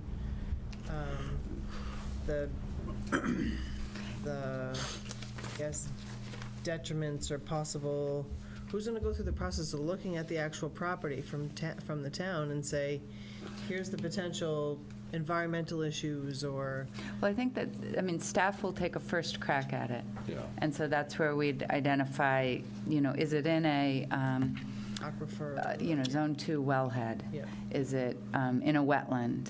Is it used for drainage? Does it abut But a I would neighborhood? add that to your criteria, though, here. I'd put that on, you should identify that as an issue. Specific criteria? Yes, I think you should add that, whether in making the recommendation, I think one of the things that you might want to add is if indeed it is in a Zone 2 or Zone 1, or in a potential future. I mean, my own feeling is that I'm watching other neighboring towns on the Cape wrestle with the issue of water quality, water supply, water resources, and oftentimes they find themselves in problems because of the lack of adequate planning. They haven't fully identified critical watersheds and taken the added measures and steps to make sure that there's appropriate zoning in those areas. And I just think we will need to, over time, sort of put in our collective municipal DNA a much higher sensitivity on water supply protection. You know, we talked about this earlier with Vineyard Wind. Yes, there's a substation and there's a facility in Barnstable, but the reality is if there were an accident or a problem, it's all part of our water recharge area. It's in a fairly large and extensive watershed that would impact Yarmouth's water supplies. You know, hopefully, whatever happens or may happen in that area in the future will be there'll be adequate protections. But I think we have to institutionally start thinking about water, Zone 1, Zone 2s. And at some point, the watershed aspect is in terms of if there's development from a surplus property, what's the effect in terms of nitrogen management, all right? So we're going to have to put the nitrogen management factor in this as well. And my feeling is it should be part of the criteria that's explicit in the policy so that people know up front what are the various factors that have to be evaluated. And we may think from a tax point of view or from a development point of view or an economic development point of view that there may very well be an appropriate development in an area that could add and enhance the tax rolls. But on the other side, it could be adding more of a burden, whether it's in a sewer system or an area that's not covered by a sewer system, where there could be additional nitrogen working its way into a watershed that we're obligated to protect. So I think in the early evaluation process of this at a staff level, I think it's important to identify those as criteria. I almost think that they need to have a rating system based on some of the comments that you've said in terms of not only the environmental impacts, the economic possible benefits, whether or not it meets the goals, our goals. I'm not trying to be overly complex, but Right. Where does it fit within our overall open space plan or open space and recreation plan? Does it fit? Is it consistent with, I hate to say it, master plan, right? I mean, at some point in this town, we're going to have to start making decisions that are consistent with an updated and well-thought-out master plan. So hopefully, we'll have something ready in time so that when properties do come up, we can actually think this stuff through. It's all about connecting the dots. That's the way I look at it. And I just, the regulatory agencies are constantly changing minimum thresholds for contaminants. Not too long ago, we thought we had our arms around, chlorinated solvents and contaminant levels there. We thought we had our arms around PFAS, all right, and some of these other new contaminants that we're finding. Well, guess what? Agencies are going to be changing those standards relatively soon. So areas that we might think are clean may very well not be. So threats that we couldn't identify. Even with advances in technology, we're identifying contaminants today that not too long ago we weren't even concerned about. We couldn't find it. Mark's like a hybrid, so when his battery runs low. You're like a hybrid. When you say your battery runs low. Oh, it is. It is running low, but I still have plenty of left, all right? Yeah, no. Well, this is a subject that I care passionately about, as you can probably imagine, and I honestly think that we collectively need to have a better appreciation of the water-related issues that we're confronted with here, because they're critical. We'll add more specific criteria for the considerations, including the water. But I like the idea of the items. committee, the committee. I think that's a terrific idea. I like the idea of having a set of recommendations that have been well vetted, coming before the board. I like the idea of the board having a public hearing. All right. Listen, you wanted to go forward, so I'm taking advantage of the time. I was the one that offered to, put this on. I see my time. I just think overall, overall quantifying the benefit. Do you, so can I circle back to my other question since we're still thinking here? On the first page in the policy, there's a small yellow highlight, if you got a color copy. Oh, Yeah. And so, put these on. Do we know what say for instance, has there been an analysis of the parcels that we've taken in the maintenance and what that percentage looks like? We're working on that, but we don't have that done. And, I was thinking about that coming down here, anticipating the question. And I think that it's safe to say we don't have enough money to maintain what we've got. Understood, but what's the right number? Right. So we're working on that part and parcel with this effort. We are working on that town-owned land inventory, and that will help to cull that information out, as well as just identifying a variety of different town parcels that are used for different things. The question here was whether you wanted to prescribe any amount to be set aside for a specific purpose, or do you want to leave it kind of on a case-by-case basis? Well, is it specific to that parcel, or is it in general? So does it go into one fund and split to all town-owned, or are we saying, we're going to take this parcel and we want a percentage to go to maintenance to that? Because then I think we could be specific to that We can do it however the board, whatever the pleasure of the board is. The way this was originally drafted right now was very general. Yeah. Just saying,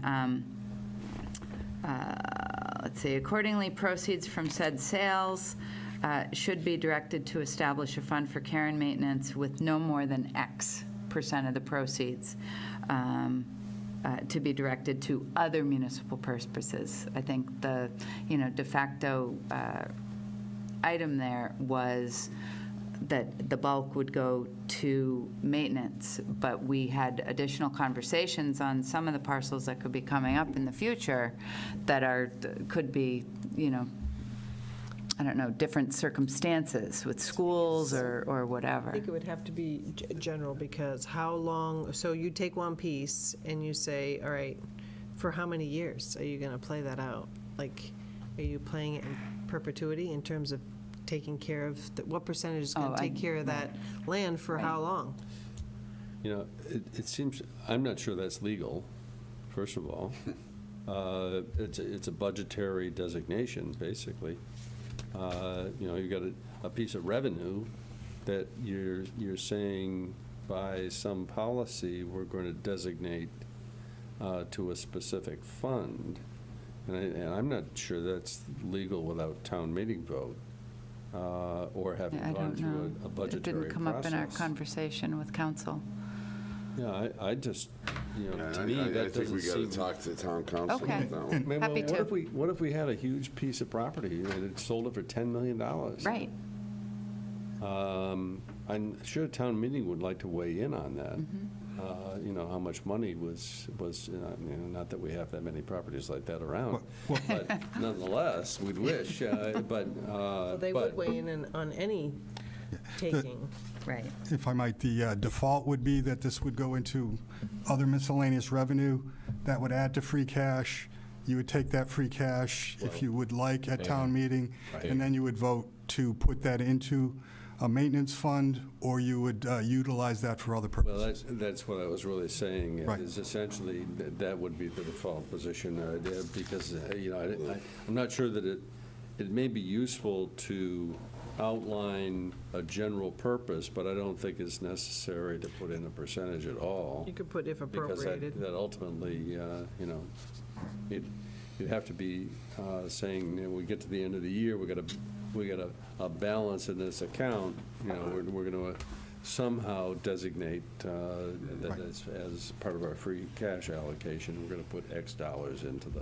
And I think in any particular year, you might have, we're looking at the capital needs and the spikes that we might have in the tax rate. Right. You may choose to do something along those lines. And we also have a healthy yin and yang, as Right. opposed to, Healthy what? as it relates to. Yin and yang. Yin and yang. What do you mean? Back and forth. Should we preserve the land? Have a Hold it land- or sell it. have a land preservation policy, or do we look at, our capital needs? And I think, to your point, it could be done on a year-by-year basis. As a piece of property is sold, you can then have that discussion as it relates to what you might do with those proceeds. Well, I think it should go to town meeting. And it would, because you would then have a special article. Right. Or you would put it in a reserve fund. Right. If you defaulted to just letting it go to free cash. Okay. I like your out-of-the-box thinking in terms of finding a funding source for maintenance. I like that, but I think we probably are going to have to take that on a case-by-case. Yeah. Yeah. If I can just add one more comment without going too long Sure. or being too enthusiastic. No, I think you've done a good job in putting this together, and I think it reflects what the feedback from town meeting. I think you've gone in the right direction on this, and I think it was a good idea. That's just to flag the idea. Hey, well, is there some value in setting aside a percentage? Obviously, the consensus seems to be, let it go to town meeting. But I think it's worth talking about, and I think it sounds like we've done enough talking about. Is that it? Yeah, that's I have it. a quick question, if I could, Mr. Chairman. On the top of page 3, when you have 8 and 9, 8 talks about a publicly noticed meeting, and 9 talks about a town meeting. Are you proposing an either/or, or you're proposing both steps? Oh, both steps, because any land disposition has to go to town meeting. That's what I thought, but I just want to Right. make that clear. Okay. That, Thank you. it has to go to town meeting if it were not foreclosed The properly. other Right. question I have is what about, who's going to be eligible to make a bid? What about Anybody. conflict of interest laws? Are we going to disqualify Ask them to buy my house town next year. employees and/or, people related to town employees by blood or marriage, or? does that For matter? responding to an RFP? Yeah, if it goes Oh, out I to see bid. what you're saying. You're making the point, Mike, I think it's a good one, that is I didn't follow. it's the disposition. After town meeting makes, Right. let's say, an affirmative vote, Then what happens next? Then it would go, we would have to draft an RFP. To invite people to come in and To come in and bid. Some Bid of on these it? parcels aren't going to want. Well, remember, RFP is qualitative and quantitative, because we can say, we want to sell this property for housing, or we want to sell it for commercial business. So you'd have kind of one qualitative response, so we could measure, how many jobs are being created, what kind of revenue is going to come into the town. But you can also ask that quantitative question of how much you're willing to pay. And then you can choose the best proposal that's most advantageous. Yeah, no, I'm glad Mike raised this, because this was also part of the issue that came up at town meeting, is that what's the process, what's the mechanism? And I do think that we need to provide some definition in this. And that mechanism is defined by the law. Right, that's I Chapter understand, but 30B. even if it's defined by law, I think there's going to be a lot of public interest in at least understanding what it is. The policy can this policy that you've drafted can have at least some information that can identify what that process is, because we'll get asked about it. And then I don't know if you want to touch base quickly on the process is slightly different for the other two. Yes, and it can be. I mean, if you choose to take the town foreclosed property to town meeting, you could do that. However, the selectmen have the sole right to determine what to do with properties that have been foreclosed on. So these are properties that used to be on the tax rolls, that we're taking off the tax rolls because people didn't pay their taxes, and now we decide, or would decide, what to do with those properties. Right. So we would go through a similar process, except for in the case of a property that might be a dwelling that may be on the distressed property list that you're going to be hearing about. We don't necessarily want to sit on a piece of property, and we have a piece of property that's in foreclosure now. It's on the distressed property list. It's an eyesore for the neighbors. We've offered it to the Affordable Housing Trust. They didn't think it was appropriate for taking on in terms of creating affordable housing.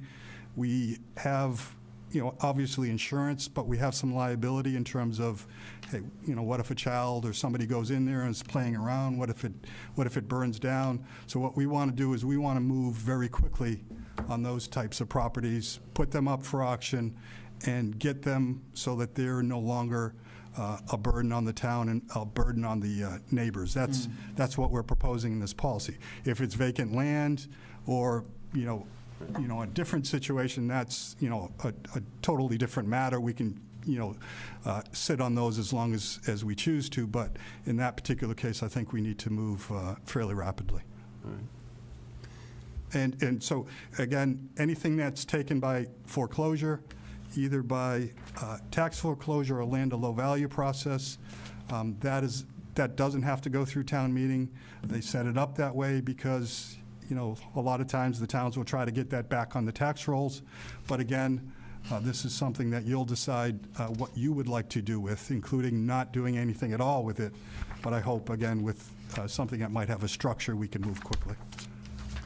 Mr. Chairman, are you proposing to have it go through the committee, the staff process, the committee process, and then come to the board like with all the other properties? That's correct. Okay.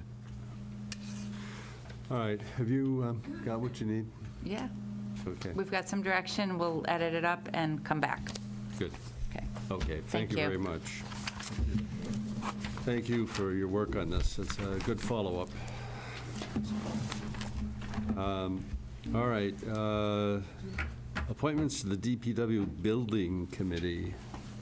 Is it the appointments or is it the charge? No, there was a member of the Board of Selectmen who was not here, Selectman Talley, had asked that he could be on the committee, the building committee. Yeah.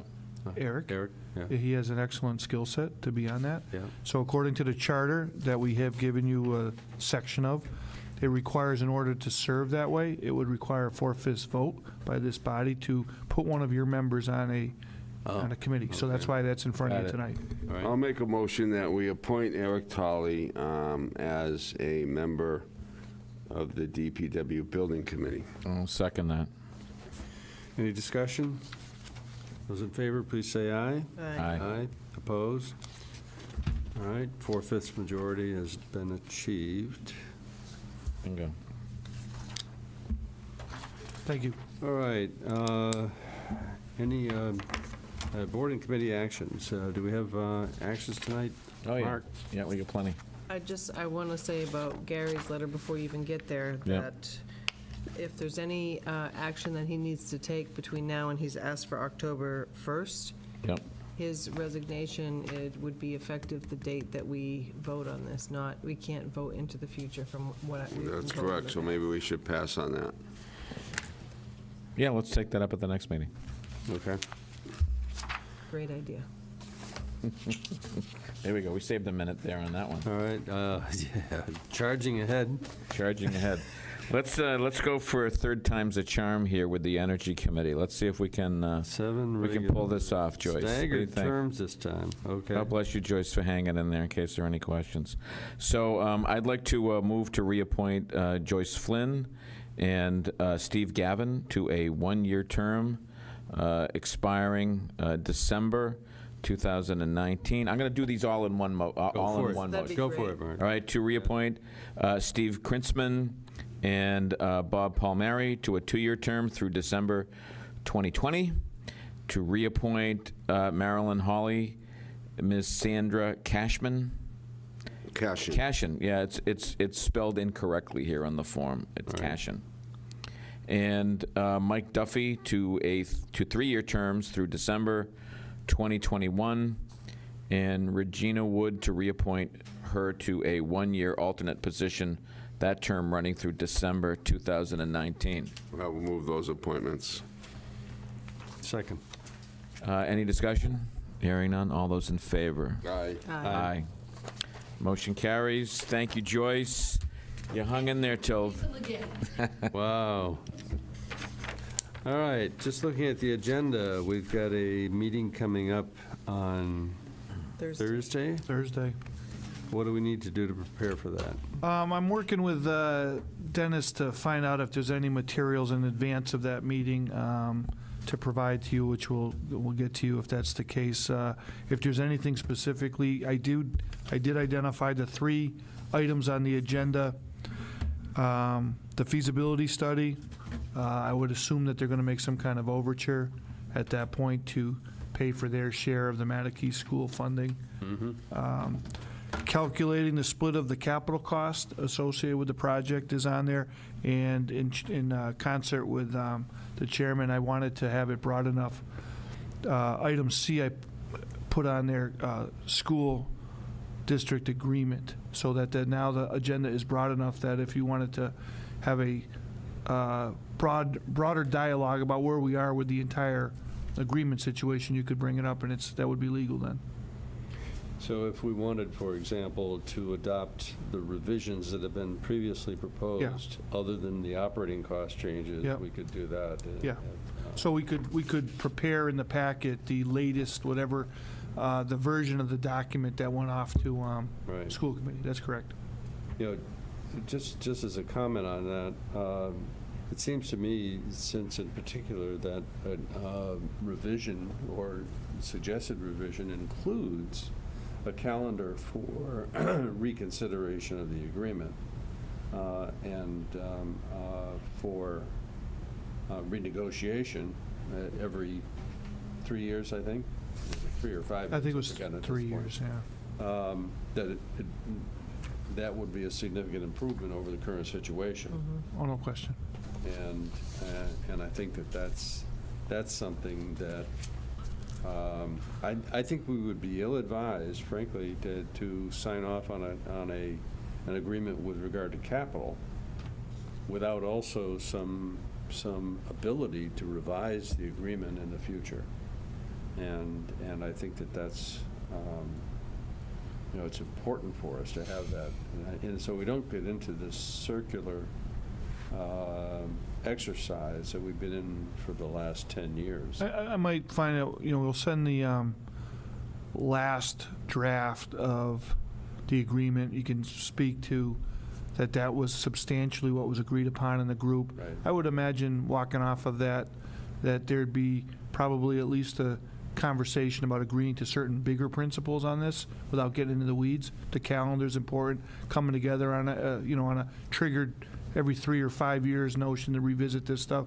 And that can be something to build off of going into the future. I do know that, I was mindful in talking to them that they wanted this to be about capital, but then they threw in the feasibility study. So in talking to the chairman, fair enough, we'll put in the general agreement conversation, right?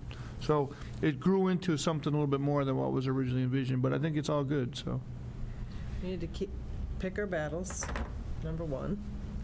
So I think when you get into the overall agreement, we're gonna probably lose sight of.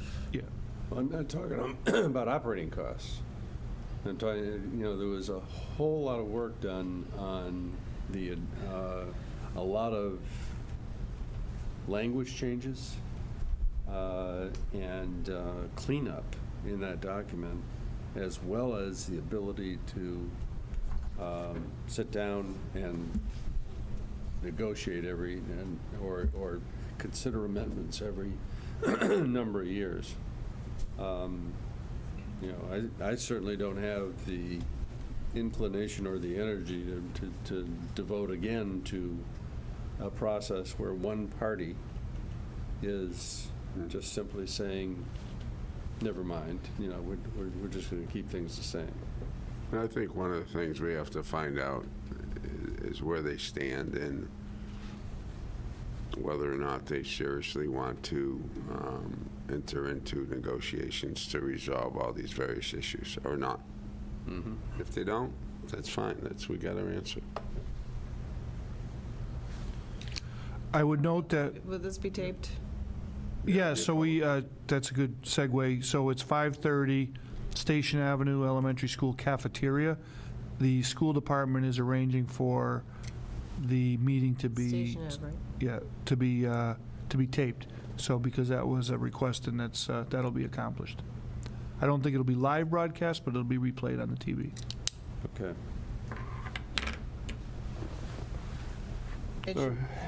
But it's going to be replayed on our channel 18, Yes, not correct. their channel 20. Yeah, we can replay it on. All right, just making Yeah, sure. 'Cause absolutely. different people Yep. watch different things. The other on the agenda that just came to me tonight, it's, I think I had mentioned it earlier, there was a request by the Matakees School Building Committee to bring the two boards and the two FinComs and the school committee together. They sent over today a meeting notice for October 9th, which is not a meeting night for us. It's the day after Columbus Day. And what is the purpose of that? That is to bring you, so October 2nd, Norm, as you know, you and I, as part of the building committee, have a 9 a.m. meeting. I'm not going. That's okay, I'll go.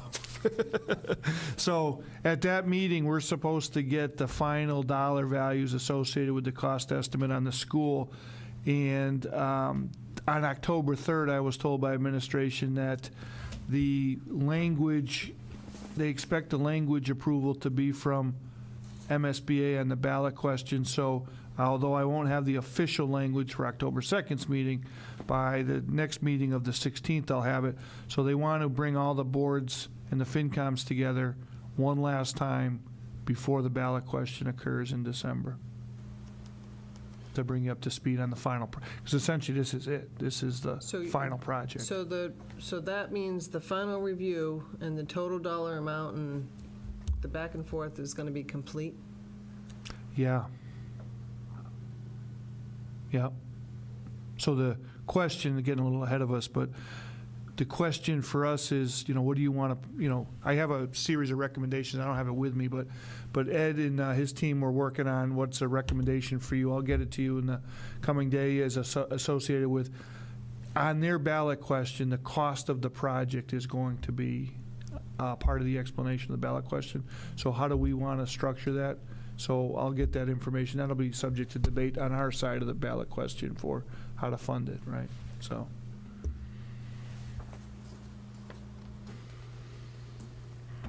What's a holiday? That's the day after a holiday. It's the day after a holiday, that's correct. That was like, when you look at the schedule, that was like the only day, Tuesday, that we had available. I don't have a problem with it, but, you know, I don't know where this, the entire estimation is going with new tariffs being enacted and so forth, and, you know, what the impact on steel and. Yeah, we brought that up in the last meeting, yeah, and so they're supposed to come up with an answer to that on October 2nd. You Yeah. can buy the union steel here, or you can get the high tariff steel from China. Yeah. I guess they told me the steel that's being bought for schools right now coming out of Canada. Huh. And there is a bit of a tariff on that, but they were supposed to factor that all in we've there. alienated them too, so. Who haven't we So alienated? at this point in time, in your building committees, you flushed out all the details in terms of the things that were in question before about 2 administration offices, and all that's already been flushed out? It got driven down to the point where the group as a whole took votes on these things, and it's going to be presented, final cost, final what it looks like on So we October want to do 2nd. on the, There are 2 administrations. Yeah, yeah. think about that. That's a school committee decision. What time do they want to do that? Haven't decided yet, but it'd probably be somewhere in the neighborhood, like in the past, we've done them at like, I think, 5:30 or 6. Okay. I thought that was a school bill, I thought the building committee determined the actual structure of the building. The actual structure, but if you got 2 administrations, that was the school committee decision. Did they take a vote, they took a vote on that already? I don't Yeah, know. I mean, they've hired a new principal, yeah, so they're going down, the last iteration of the drawing shows the fourth and fifth grade entrance and the 6th and 7th grade. One floor is denoted to the 4th and 5th grade, one floor is 6th and 7th, so it's done. Yeah. Why? But the school commit, your committee voted on that? The project as presented to us was put in front of us, and this is what it went down to advance the schematic to the MSBA process. So what we voted on was to advance the project, and that's what was part of the project. And you voted in favor of advancing that particular project? There was no other option presented to us. Well, what's the purpose of the committee? There's a lot of other detail that goes into building the building that they get input from. Could be from. Just not the layout? Well, the layout substantially was driven by, I think, a couple things. One was the focus groups with the stakeholders that they went through a while back, and also part of the discussion as to, you know, the building was driven by the space that it was going to be put into, and the nuts and bolts of it were reviewed with the committee, like how much queuing space for buses, for cars, but the administration made the call on the 2 entrance points for the 2 different age brackets. And two secretaries that can't share services, I mean, why That's bother building a that's- 4 to 7 school if you're not going to run it like a 4 to 7 school? Because they're treating it like one building, it's like 2 buildings within one. It's ridiculous. My understanding, the rationale for that is that 4th and 5th grades are essentially treated like an elementary school approach with, the kids will stay in their room where they started the day for most of the day. Whereas in the 6th and 7th grade, they'll be circulating to different classes. So it's a different approach in terms of teachers, expertise, et cetera, et cetera. It's funny, because Manikees used to be a 5 through 8 school. They did it appropriately. I don't know. The model for that 4th and 5th grade is elementary school style, just as Norm had mentioned, yeah. But still, you have the ability to share services in terms of coverage for, I'm not even going to get into it, it's not important at this point in time. No. I will say there is with the nursing facility and media, there's going to be a fair amount of shared service, I thought but the entrance points are I 2 thought the different purpose ones. of the school building authority was to design and look at all these points and have votes on how the building was going to be constructed. The educational layout, which this is part of, is not our decision to make. Right. Yeah. Okay.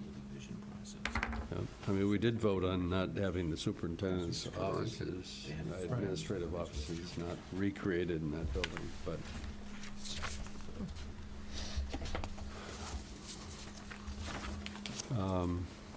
as far as that's concerned, the whole educational plan was voted by the school committee, and that's the reason we're taking that approach, so. Is that for me?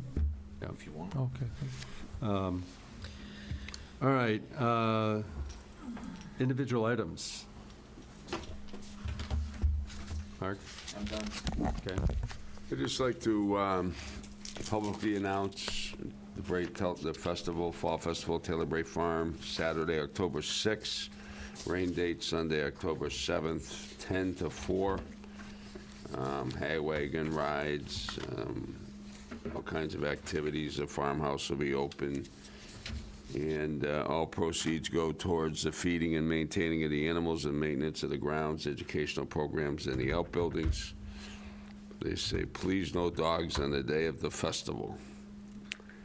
So, great organization. They take care of and preserve this very wonderful town asset, and I'm asking the people to show up and support the Fall Festival at Taylor Bray Farm. Thank you, Mr. Chairman. Okay. Thank you. Tracy? I'd just like to express my condolences and thoughts and prayers for the loss of Rick Cannon. Rick was a business owner in our community and an involved member for many years who did a lot of different things for the town. He was a Rotarian, and just as recent as, I think, one of the last parades, he chauffeured us around and had a ball. And, as a longtime business owner, and he's been invested in our community for a long time, my thoughts and prayers are with his friends and his family. Okay. Just a couple of quick things. They talk about schools.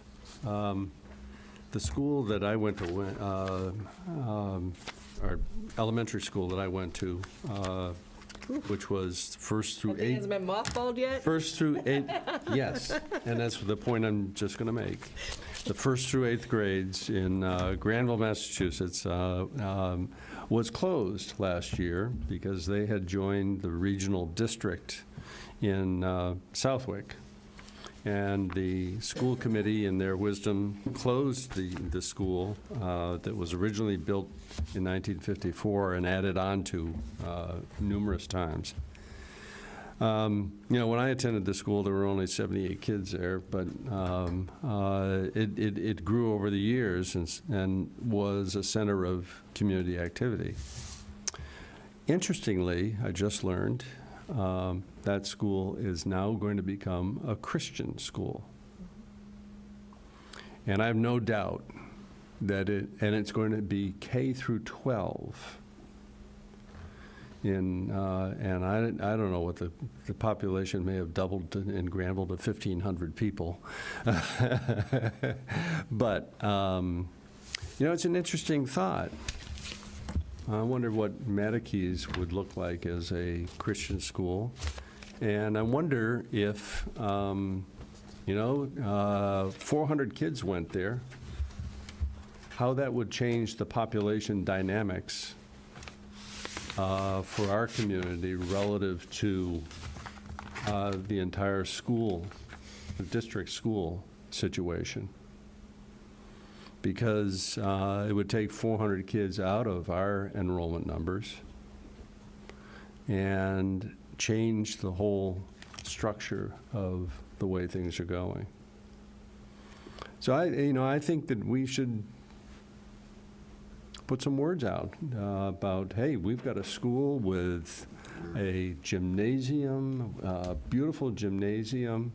We've got a school with a whole host of assets that they may be a little bit dated, but nonetheless, we've got a facility that is ripe for use for the right organization.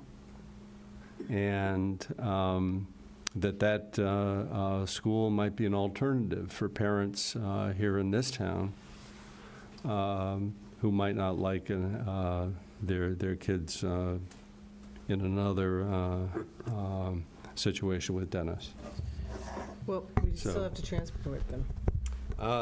You know, my yeah, probably. We do. Yes, We have to yeah, do it for yeah. St. Pius, so that's- But, you know, I don't know in my hometown how that Christian school will operate and what, how it's going to be funded. I didn't know any of that, but I thought, you know what? Granville now will have to transport all their elementary kids, pre-K through 8th grade, or probably 6th grade, 10 miles away. Well, Trinity All the young was here in kids Yarmouth. go in the morning. Another town west of Granville is another half hour. So all those little kids are going about an hour to school. With our luck, it'll be populated by Dennis kids. We had Trinity well- in Yarmouth, and We they did. left. They went up to Hyannis, Barnstable, and yeah. they're a K-12 school, and we have St. Pius now. I mean, Yeah. we have some Are they models, K to but 12? Are they K to 12 now? Yeah. Trinity, because they used to go up to high school. you know, they go to 12th. They graduate kids now. All And- I'm saying is, But we need a committee to look at the disposition or the reuse of that committee, of that building, I think. We got to get by a ballot question first. Yes. yeah, no question about that. So maybe the meeting after that, we'll have a charge ready for you. for that. Sure would change the dynamics, though. I didn't. So, any other selectmen input at this point? Mark, you have about 20 minutes worth, don't you? Yeah, right. Entertain a motion to adjourn. Wait a Well, minute, we- you have a consent Do we have agenda any item. other? Consent A consent agenda? We have to do Yeah, that, all you right. ready for that? So on your consent agenda, Mr. Chairman, is I'd like to thank Mary Vilbon on that. There's some Oh, my info goodness. in here on the Ragnar Relay Race. This is quite a good score tourist-wise for Yarmouth. It's a race that's been running through Yarmouth for some number of years. It's been terminating in Provincetown. They want to terminate in Yarmouth down at Smuggler's Beach, and they're working with the chamber to bring that whole event, which is it's going to be, I think, May 9th, thereabouts. So what they needed from us, May 11th, excuse me, runners, I think it's May 11th is the date. 10th and 11th, yeah. So what they needed from us was, in order to market the race and get it in position so that it can end here, they needed an approval from the board to use the facility. They needed it this early because they're going to start doing their marketing effort for that. That being said, the detailed use of how it all is going to lay out on that weekend will come to the town boards and departments very shortly, and then there'll be a future request for entertainment and a one-day alcohol license. One-day alcohol license will come later, but in order to get it in position to land here on the finish line, they were asking that we approve that, and we will get other details to you as the event draws closer. But this is clearly a good win for our tourist economy in the shoulder season, and we're pretty excited about this opportunity, so. Do we have a Move the motion? consent agenda. Great. Have a second? Okay, any discussion? Those in favor, please say aye. Aye. Opposed? Okay. It's like asking your mother for permission to stay at your friend's house when it's really late at night, and she But it's going to be good. she doesn't want to be bothered anymore. No, it's Sorry to not keep that. you for a Don't long take it. evening, Mary. Thank you, Mary. Oh, my goodness. I guess we could have moved that up in the agenda, couldn't we, had we known? We could have. Yes. Probably should have. All right, we'll think about that for another Hindsight's time. 20/20, right? Anything else? All right. Do we have a motion to adjourn? So moved. And only an hour and two, yeah. You know, I could count on you. Those in Norm, favor, keep please right say on aye. the time frame. Aye. Opposed? All right.